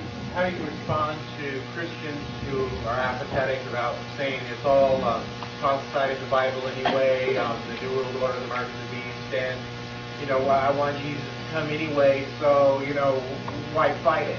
How do you respond to that? Prudence. What you know best to be. Pray about it. Prayer. That's the only prudence around worth saving. Next. This lady here. Okay. Is it true that you know anything about what God was going on in the East, that they just have colonies on Mars? It's quite a possibility because, for instance, the New World Order and the elite, as we call it, built and funded Hubble telescope. Remember also that telescope, the one that orbited Mars, supposedly shut down. That was another lie, total lie. Took detailed photographs, totally mapped the planet. I've seen some of the photographs. The face on Mars is a reality. There, at one time there was a civilization. That's been proven. Computer enhancement photograph, and it was broken down by a supercomputer and proved it to be a intelligent made device rather than a hunk of rock with a funny shadow on it that NASA told us. Another lie. Once again, you have to remember it. These people cannot tell the truth. In days past, they were called the sons of Belial, the ones that could not tell the truth. We have to consider them our enemy. Next, this fellow. Yes, they do have bases on Mars. Have you heard of that possibly these rays are part of the experiments which our government are doing under base of taking the synthetics and all these creatures, but perhaps they're manufactured? No, sir. I can tell you right now that's not so. They have a copper oxide for a blood, similar to an octopus, a cephalopod, or an insect, or a spider. Another thing is their chromosomal structure is totally different. Their cellular structure is totally different. No, sir, that's not true at all. Are there any good aliens up there? Some people think that perhaps... Probably so. There's supposedly a group from that I've heard from different sources, fairly accurate sources at that some of them came from the Pleiades, but right now they're supposedly having an all-out war with the Greys, and they had to leave us, and they left us anywhere from a couple of years ago to 4 years ago. I haven't really studied that in. I've been talking about other things lately, so... Some people think they're here to rescue us if the whole thing blows up. Don't count on it. Question? No, sir, I cannot do that. You'll have to go through the internet and do it yourself. That would be giving myself away to the beast. No, can't do that. Question? Is it possible that this gentleman here from here made a statement regarding attitude of a lot of people who are Christians? Is it possible that you are taking a study called eschatology, end time phenomena, prophesied by Daniel, prophesied by Isaiah, subject to the Olivet Discourse, subject to the book of Revelation. It does talk about kind of things that are going to come to judgment on the earth for Israel, the Antichrist, and those who are unbelievers. Is it possible these things will probably come to truth, come to pass, but to use eschatology as a weapon of fear in order to get people to act is not what the scriptures talk about. That's correct. That's correct. You can't do it that way. The fact of the matter is that in Christ we have liberty from those kinds of things which are going to befall the earth, because there's no condemnation for those who are in Christ. So it says, but to try to say that we are people who are subject to this condemnation is not a full understanding of eschatology. I would agree with your statement. There is one thing, though. I love America. I'm only one person. I'm only human. I can make mistakes. I'm not perfect. God is perfect, as much as I know. I will say one thing, though. Keep reading the Bible. It'll just make your heart purer and purer. It'll also improve your prudence and improve your state of mind overall. Would it be more profitable to get further into Christ and get further into ourselves? And let the world and all the good people in this country go to waste? No, sir, I cannot believe that, nor will I possibly ascribe to that in any way, shape, or form. Christ did not put us on this earth to die in a holocaust of fear from characteristic evil entities or people. No, sir, I cannot believe with that particular statement. I love Christ, but unfortunately I cannot believe that I can allow my fellow countrymen to go by the wayside. And I think actually it's a form of disinformation and government propaganda to believe it. Next. Yeah. Okay. On the Idaho Constitution has a provision for the militia. All able-bodied men between 18 and 45 years old will serve in the militia. That's in the Idaho Constitution. Okay, I agree with it. In fact, I would extend it from the years of 18 years old to maybe your age, 70 or 75. I'm willing to do it. I'm up past the age of 45. Sorry, I don't believe in age limits. If I live to be 100, I'd like to do it. Yes, sir. I'd like to give you a quotation from the Bible, Christ talking. It is Luke 19:27, and it says, "Bring those my people who do not want me to rule over them before me and slay them." And I always ask the people, does that mean love them to death? But the preachers don't preach this. And there's other quotations like that. Yes, I've read such quotations. If I'm wrong, I will stand slain by God. Stand convicted. Maybe I have already been convicted. Yes, sir. You tell us where the prison is in Idaho? Yeah. Near Coeur d'Alene. What was that question? Would you state the question again? Where is the federal prison that you're talking about in Idaho? Well, there's several federal prisons. There's a new one being built near Coeur d'Alene, Idaho. I don't know. I've never been out there, but I heard it's on the east side of the town of Coeur d'Alene, Idaho. Whatever. Man with a red shirt way in the back there.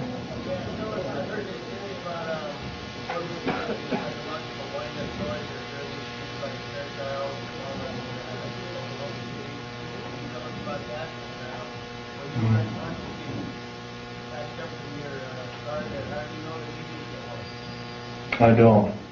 And I haven't heard about such things, but I'm sure there might be such things. There are things that were used against the Afghan people. There were things that looked like innocuous toys, and there were high explosives that killed a lot of people.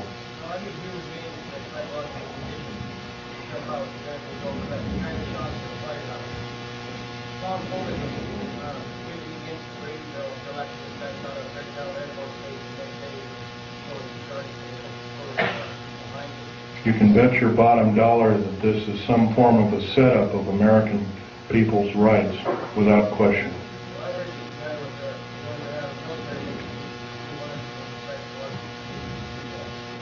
Yes, I believe that too. The U.S. Navy presently spends about 1/16 of the entire black budget allocated to them on psychological programming techniques through the RAND Corporation. Next question. This lady. Okay. I can only take one more question, so this lady. The ones that, were victims of the bombing who did it. I don't really want to know. I personally don't know the name of the person who did it, but... it takes the government. And let them start getting this other side of it. And Well, this is a difficult task, ma'am. The best thing that can be done, yes, I would say yes, that is true. We can get the word out. But it's better to get in groups of people and tell your friends the best that you know how to say, and go from there. But other than that, yes, that would be the best thing. Right. Well, unfortunately, I'd like to say, yeah, go ahead, write everybody until the cows come home. But right now, as the way things are going, that might not be your best bet. He fought on both sides of the war. He was originally a U-boat captain. He was captured. He was captured by the French. He was turned over to the United States Army. He was turned over to the United States Navy. He was repatriated here to Cocoa Beach, Florida, and Fort Lauderdale, and taken up to Philadelphia Navy Yard thereafter. And he was a master machinist as well as an MD doctor. He later became an MD doctor and never did anything with it. But basically, he was involved with different kinds of concerns, such as A-bomb and H-bomb and Philadelphia experiment and these other kinds of projects. His groundwork, he invented a camera, a high-speed camera that took pictures of the first atomic tests in Bikini Island on 12th of July 1946, to which I have original photographs of, which show unidentified flying objects fleeing the bomb site at a high rate of speed.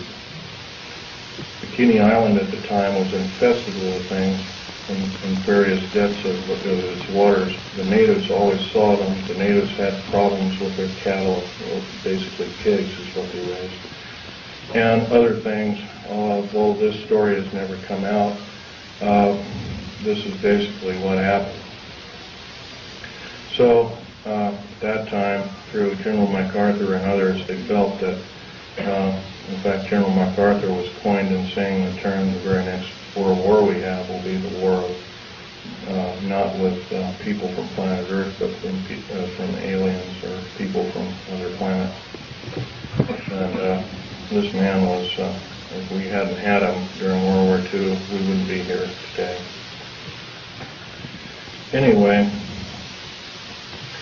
my father laid the groundwork with theoreticians about Philadelphia experiment and other experiments.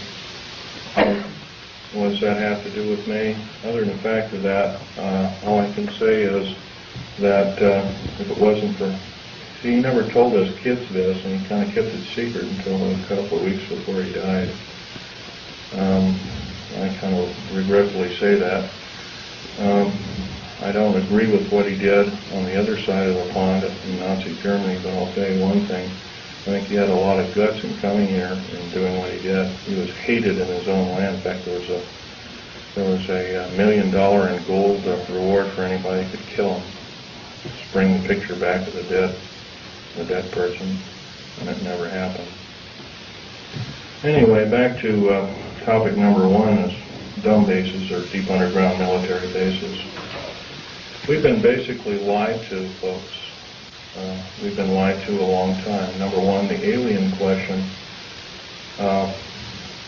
Nobody really knows the truth. We've been ruined by Madison Avenue has painted a very unrealistic picture of what's going on with outer space aliens and the insider government, especially at Groom Lake. This particular facility, the hat shows, this wasn't the original insignia. This is kind of like a local fish wrapper type insignia. And the original insignia had a skunk on it because that was part of the infamous skunk words. So anyway, this particular base originally is housed up to 117 live alien critters, or whatever you want to call them. Right now, it's not housing much of anything. Most of the stealth hardware has been removed. They moved it over to Kirtland Air Force Base. First of all, I want to tell you about aliens and the alien agenda. Back in 1954, under the Eisenhower administration, the federal government decided to circumvent the Constitution of the United States and form a treaty outside of the borders of the United States within the borders of the United States. Basically, a treaty from entities outside of the borders of the United States, and it was supposed to be secret. It was called the Greada 1954 Treaty, G-R-E-A-T-A, Greada 1954 Treaty. That basically said that the aliens could take a few cows and test their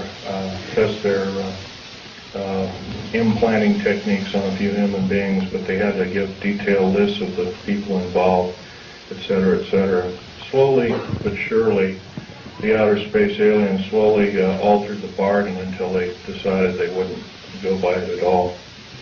And back in 1979, this was a reality. The firefight occurred. And that it is time that world governments officially acknowledge. I was involved in, we were building an addition to the deep underground military base at Del State, New Mexico, which, by the way, is probably the United States' deepest base. It goes down 7 levels over 2.5 miles deep. But at that particular time, we had drilled 4 distinct holes in the desert ground, and we were going to link them together with shape charge explosives. And then we were going to basically blow out large sections at a time. Well, when I was my job at that time was to go down in these holes, gather rock samples. I was one of the survivors. I'm probably the only talking survivor you'll ever hear. 2 other survivors are under close guard somewhere in the United States. One is not in very good shape. He's living in Canada. So I'm about the only one around that knows the firefight, that knows all the detailed files of the entire operation. 66 Secret Service agents, FBI and the like, Black Berets died in that firefight. I was there. Number one, part of what I'm going to tell you is going to be very shocking. Part of what I'm going to tell you is probably going to be very unbelievable. So if instead of putting on your glasses, I'll ask you to put your skepticals on rather than your spectacles. But please feel free to do your own homework. I know the Freedom of Information Act isn't much to go on, but unfortunately it's basically the best we've got. Your local law library and your nearest law university is a good place to look for congressional records. So if one continues to do their homework, and one can be standing vigilant in regards to their country. I love the country that I'm living in more than I love my life. I would not be standing before you right now risking my life by telling you these things if I didn't believe it so. The first part of this talk is going to concern deep underground military bases and the black budget. Let me first start by emphasizing the black budget. The black budget is a secretive group, basically a secret budget. It garners 1/4 of the gross national product, the entire gross national product of these United States. At present, the gross national product is around $5 trillion. So 1/4 of that's about $1.25 trillion per year. At least 1.023 trillion, and I say at least, is used in black budget programs like deep underground military basing. Presently, there are 129 deep underground military bases in these United States. Is this our? No, this one doesn't work.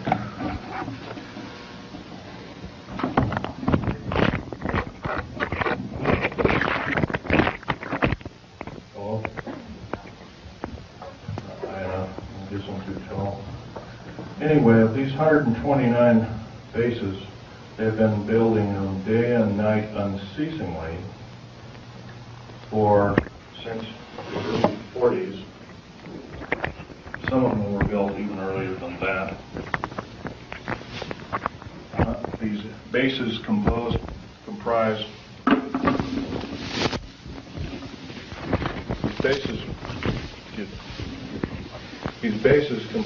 basically of large cities underground. They're connected by high-speed monorail magneto-leviton trains that can go up to Mach 2.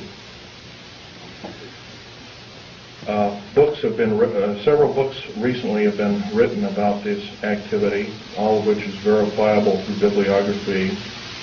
I think Al Bielek will, unfortunately, Al Bielek has my only copy. Is Al Bielek here, by the way? Al Bielek?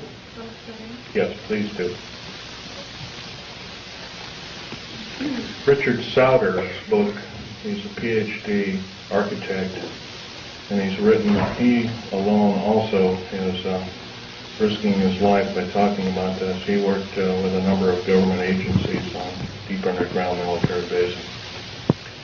Okay, there are 129 of these in these United States.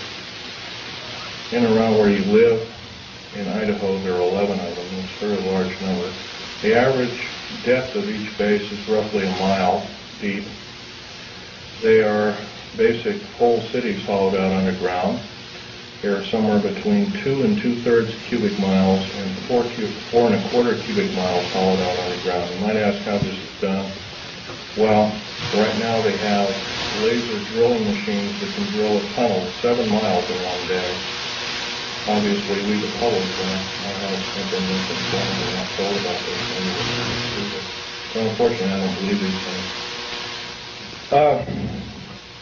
The black projects, as we know them, sidestep Congress, which is illegal. Right now, the New World Order is depending upon these bases, and if I'd known it was the New World Order involved, I wouldn't have had anything to do with them.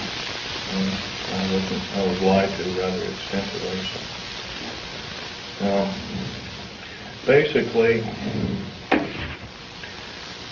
the technology as we know it for every calendar year that goes by, every 12-month calendar year, the military technology increases about 44.5 years. This is why it's easy to understand that back in 1943 they were able to create through vacuum tube technology, a ship that literally disappeared from one place and reappeared 400 miles later in another place. My father, Phil Schneider, there's an interesting story about him. And all this stuff about deep underground military basing that might be effective. We're all basically here as kind of like a captive audience, except that we're all worried about the strange activity of our federal government. I'm very worried about it. They've stonewalled senators. They've lied to the public. They refuse to tell the truth in regards to the alien matters. I can go on and on. That the list is It would take longer than there are days here, let alone minutes. So I can tell you that in all respects I'm rather disgruntled that since I used to be a rather high-ranking worker in our federal government structure, I'm very disappointed in the activities of our federal government, very worried. For instance, to run by several topics to you. Recently I happen to know somebody that lives in and around, I live just south of Portland, Oregon.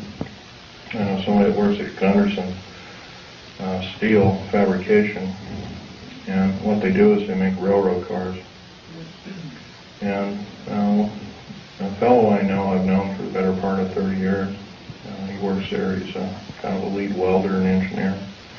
He's kind of a quiet type, and he came in excited to me. He called me up, and I met him, and I tried to calm him down quite a bit. But he told me, he says, well, they're building prisoner cars. They're going to, looks like everything you've been talking about the federal government is starting to happen. And he was real nervous about it. And I said, well, slow down, Bob. So anyway, he told me what was happening. He mentioned that Gunderson has got a contract with the federal government to build 107,200 full-length rail cars, each with 143 pairs of shackles in each car. And there are 11 subcontractors in this giant project, and supposedly Gunderson got over $2 billion for the contract. Bethlehem Steel, there's different steel outfits or different fabrication outfits across the country are building them. Anyway, I says, hey, this is a nice, fantastic story, but how does it pertain? And he says, well, I got to show you one of these cars. So we did. We went to the rail yards in North Portland. I call it Graffitiville, USA, because it's wall-to-wall graffiti. And there's a new car, and he popped open the seal and slid the door back, and there they were. Boy, he wasn't wrong. Yeah, it's scary. Now, if you multiply 107,200 times 143 times 11, you'll come up with a monster figure of about 15 million. 15 million is about the number of interested people that I would consider patriots of these United States, and other interested people that don't like seeing what's going on with our federal government, that want to do some serious changing but can't do it. See, no more can we vote out our elected officials. They become kings and queens over us. And I hate to say this, folks, but our present structure of government is not democracy at all. It's technocracy. And it's a form of feudalism. It has nothing to do with the republic. To the republic for which it stands, one nation under God. These people are godless. They've legislated out prayer in public schools. First of all, the public school system is a disgrace, but here they voted out prayer. It used to be before you started class in grade school, you'd have a little prayer. That's kind of a neat thing. Well, now you can't do that. It's against the law. If you do that, by the way, you can get fined up to $100,000 and you can get 2.5 years in prison. Now, somewhere down the line, I don't believe this is very prudent. I believe that we deserve better. We can do better. I also believe that our federal government now is running the gambit of enslaving good, freedom-loving people of these United States. I love these United States more than my life. That's why I'm talking about this to many people as I can find. I'm not a very good speaker, but I can tell you, I'll keep shooting my mouth off until somebody puts a bullet in me, because I'll tell you, it's worth it to talk to a group like this or any other group about the atrocities of our federal government structure. Now, that's only one problem. There are other problems. How about the deep underground military bases I've been talking about? I'm going to show you a number of things that I've collected here as kind of statistics, and just bear with me here. I'll drop the mic here. We have stealth black jets. Here are the different code names for them. There's 29 prototypes, different prototypes presently. cost for biennium is roughly somewhere around 1.6 trillion. I did this compilation in 1993. Budget from U.S. Congress 5-year plan that we're told about is $247.6 million. You couldn't buy the spare parts of all the black helicopters and the F-117As and the B-1, the B-2 bomber, and all the other 24, 25 prototypes. Couldn't even get the nuts and bolts for that. So we've been lied to, folks, and I know we can do better. Black budget garners this figure, roughly $1.25 trillion every 2 years. Trillion. I'm not talking billion, folks. Trillion. If you don't know what a trillion is, it's 1,000 billion. It's a big number. If you were to regard that in dollar bills, it would be 11 tons of dollar bills. That's how big a trillion is. Okay. The black budget literally means hidden budget.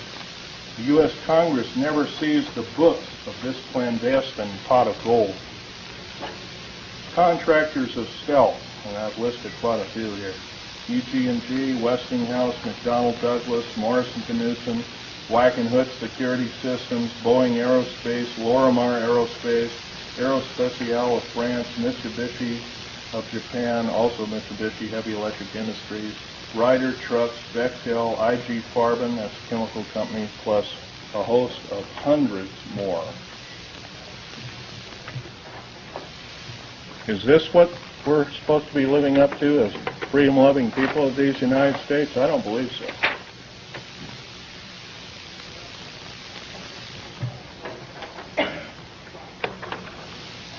Still, 68% of the U.S. military budget is directly or indirectly affected by the black budget.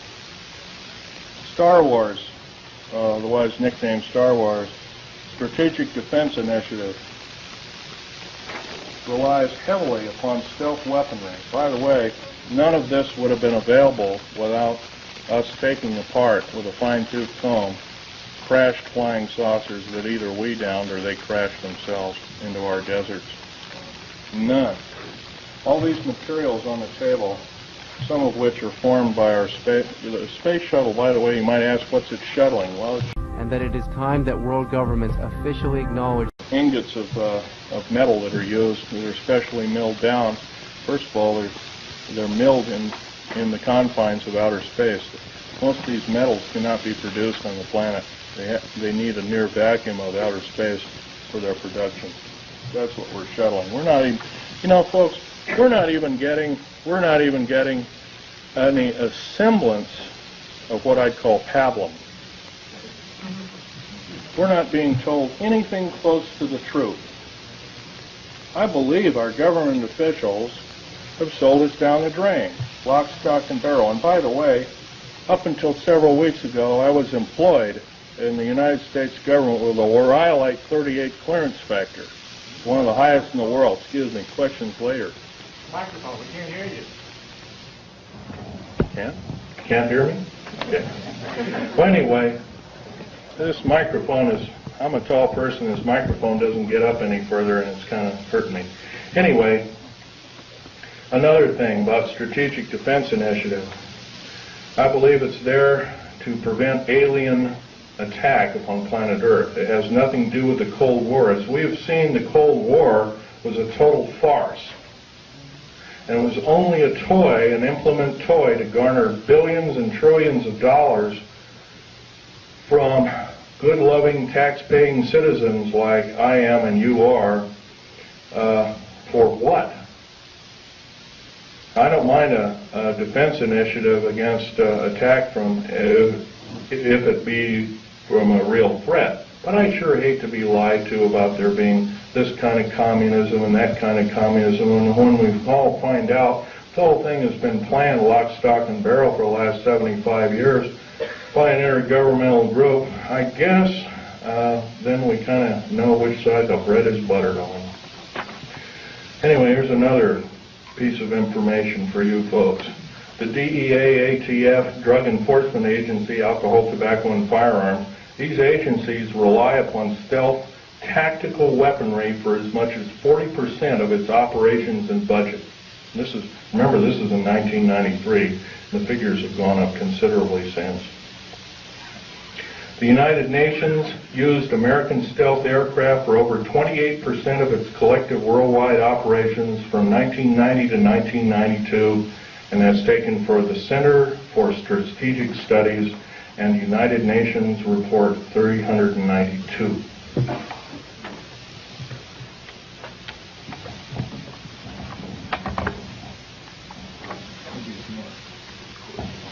Yeah, I would appreciate that, because I'm having to bend over here and it really hurts.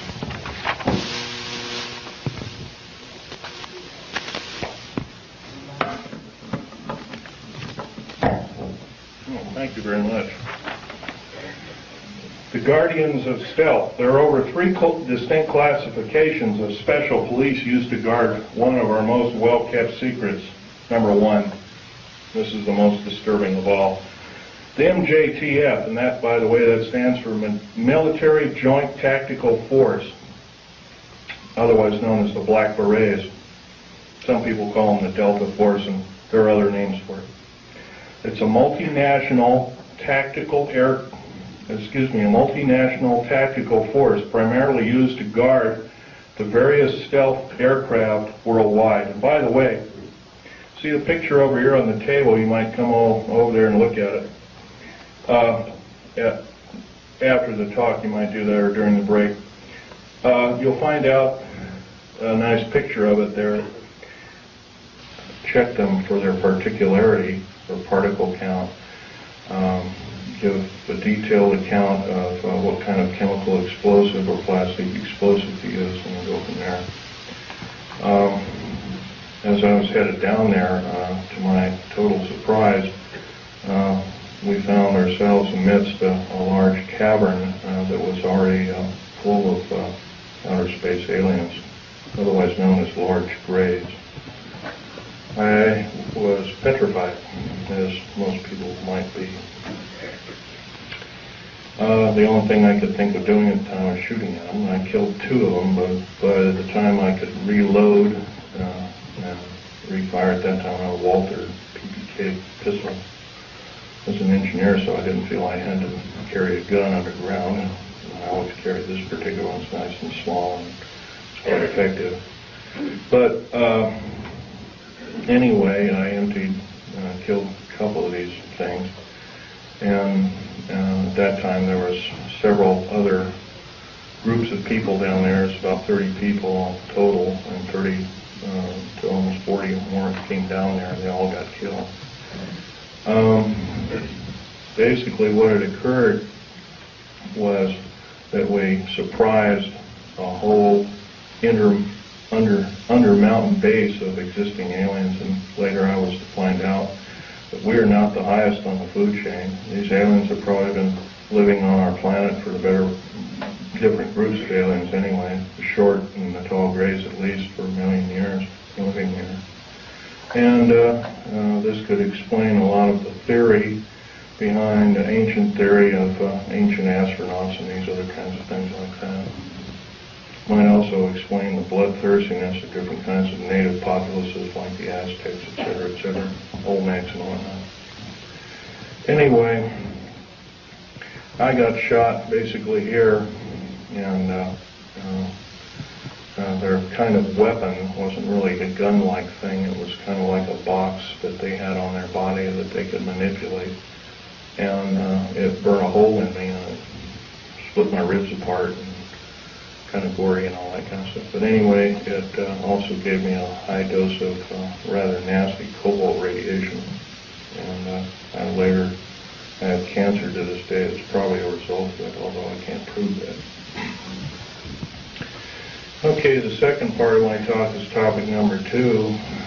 It includes basically how this all occurred. How could we have possibly gotten involved? Well, we finished working with, we basically were beaten down by World War II, and I guess we were figured to be rather vulnerable as a populace in the world, which we were at the time. And I'm sure this is probably why we, at our weakest point, later found out to to be vulnerable indeed, and so we were basically attacked. And of course, I think some of us, how many people here are familiar with the crash at Aztec, New Mexico? Raise your hands. In 1947, sometime in July of 1947, there was a large crash of a flying saucer. I believe it had 7 or 8 alien critters, or whatever you want to call them, aliens in them. One survived, and I believe 6 or 7 were, I don't know the whole story about the whole thing. And one of the artifacts I have here on the table is when I was a young child, I was about 14 at the time. I had a friend of my father was Sir Johnny Rawlins. He had a British Naval Intelligence. And he gave me, I asked him if I could have a piece of metal of this crashed disc, and my father protested violently. But anyway, Johnny Rawlins said, sure, I can give you a little piece. And he gave me a little piece. I've had them in my collection ever since. That was kind of like the small start of a collection. But other than that, UFOs really wasn't my bag until I started work at Area 51, which is in the Nellis Air Force Base north of Las Vegas, Nevada. Going back in 1979 in a firefight, it took me about 2.5 years to recuperate, enough that I could go back to work. But I did. I survived, and I went back to work. Through Morrison Knudsen and EG&G, and Bechtel and Page and Page and other construction outfits at the time. Anyway, at Area 51, they were testing all kinds of very peculiar spacecraft. I think you're also, how many people here, for instance, are familiar with Bob Lazar's story? Good. That's a good group indeed. I'd suggest more of you buy his, or obtain his tape, or borrow his tape, and read some of the publications. He was a physicist who worked at Los Alamos National Laboratory at Area 51, trying to decipher what was the propulsion factor of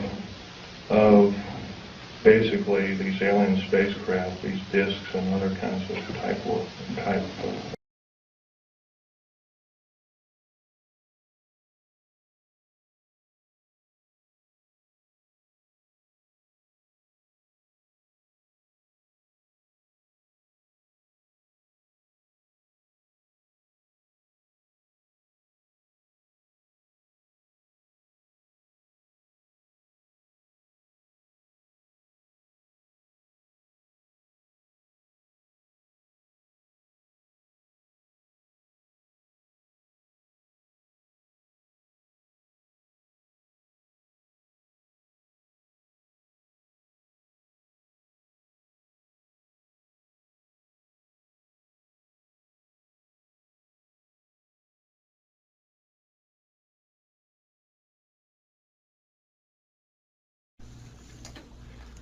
Hello, this is Mike Hautsager, the producer of the Phil Schneider CD, and I have with me today Mr. Al Bielek.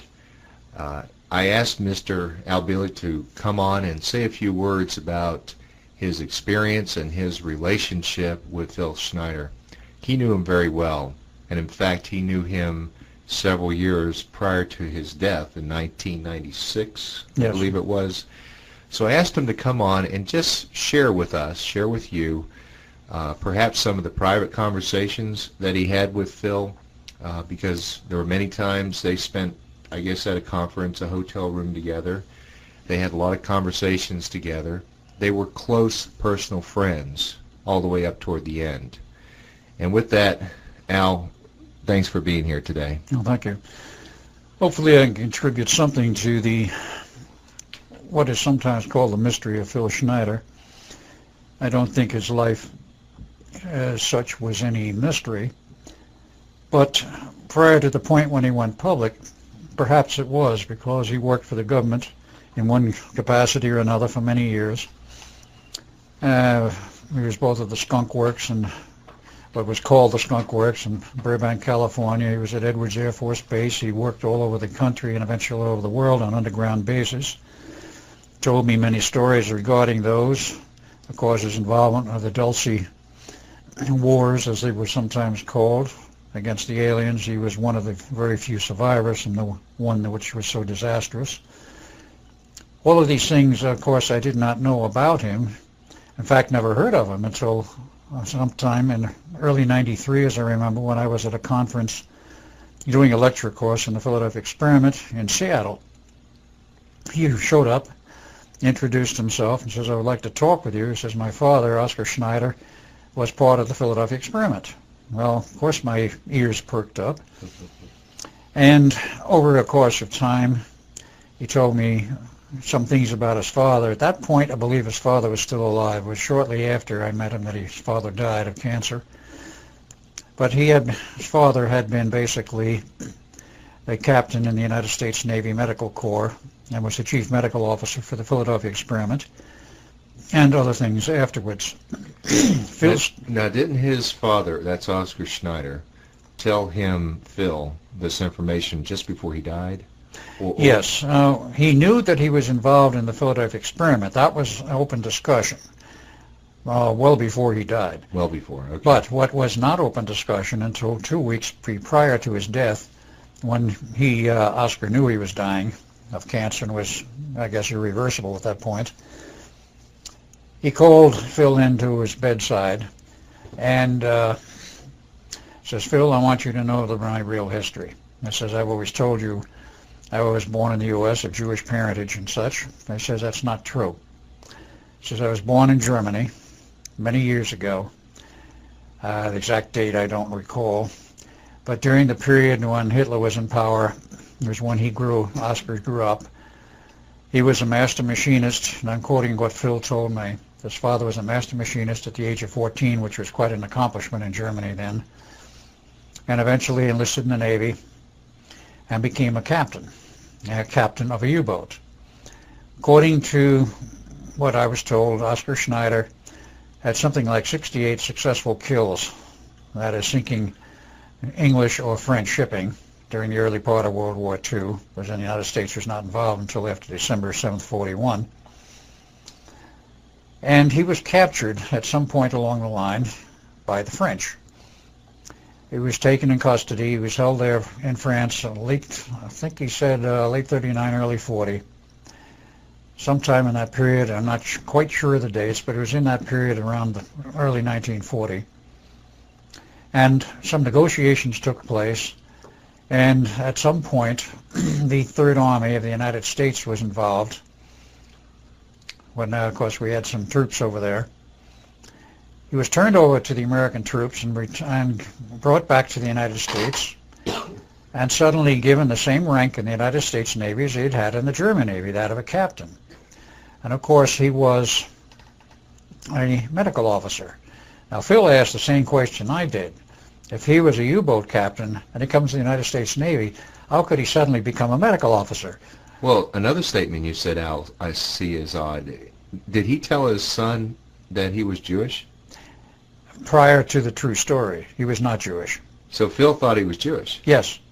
But he was really German? He was really German. Okay, so that was the cover. Right. He was actually born about 1905, if I remember correctly. And the official Navy record, which I have seen, says that he was born in 1905 in some little town called Cisco, California. Went through University of California, Berkeley for his pre-med. This Phil? This is for Oscar Schneider. This is the official version I'm talking about for the Navy, which I have a copy of somewhere. And when he finished his pre-med, he went to Harvard for his medical, his internship, and then joined the Navy and worked his way up through the ranks as a medical officer. That's the official version. The unofficial version and the facts are quite different. Now, how Phil Schneider, of course, had no choice but to accept the word of his father, but how Phil Schneider thought about this, I don't really know, except he questioned it just as much as I did. How could a man who had been in the German Navy for a number of years as a captain, going around as a U-boat captain, sinking Allied shipping, suddenly become a medical doctor. It had to be a cover, which the Navy made up the whole story of his original being born in the U.S. and going through all the medical schools here. What do you think, Al, that his being brought over here to the United States was part of Operation Paperclip? No, this was long before Paperclip. Paperclip is 1946. He was brought over to the United States and sometime in, I believe, late 41. And did he say why he was brought over or why he came over? To become part of the Philadelphia experiment was the information I have and the information which I believe Phil had. He was put into that immediately. Now one has to ask a question, why? Having read some of the private papers of Oscar Schneider, all I can say is for an MD to run off the mathematical equations I have seen and references to time travel and equations for time travel, I knew the reason why the United States government wanted him. He apparently was involved somewheres, and I have to say this as an assumption. He was apparently involved somewheres in the background of the German research on time travel and time research, because they had a program going also, as we did. And our program, of course, was heavily concealed under very high security starting in 1936. But the Germans allegedly had a successful time travel system functioning before World War II was over. And it would appear that Oscar Schneider had knowledge of this, and because of his knowledge of this, was assigned to our project, namely the Philadelphia experiment. Now, the Philadelphia experiment was not truly a case for time travel. It was a case for using manipulations of time in the time field to create invisibility, but there was a relationship. That's my data, my assumption, and what I have been able to put together on why they wanted Oscar Schneider in the U.S. Because otherwise, why would you take a naval commander from Germany who had sunk all kinds of ships, including maybe your own? And at this point, I don't believe he had sunk a U.S. ship, but Allied shipping, and suddenly put him in the United States Navy at the same rank he had held in the German Navy? Well, did Oscar ever share that with Phil as far as the reasoning that he was brought over? I don't know whether he really did or not. I discussed this with Phil quite a lot, and Phil did not give me all of the background that he knew about his father, except this aspect. There might have been a connection between Oscar Schneider coming to the United States and my father. My real father was Edward Cameron. My father was Alexander Duncan Cameron Sr., who was involved in government intelligence from the time he left the Navy in 1929 through the period of 46 when he was heavily involved in Operation Paperclip. He brought a lot of German scientists into the U.S. I certainly don't know who they all were. Could he possibly have had a connection with Oscar Schneider? So I think it's possible. Okay, so in your conversations with Phil, did he say anything else about this, his dad and the Philadelphia experiment specifically to you? Did he say? The only other things that came out specifically was that Phil's father and my father were very close friends. Okay. And they used to go on fishing trips together out of Sarasota, Florida. This was, of course, after the war was over. But I can make an assumption here without really knowing the facts that they might have known each other before Oscar Schneider came to the U.S. That is a possibility. Okay. So that was the link, I guess. That was the reason why Phil Schneider came to you in the first place. He came to me in the first place because he knew that I was involved in the Philadelphia experiment. He knew his father was involved in it. And he wanted to close the And he wanted to tell me about it and Okay. discuss various things. So from that point, did you two become close friends? Yes, we did. Immediately? We became casual friends at first. And as time went on, I kept talking with him. I says, Phil, with what you know about various things in the background, plus the Philadelphia experiment and what you say you had been involved with in building underground bases and traveling in the underground and building the underground tube transportation system, why aren't you out talking about this publicly? He says, you're not involved in the Navy anymore. You're not in the service. You're not working for the government. So was he retired at the time? He was retired. He actually was retired in the sense that he retired himself. He was not formally retired. He walked out on the government. He walked out on the NATO position. And the reasons for that he gave me very specifically. And in terms of the background of Phil, this might prove very interesting. Phil, in his own way, worked his way up through the ranks as a geologist and became involved with building underground bases and the tube system for the underground transportation system. and eventually graduated into a NATO position.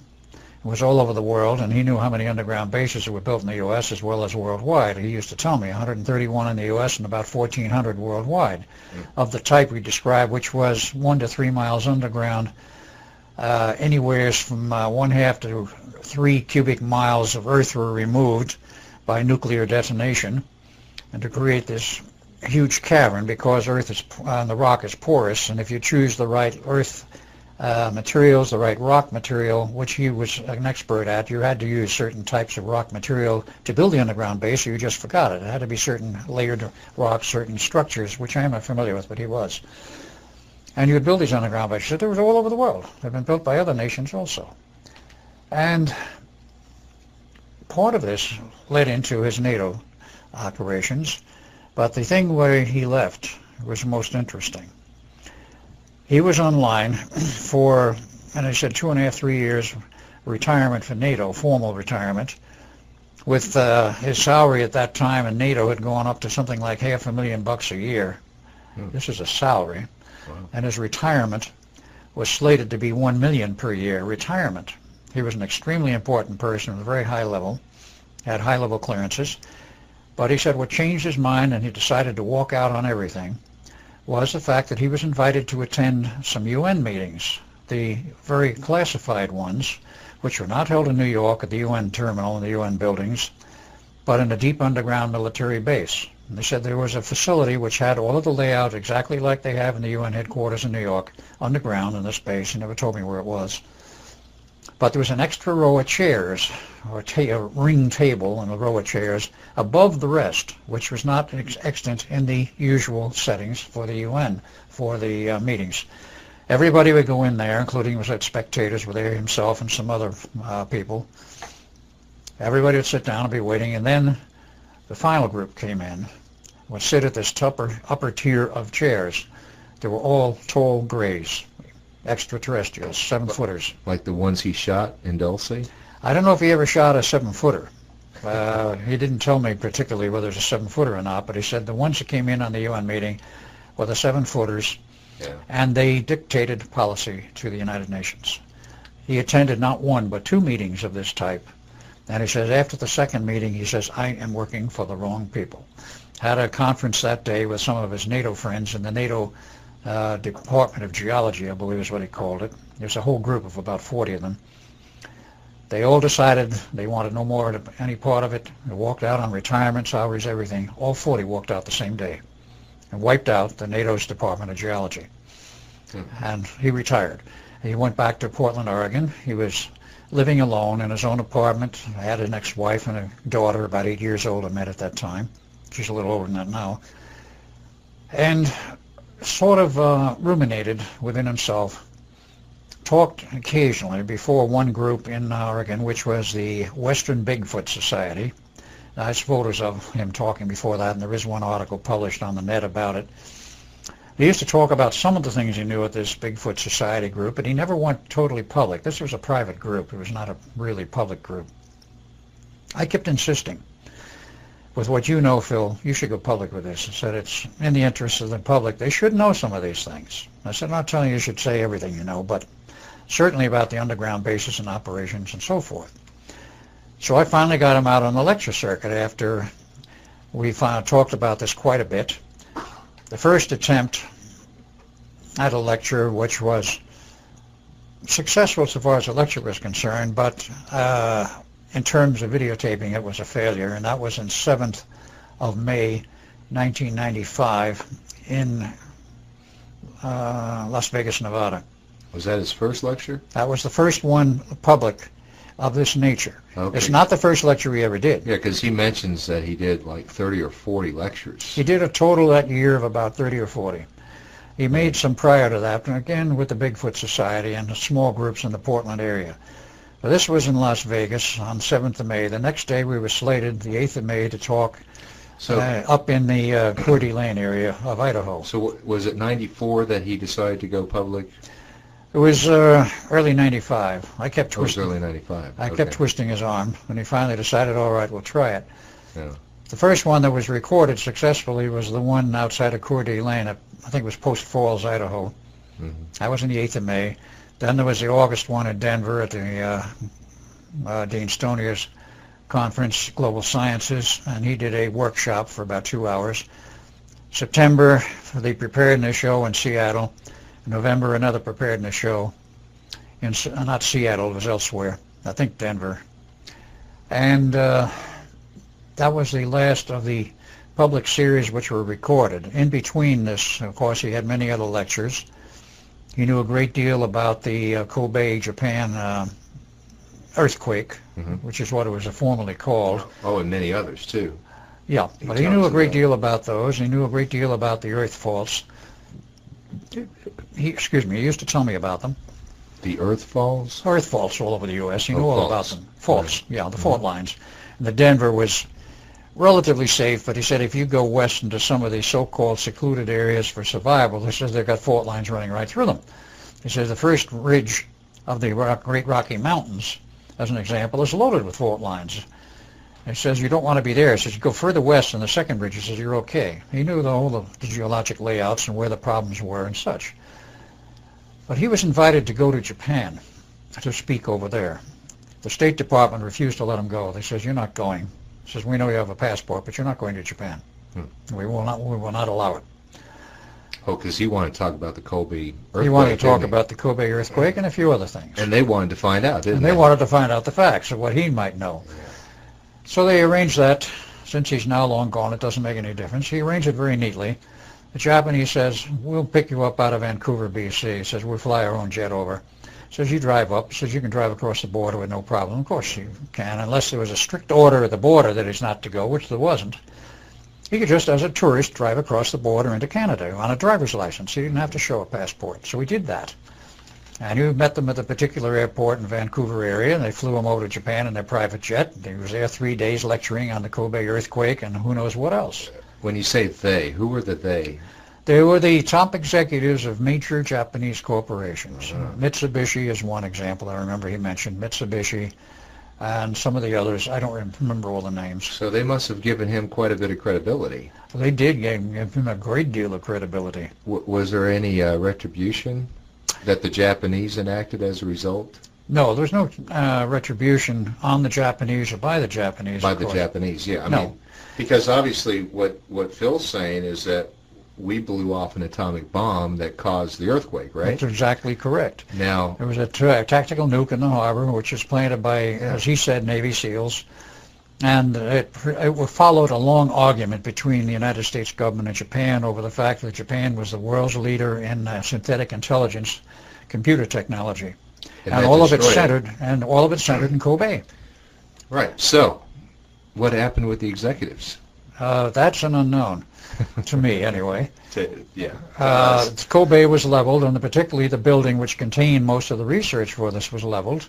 And he told me that 70% of the Japanese scientists working on synthetic intelligence computer systems were living in Kobe and were working on that project there, and it was leveled.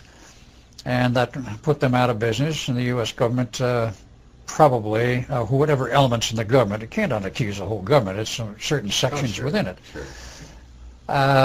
probably felt satisfied.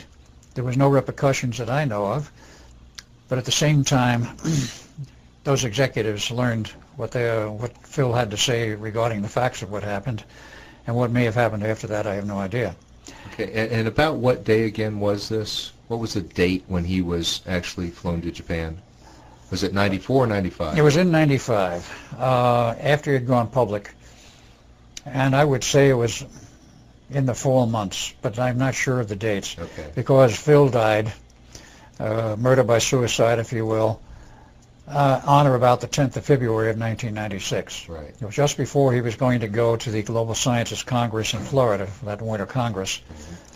Well, let's go back before we get into his death. Right. You again, had a lot of contact with Phil. And didn't you spend... We spent a lot of time with him, going around lecturing, particularly that period when we were in Coeur d'Alene in the hotel there, sponsored by a woman who is now dead. She brought a lot of people in lecturing all over. But didn't you share a hotel room with him? Yeah, share a room with him. Did he share any other information Yes, he did. With you besides what we are going to see on the CD, on the videotapes? He mentioned Area 51, Mm-hmm. and a very interesting incident that occurred out there. He had business during the time he was working for the government to go out to Area 51 periodically and see some particular officer in the, I think he said the Air Force, I'm not positive now, rather high rank, on business related to what he was doing.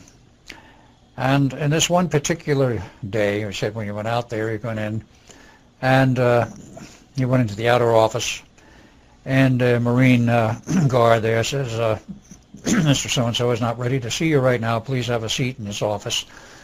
Oh, and by the way, just keep your eyes straight ahead. Don't look from side to side, and when he's ready, he will call you. Of course, tell that to Phil, and he's going to have other ideas. What is it they don't want me to see? Mm-hmm. So he let his eyes wander, and he saw a window, probably one of those slanting windows, where he could see through partially. It was a dark-colored glass. He could see through partially and see that there was somebody behind that glass. Eventually, he got to talk with the person he was to meet and talk with, what his business was and so on. He took care of that, and then he asked the guy, he says, there's a smoked glass window out there on the other side of your office. What's this all about? He said, oh, that's one of our guests. I said, one of your guests? What do you mean? He says, one of the guests of the government. And what do you mean, guests of the government? He says, oh, that's one of the aliens we keep around. Aliens? Yes. What do you mean? He says, well, we have a few guests, you know, from the UFOs that have come down and so forth. He said, we got a reptilian in there. He says, we've had him here for months. We've been trying to get him to talk. We can't. He says, he won't talk with anyone. So Phil looks at the officer and says, why don't you let me try? The guy looks at Phil and says, you? He says, what makes you think he'll talk with you? He says, I don't know. Why don't you give it a try? He says, well, everybody else has failed. Why not? So he was prepared for this. He said, this is a special room. It's got special atmospheric mixture for him and a temperature of 123 degrees F. You have to go in a suit, an air-conditioned suit and so forth. And you have microphones and speak and all of the appropriate. And you're saying the reptilians can't live in this atmosphere? Oh, they can. But this guy was being kept in the atmosphere which was more normal to what he was experiencing, would normally experience. They kept him in an atmosphere which was essentially the same as his home atmosphere. And where was his home? Yeah, it was not mentioned to me. Okay. So Phil went in there, and he said he was in there 20 minutes, 30 minutes. This guy, when I say guy, I assume it was a male, started coming out with a bunch of pips and squeaks and high-pitched sounds. Now, being that this creature was about 6 foot tall, one would expect a lower voice. But if you have some rare gas mixtures, such as argon, helium, whatever, it's common knowledge, of course, if you put a human in a high helium mixture, they sound funny. They sound funny. Their voice goes up in frequency because the propagation rate through the gas is a much higher rate than normal air. So was that the problem? That was apparent part of the problem. Mm-hmm. So eventually Phil did get to talk with this creature, and they exchanged some thoughts and ideas. He was trying to speak in English, but it didn't come out very well. Because of the gas in the room. Because of the gas and so forth. Perhaps he didn't know the language that well. I do not know the reasons. But eventually talked with him. Okay, so Phil actually got them to change the gas? I don't know whether they did that or not. Okay. But in any case, Phil reported back to the officer later. He says, yeah, I got this guy to talk and such and such and such. Well, at the time when Phil admitted this to me, I asked him, I said, what did the guy tell you? What did he talk about? He says, I don't feel comfortable about talking about that at this time. He never did tell me. But he got a permanent assignment for 3 months there as the official interpreter for this alien. And nobody else could talk with him, but except this guy would talk with Phil. Wow. So what information came out of that, who knows? But It's too bad. It's too bad. The government was trying to, of course, to interrogate all of these captured aliens that were still alive and find out where they're from, what they were doing here, and whatever they could get out of them. And apparently it was a fairly successful program, because I know one other person who was on the lecture circuit for some years, Dean Stonier's up in Denver, who was lecturing about the aliens and admitted openly that he spent 7 years in the Pentagon on special projects related to UFOs. I happened to wander in on his lecture was going, because he had the door open, and I looked on the podium. He had notes on the podium. This is a friend of mine. I'm not talking about Phil. I'm talking about somebody else later. And all alien text. I looked at this alien text, and I says to my friend, I didn't know you could read this stuff. He looked at me and says, what do you think I did for 7 years in the Pentagon? And I said, oh. Who is this? I don't know if I should mention his name. I know who he is and all that, but he's now out of the circuit, but Was I he do a not speaker? know. He was the speaker? He was the speaker. Well, then it'd be public information. Basically, yeah. He was the nephew of a famous admiral who went to the South Pole back in 1947, Admiral Byrd. This was Admiral Byrd's nephew. His name at the moment escapes me, but it can be traced. Okay.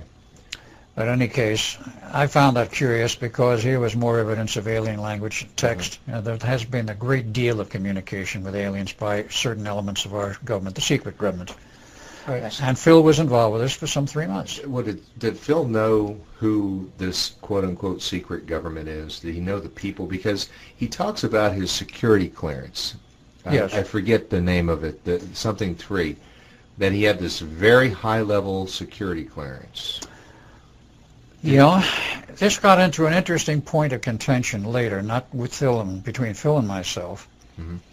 It was a peculiar clearance, and it was related to one of the gemstones. They had a had a gemstone level of clearance. There were several levels of gemstones and several numbers, and he had one of these clearances, plus some other level which came out of the Pentagon.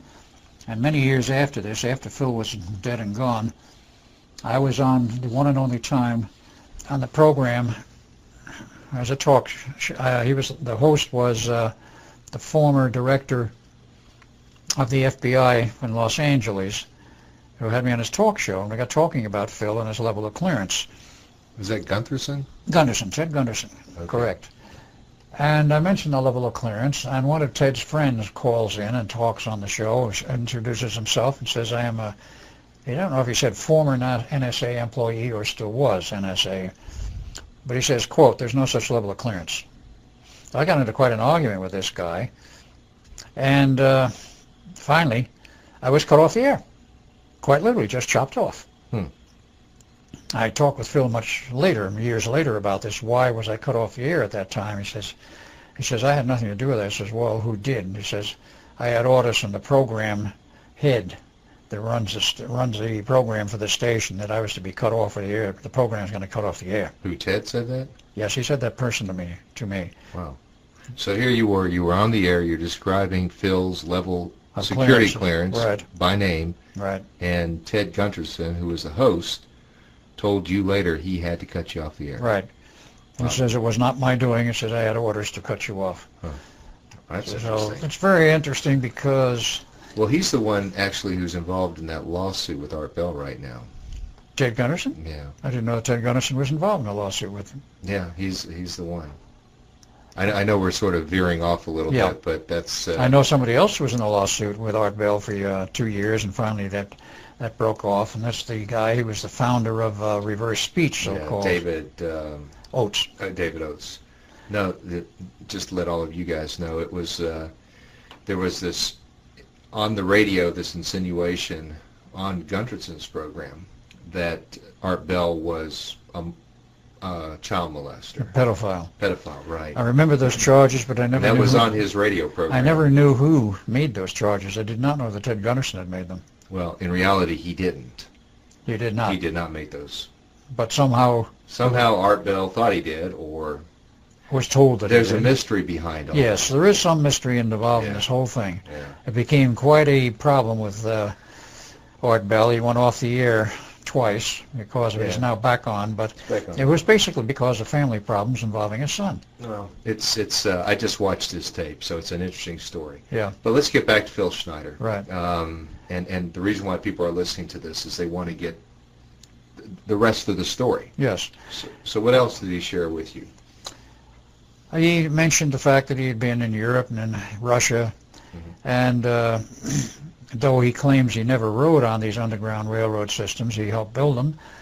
And he says, among other things that he was aware of, was the huge pile of UFOs, of wrecked ones that we had, and that we were shooting down UFOs at the rate of approximately 7 a month.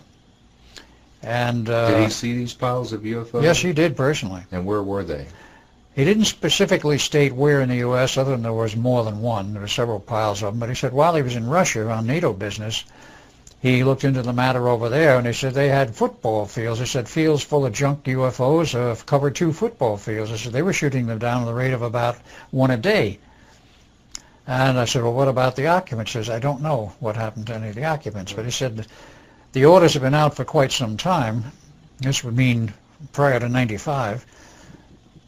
That anyone who comes in to the Earth closer than, as I was told, a 250-mile periphery above the surface of the Earth, a 250-mile zone, safe zone for us, any closer than 250 miles above the surface of the Earth, they'd be shot down no matter who they were, friend or foe. They had to have clearance to come in closer, no matter who they were. Well, see, I would say, the listener would say, if these guys, these UFOs, these extraterrestrials, had the capability to do space travel, couldn't they counter our defensive measures? Not what we have now.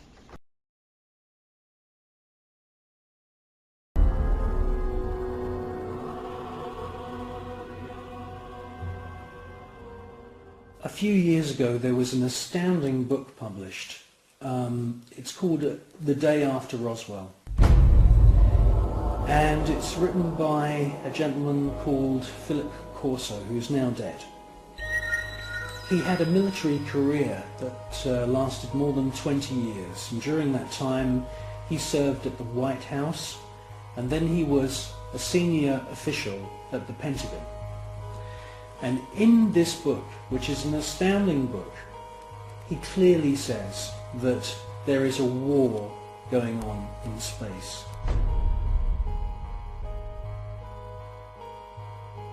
In other words, NASA and the American military have designed weapons. He says in his book that some of the weapons are based on patents of the genius inventor Nikola Tesla. Philip Corso tells us that there are plasma beam weapons being used against these UFOs, and that sometimes these UFOs are hit.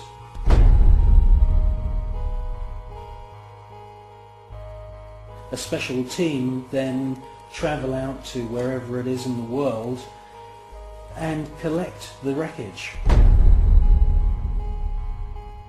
Now from the wreckage they back engineer any useful technology.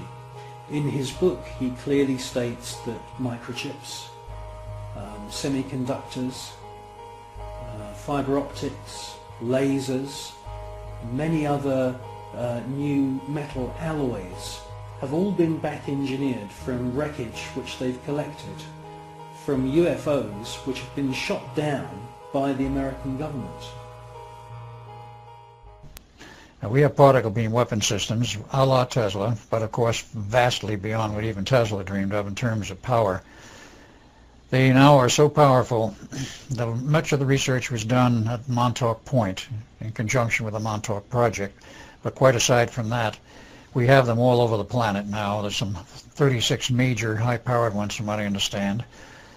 And the power level is now to the point with one of the newer ones, which is a twin beam, particle beam, which is transmitted as a scalar transmission system.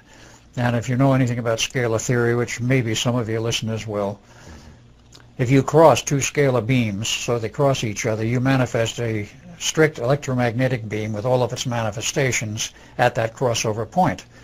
So what they do is they aim two of these particle beams in the scalar mode out into space wherever they want to, and when they want it to, let's say, produce a physical manifestation such as converging on a UFO and blowing it out of the sky, they will focus it that way. Now, it will take a bit of power to do this. The power now is up into the terawatts region.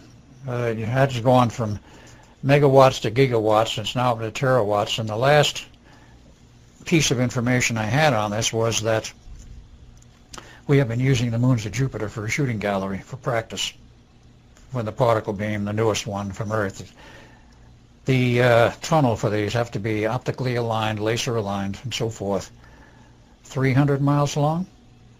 Deep, you mean? No, 300 miles long for the system, well under the Earth, in the middle of the U.S. somewheres. And, of course, now how they reflect the energy out and how they focus it, I do not know. But you think that's what they're using to get That these? is what they're using to bore a hole or blow a hole through one of the moons of Jupiter, 25 miles in diameter from Earth. I think that will take care of any UFO that's out there, including in the Jupiter orbit. Well, of course, you know, half the people listening to this are going to believe you, and the other half will not. I'm sorry I cannot give my sources of information on that, but I do have some rather good sources. Yeah.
I believe that what we're seeing with the footage from Space Shuttle mission STS-48, that we are seeing several intelligently controlled extraterrestrial craft.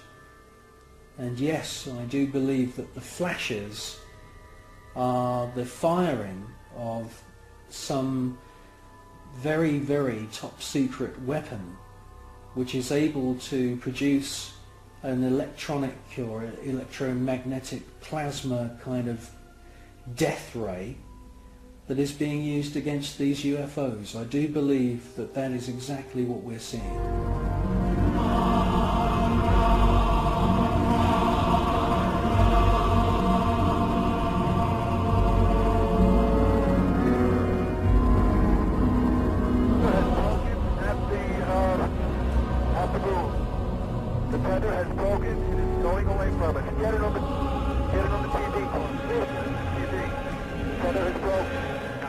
Space Shuttle mission STS-75, the tether incident. A lot has been said about this incident. Personally, I feel that most of the objects that you see are actual individual parts of the tether, just floating around in space, and that they're out of focus. It's a fascinating piece of footage, and I wouldn't be surprised if there weren't, quite a few UFOs coming into the scene to check out our technology, just as the same as they've done many times before. The crew can see the tether and see the satellite. It's beautiful.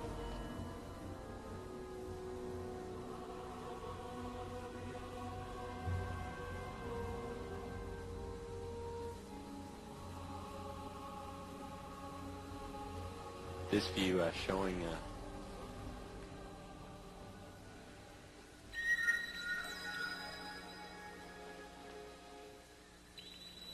the satellite. Again, just moving into sunrise.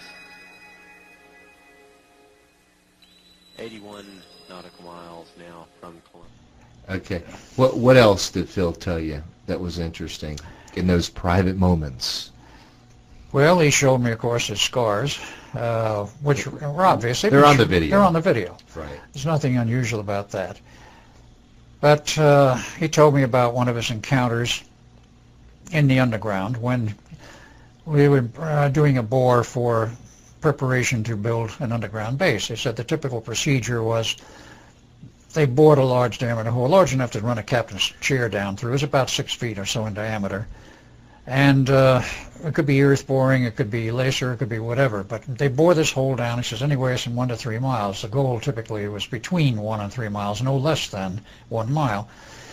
But his job was, when they had it down to the depth they wanted, he would go down on the captain's chair, literally physically down in the borehole, and examine the rock structure at the bottom to see if it was a kind of rock structure that would be possible to use to create by blasting their underground base.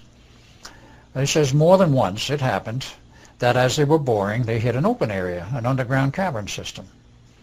And he was dropped down the first one of these, where it happened that way. He was told, get on the chair and go down and find out what's down there. Well, I took lighting with him. He said he didn't know what to expect. Is this the Dulce Wars you're going to talk about? No, this is before the Dulce Wars. So there was another one. This has nothing to do with Dulce Wars. This is in his standard procedures of building the underground bases. Wouldn't it get hot? I mean, I could imagine if you're being lowered down 3 No, this miles. is another great misconception. I've done a lot of spelunking in my life, and this is one of the strange things they tell you. In all of the natural caves and natural cavern systems, they are the same temperature the world over, averaging around 52 degrees Fahrenheit, night or day, summer or winter. They vary maybe plus or minus 2 degrees from that. But they hold right around 52, and regardless of the depth, they're still 52 degrees. Now you say, well, what about volcanoes? They have a special structure, and apparently the volcanoes, of course they're hot, you got molten rock, but there's no truly accurate theory to explain why you have volcanoes with all this molten lava, which is assumed to come from the center of the earth. It does not. Why we have volcanoes is still something of an unexplained mystery, and even Phil couldn't come up with an answer on that one. But he went down on this one case on the chair. So this was before the Dulce Wars. This is before the Dulce Wars. Good. You go down to the chair and go down to the left, get out of the chair. He's wandering around in a very dim cavern system, very foul air. Apparently sort of breathable, but very foul air. And with his lighting, he looked around there, and he thought he saw a shadow or something moving. He wandered around one of the corners of this cavern system, was face to face with an alien. He said he looked at it looked at him. If I remember correctly, he described it as a reptilian. But he says it went for something on his chest. It had some kind of a plaque or thing on his chest. Now, he describes this story on the but he said he pulled out his 9mm Ruger that he had in his pocket. He wasn't supposed to have in his suit, but he had a hunch to take the gun with him that day, and he did, and he shot this thing dead before it got him. He said this happened more than once. Well, I thought this was the Dulce Wars you're talking about, because he said that 60 or so soldiers actually got killed in that exchange. In the exchange in the Dulce Wars and the Dulce Tunnel, but this was a totally separate phenomena. See, when he was talking about exploring, this is when I'm saying private conversations. Okay. He was exploring these caverns when they hit them. When he went back up finally and told them what happened, he said he got the impression that they knew all about it. And he says eventually he learned the government knew where these underground caverns were and that they were inhabited. So how is that experience different from what the Dulce Wars were? The Dulce Wars was going into a base they already knew, already had. It was originally a government base. It was turned over to the aliens, and they took it over completely and eventually kicked out the scientists, wanted to run it entirely on their own. The government wanted it back, and this was in New Mexico, of course, and from my understanding of the history of it, it was originally built as a storage depot for nuclear waste. But the governor of New Mexico at that time says, you're not dumping that nuclear waste here in an underground facility in New Mexico. You're not going to use it for that, even though it's already been built for that purpose. Eventually, it was adopted for the, I guess what one would say, the underground labs and experimentation, which took place at Dulce. The aliens were invited in. They more or less took it over, and then eventually totally took it over. But the attempt to get it back from the aliens, some 66 people went in fully armed, or they thought fully armed, and only 4 or 5 total came out. Phil was one of those that came out alive, all injured, had to be carried out by Marines they brought in just to carry them out, and even the Marines were hit. and he recovered slowly. He had severe burn marks. He had a hole in his chest and other burns. So that's a different experience. Totally separate from what than the one he talks about with the alien who shot him single in the chest. one-on-one where he shot them. Dulce was not one-on-one. This was a known number of aliens at the other end of the tunnel, costing 66 people, including most military, heavily armed, or they assumed they were adequately armed, and literally took all of the military out. They had weapon systems we did not have at that time. Yeah. Now, did he ever say he was physically on board a UFO or ET craft? I do not recall that he ever mentioned that, no. Okay. Was there anything else that was bizarre that he shared with you? Yes, he did. If you get into the period after he left the government, he remained, as he said, quiet for about 2 years, 2.5 years, didn't talk publicly. He took his oaths of secrecy seriously and wouldn't discuss any of what he had done. But then he started talking a little trial bits, you might call it, trial balloons, at the club that was there, the Western Bigfoot Club. And I talked with him. Eventually he realized, that the public should know some of this, so I kept twisting his arm to go public, and he did. During this whole period, he was visited periodically by various people from his old group and from the government, from intelligence. Hey, we don't like what you're doing. You shouldn't be taking this public. We'll forgive you everything if you just come back and work for us. And he told you that? Yes. And he said this went on repeatedly. He says finally, after his trip to Japan, and when he came back, he said some fairly high-level intelligence people came to visit him as an apartment in Oregon, in the Portland area, and discussed with him that, he says, we want you to know, Mr. Schneider, you have done a great deal of damage to, let's say, the whole infrastructure, a great deal of damage to the New World Order. He says, how much? He says, it's incalculable. He says, you have done major damage to them with your lectures. But have they really? Has he really? This is what he was told, and this is what he passed on to me. That's a good question. Did they really? Of course, he got the same pitch again. We'll forgive you all of this if you'll just come back with us. We really need you. He kept telling them no. Well, it's from that point on, apparently, that they started the attempts on his life. Every conceivable form. I think he mentions that there was around 13 or 13 so. Before, of course, the 14th that got him. Okay, but yeah, they go through the whole thing. He goes through that. Why don't we focus in on what really got him, because you seem to have a pretty good handle on what really got him. Okay.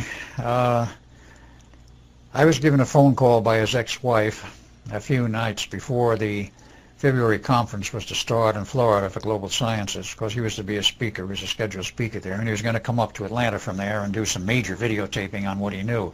He kept saying, I have lots to tell you. I've only scratched about 1% of it. And he says, I want to put it all on record. Oh, it's too bad we don't have that. It is too bad that he never got to it. But in any case, that's what he said he would do. And on that night, I believe it was the 10th of February, I got a call from his ex-wife saying Phil is dead. He's been found in his apartment. We think that he had a heart attack and heart failure. And where did he live again? He was in Portland, Oregon. And you were in Atlanta, Georgia at the time, right? Okay. Well, after the conference was over, of course, I flew up there. And she has to go through his apartment and effects. But the story was that basically, to give the initial part of it, basically a group that came to visit him regularly, Jehovah's Witnesses group, he spoke to them about once every 2 weeks. He was friendly with them, they were friendly with him, because he was not a highly religious person. He did believe in God, but he was not highly religious in the sense of what persons normally think is highly religious. Really? I watched the video, and of his, the 3 different videos of him speaking, or 4 actually, and he seems to be religious. Yes, he had basic religious beliefs. Perhaps God-fearing is how I put it. Yes, that would be perhaps the right term. But he was not hooked on any specific religion and all of the tenets of that religion. Okay. But these Jehovah's Witnesses people came to visit him. He talked with them and so forth, and this went on a regular basis. Now, what I was told was that on this particular morning, when it was discovered that he was dead, they came to his apartment, saw his car parked outside, rang the doorbell, got no answer. In the past, they always got an answer. And they went to the management and said, there's something wrong. Phil's car's here, but he's not answering the door. So they said, oh, we'll get a key and we'll go in and look. So they opened the door and looked, and there was his moldering body. It was already decaying. A couple of days, right? A couple of days. It was estimated at that point it was 4 days. Moldering on the floor in his bedroom, nothing but a pair of shorts, his body half under the bed and his head and shoulders propped up on a wheelchair. So he was fairly bloated at the time. He was bloated at the time. They assumed that he might have been in his wheelchair and fell out, but that was the initial assumption. So, of course, they called the police, they called the funeral home, they took the body in for the usual treatment for preparation for a funeral. And it was then that they found out that there was something a little abnormal. There was a rubber tube wrapped around his neck 3 times and knotted in the back, I mean right back here. And you had to literally remove the bloated folds of flesh to see the tube. It was not, the tubing was not available in view otherwise. Now, theoretically, he could have done that to himself, couldn't he? Not hardly, because he had 3 fingers missing from both hands. He had fingers cut off or blown off from various explosive and other things that had happened. He had severe arthritis. He had very strong hands and arms, but he could not manipulate his fingers correctly. So he did not have the ability to tie that rubber hose and knot it. Yeah, he could have wrapped something around his neck and held it this way, but who is going to commit suicide by holding a rubber tube this way? As soon as you relax, the tube lets loose and you breathe again. It was knotted. And, of course, the autopsy performed not by the county coroner, but by a local medic brought in by the police department of Portland. I've read the autopsy, went through the whole list, and I noticed 2 things. 1, they never did a blood test. 2, they never did a urine test. 3, when they went through the descriptions of the various body parts, when they came to the penis, they said nothing unusual or abnormal. Well, that was the red flag right there. As his ex-wife, who gave me a copy of the autopsy report, he said, as soon as I read that, it says I knew that either the doctor was totally incompetent or that wasn't Phil's body. I says, why?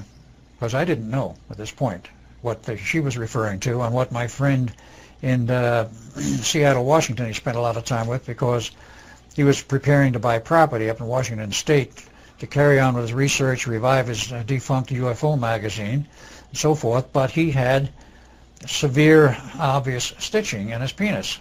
He had had a severe infection years before. His wife told me the story, in which they had to literally cut it open from one end to the other in order to clean out the infection and then sew it up. And none of that was present. According to the autopsy, none of that was present. But the thing was, everybody had seen the stitches that ever saw him naked, either in a shower or otherwise. Now, I'd seen him naked once, but I didn't take a close look. And it just didn't happen to show, that's all. Yeah.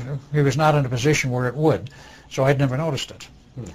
But so did his wife actually think that was not the body of Phil Schneider? She raised a serious question that possibly it was not Phil Schneider. But now it probably was, though. She never was allowed to see the body. Really? She is questioned, is this Phil Schneider? She wanted to see the body. They would not allow her to see the body. Why? No reason was ever given. Just know you can't see it. You can't see it, period.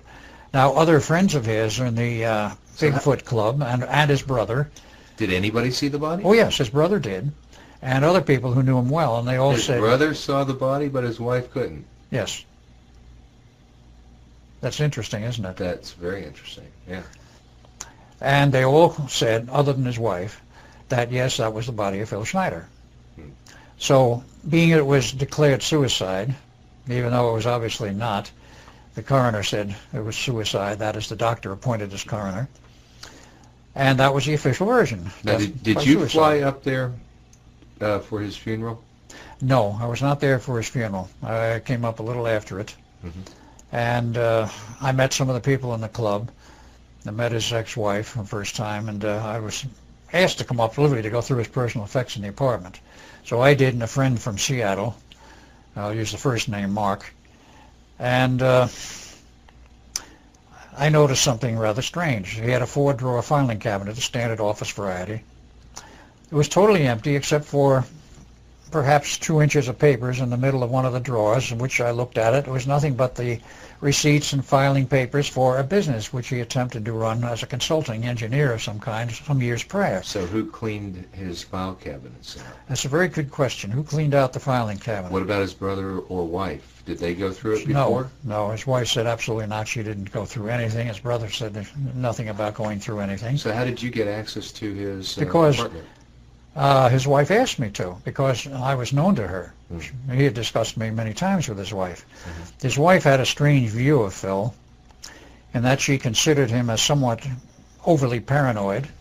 And when he was under extreme stress for many of the various things he was involved with, including some of these, as the way she put it, supposed car accidents, of which there were quite a number. These were the attempts on his life. Attempts on his life. She said he'd go into a strange mode of withdrawal and invent these stories. She did not believe half of what he had to tell her. Now, that I'm stating it as I know it and as she stated it to me. But it was obvious that he was dead, and she took me to the apartment and wanted me to go through everything that was there. Now, one other thing I went through was his photo album, because I was interested in seeing the photos, which he said there were many photos in the album of his father and my father together on fishing trips. Gone. Pictures of him as a kid. Gone. So everything was gone, basically. Everything was gone except the pictures of his father and wife. As a normal human being. As normal human beings at an older age. And wasn't there a lot of money missing? Yes. He had sold just approximately 3 months prior to his demise his gem collection. He had quite a collection of gems, valuable gems, as well as a rock collection. The rock collection was still in the apartment. He told me on the phone that he had sold his gem collection for some $90,000, which was a lot of money. And I know what he wanted the money for. He was going up first to Idaho, and I went with him on 1 or 2 trips, looking for property to buy to move up there and start up some kind of a survival thing and do his own research.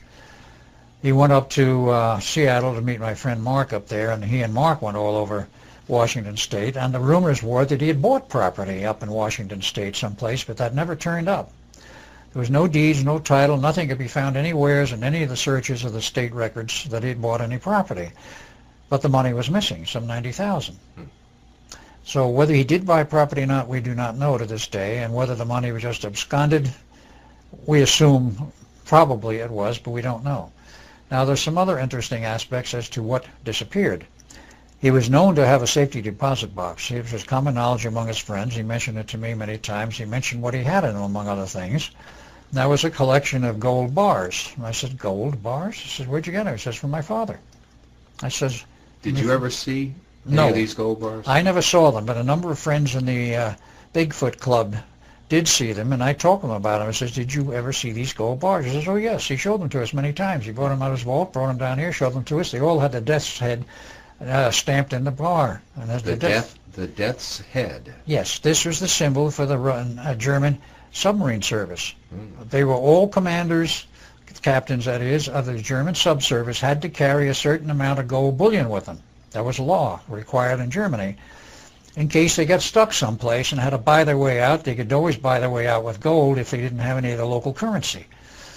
So they all had the gold bullion, and when he left the subservice, somehow he managed to capture this gold and bring some of it with him, which he used to show to Phil, and Phil was going to melt it down into coinage. I do not know if he ever did or not.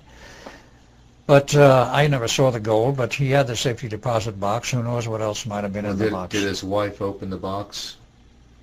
Did she the box just plain disappeared. Nobody knew where it was. She didn't know where it was. Nobody knew except Phil where it was. Phil was a very secretive guy, wasn't he? Very secretive. Yeah.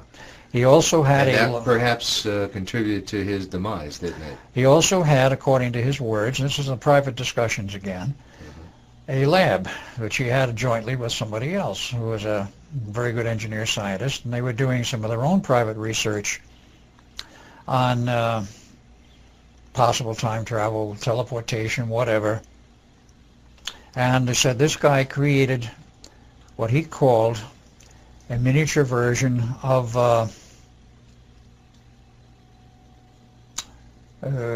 what is a TV program that shows this rotating wheel and the 2001? Film of Water, not 2001. No, I'll think of it in a moment. He built what was apparently a miniature version of this Stargate. Yeah. And I says, you had one functioning? He said, yes. I says, how did it work? He says, I don't know. The other guy knew most of the technology on that. But I says, well, so you had it operating. Was it big? No. He said it was on a tabletop. He says maybe 3 feet in diameter. And what'd you do with it? Well, he says, I thought I'd be brave and I'd try and put my arm through it and see if my arm was all right and where it went. He says, I put my arm through it and I nearly got sucked into it. He says, I was able to hold back. He says, well, why didn't you try a camera? He says, I did.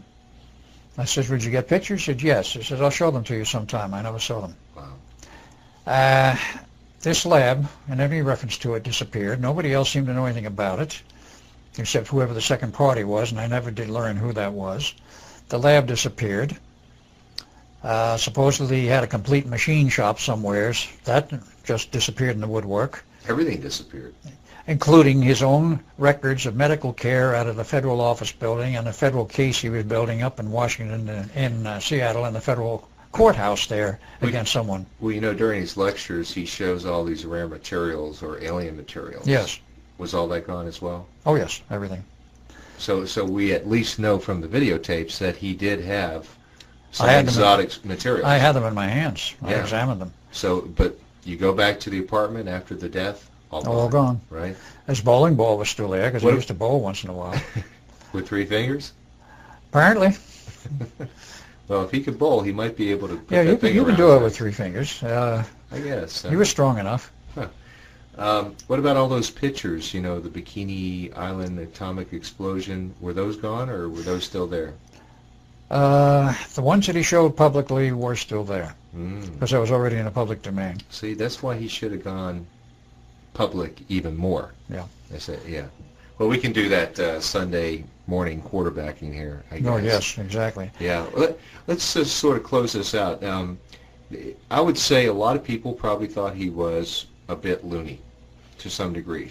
That's very easy to say. It's easy. It's because it's easy, right? It's easy to say that because of some of the things he claimed. Right. So, but even his wife, according to your testimony, at times thought he was a little bit off. A little bit off. Okay. So, but based on from your experience, and you knew him as well as anybody knows him, how did you find him to be, as far as a credible person? Very sane, very stable, very credible. He could back up all of his statements with some kind of evidence which connected with things I knew.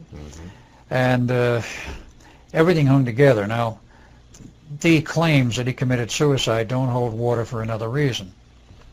His wife, of course, was totally against that idea and theory. He says, he's got an 8-year-old daughter. He loved his daughter. He came over here all the time to see her. He was trying to save money up for her education. He established an education fund for her. And he said he spent all of his spare time that he could over here seeing his daughter and, of course, seeing his ex-wife. He says, he told me, he says, after we were divorced, my ex-wife and I became very good friends, but he said before that we never got along. Happens a lot, yeah. It happens quite a bit. So he had a lot of reason to live, didn't he? He had many reasons to live. But he must have known by going public that his life was in jeopardy. Oh, he was told that many times. So why do you think he still insisted on going public? Because he said as long as he could, he was going to keep trying to put the information out to the public, that he felt things could be done in a better way than they were being done, as, of course, you can hear him say himself on his lectures. And that all of this cover-up and hiding was totally unnecessary and was wrong, because sooner or later our hand, meaning the government's hand, is going to be forced into admissions under conditions and circumstances which will not be pleasant or desirable. So I guess just in conclusion, given the way he died and given the fact that hardly anything is preserved of Phil Schneider except for these videotapes, really, that's it, and a few of the pictures that you have, probably his cause will not be served as a result of his work. But that's hard to say. Hard to say, but maybe as a result of what you have to say and some of his videos. I might say here, as part of this record, that of course other people have become interested in his history And there is a book now published entitled The Philadelphia Experiment Murder, which deals with his life and his father's life and the Philadelphia Experiment, published by Sky Books. It's a new book just released this year. And he's mentioned in it? Oh, yeah. Phil is mentioned, of course, some of the documentation of his father. They pulled in a number of other people. The inimitable Jack Pruitt, who was station master at Montauk, actually came down to New York with his wife from where he lives in New Mexico to see the lady who was doing the interviewing and actually wrote the book. Is that Sheikah? Yes, Sheikah. Sheikah... Whatever. Yeah. Oh, she's the one who wrote the book? Yes. Okay. She tried to get him to talk about the Montauk project, but he would not do it in front of his wife. Maybe he wouldn't do it at all. I'm not sure, but I was not... But she met him? Oh, yes, she met him physically. Jack Pruitt? Jack Pruitt, the Jack Pruitt. Wow. He's still alive and well. In fact, to his credit, he was dying of cancer in Los Angeles some 8 years or so ago. I knew about this through his son, Glenn Pruitt, from New York, whom I know, and he was in visiting with Glenn and other family members. But Glenn knew the history to some extent, but he didn't believe it. He says, "You're trying to tell me that my father was the head of the Montauk Project?" And I said, "Yes." And Preston said, "Yes." He says, "Well, if I showed you a picture of him, would you identify him if that's the man?" And I said, "Of course, bring us the picture." So Glenn did. I took one look and says, "Yeah, that's Jack Pruitt, the same guy as the station master." I said, "A little fuller in face in that picture than when I remember him." And I said, "I remember him." Preston took one look and says, "Yeah, that was him." Okay. That's interesting. All right. Well, Al, thank you for your time. And I hope this sheds a little bit more light on the hidden mystery, really, of our friend Phil Schneider. Mr. Phil Schneider. There are many mysteries connected with his life, and I was privy to some other things, including special photos of him standing next to an early U-2 and also next to the first stealth fighter. Talking about Oscar or Phil? Phil. Phil worked in the Skunk Works, and he was there at the time with the construction of the famous new fighter aircraft, the stealth fighter, and of course the stealth bomber. That Aurora? No, not the Aurora. That's totally separate. No, the regular stealth fighter and stealth bomber, the B-2 bomber as it's called, a stealth bomber. He was part of that program? He was part of that program, and there's a picture of him standing next to it. He showed that picture to you? Yeah, so that's gone too. Well, I'm sure. Okay. Thank you, Al.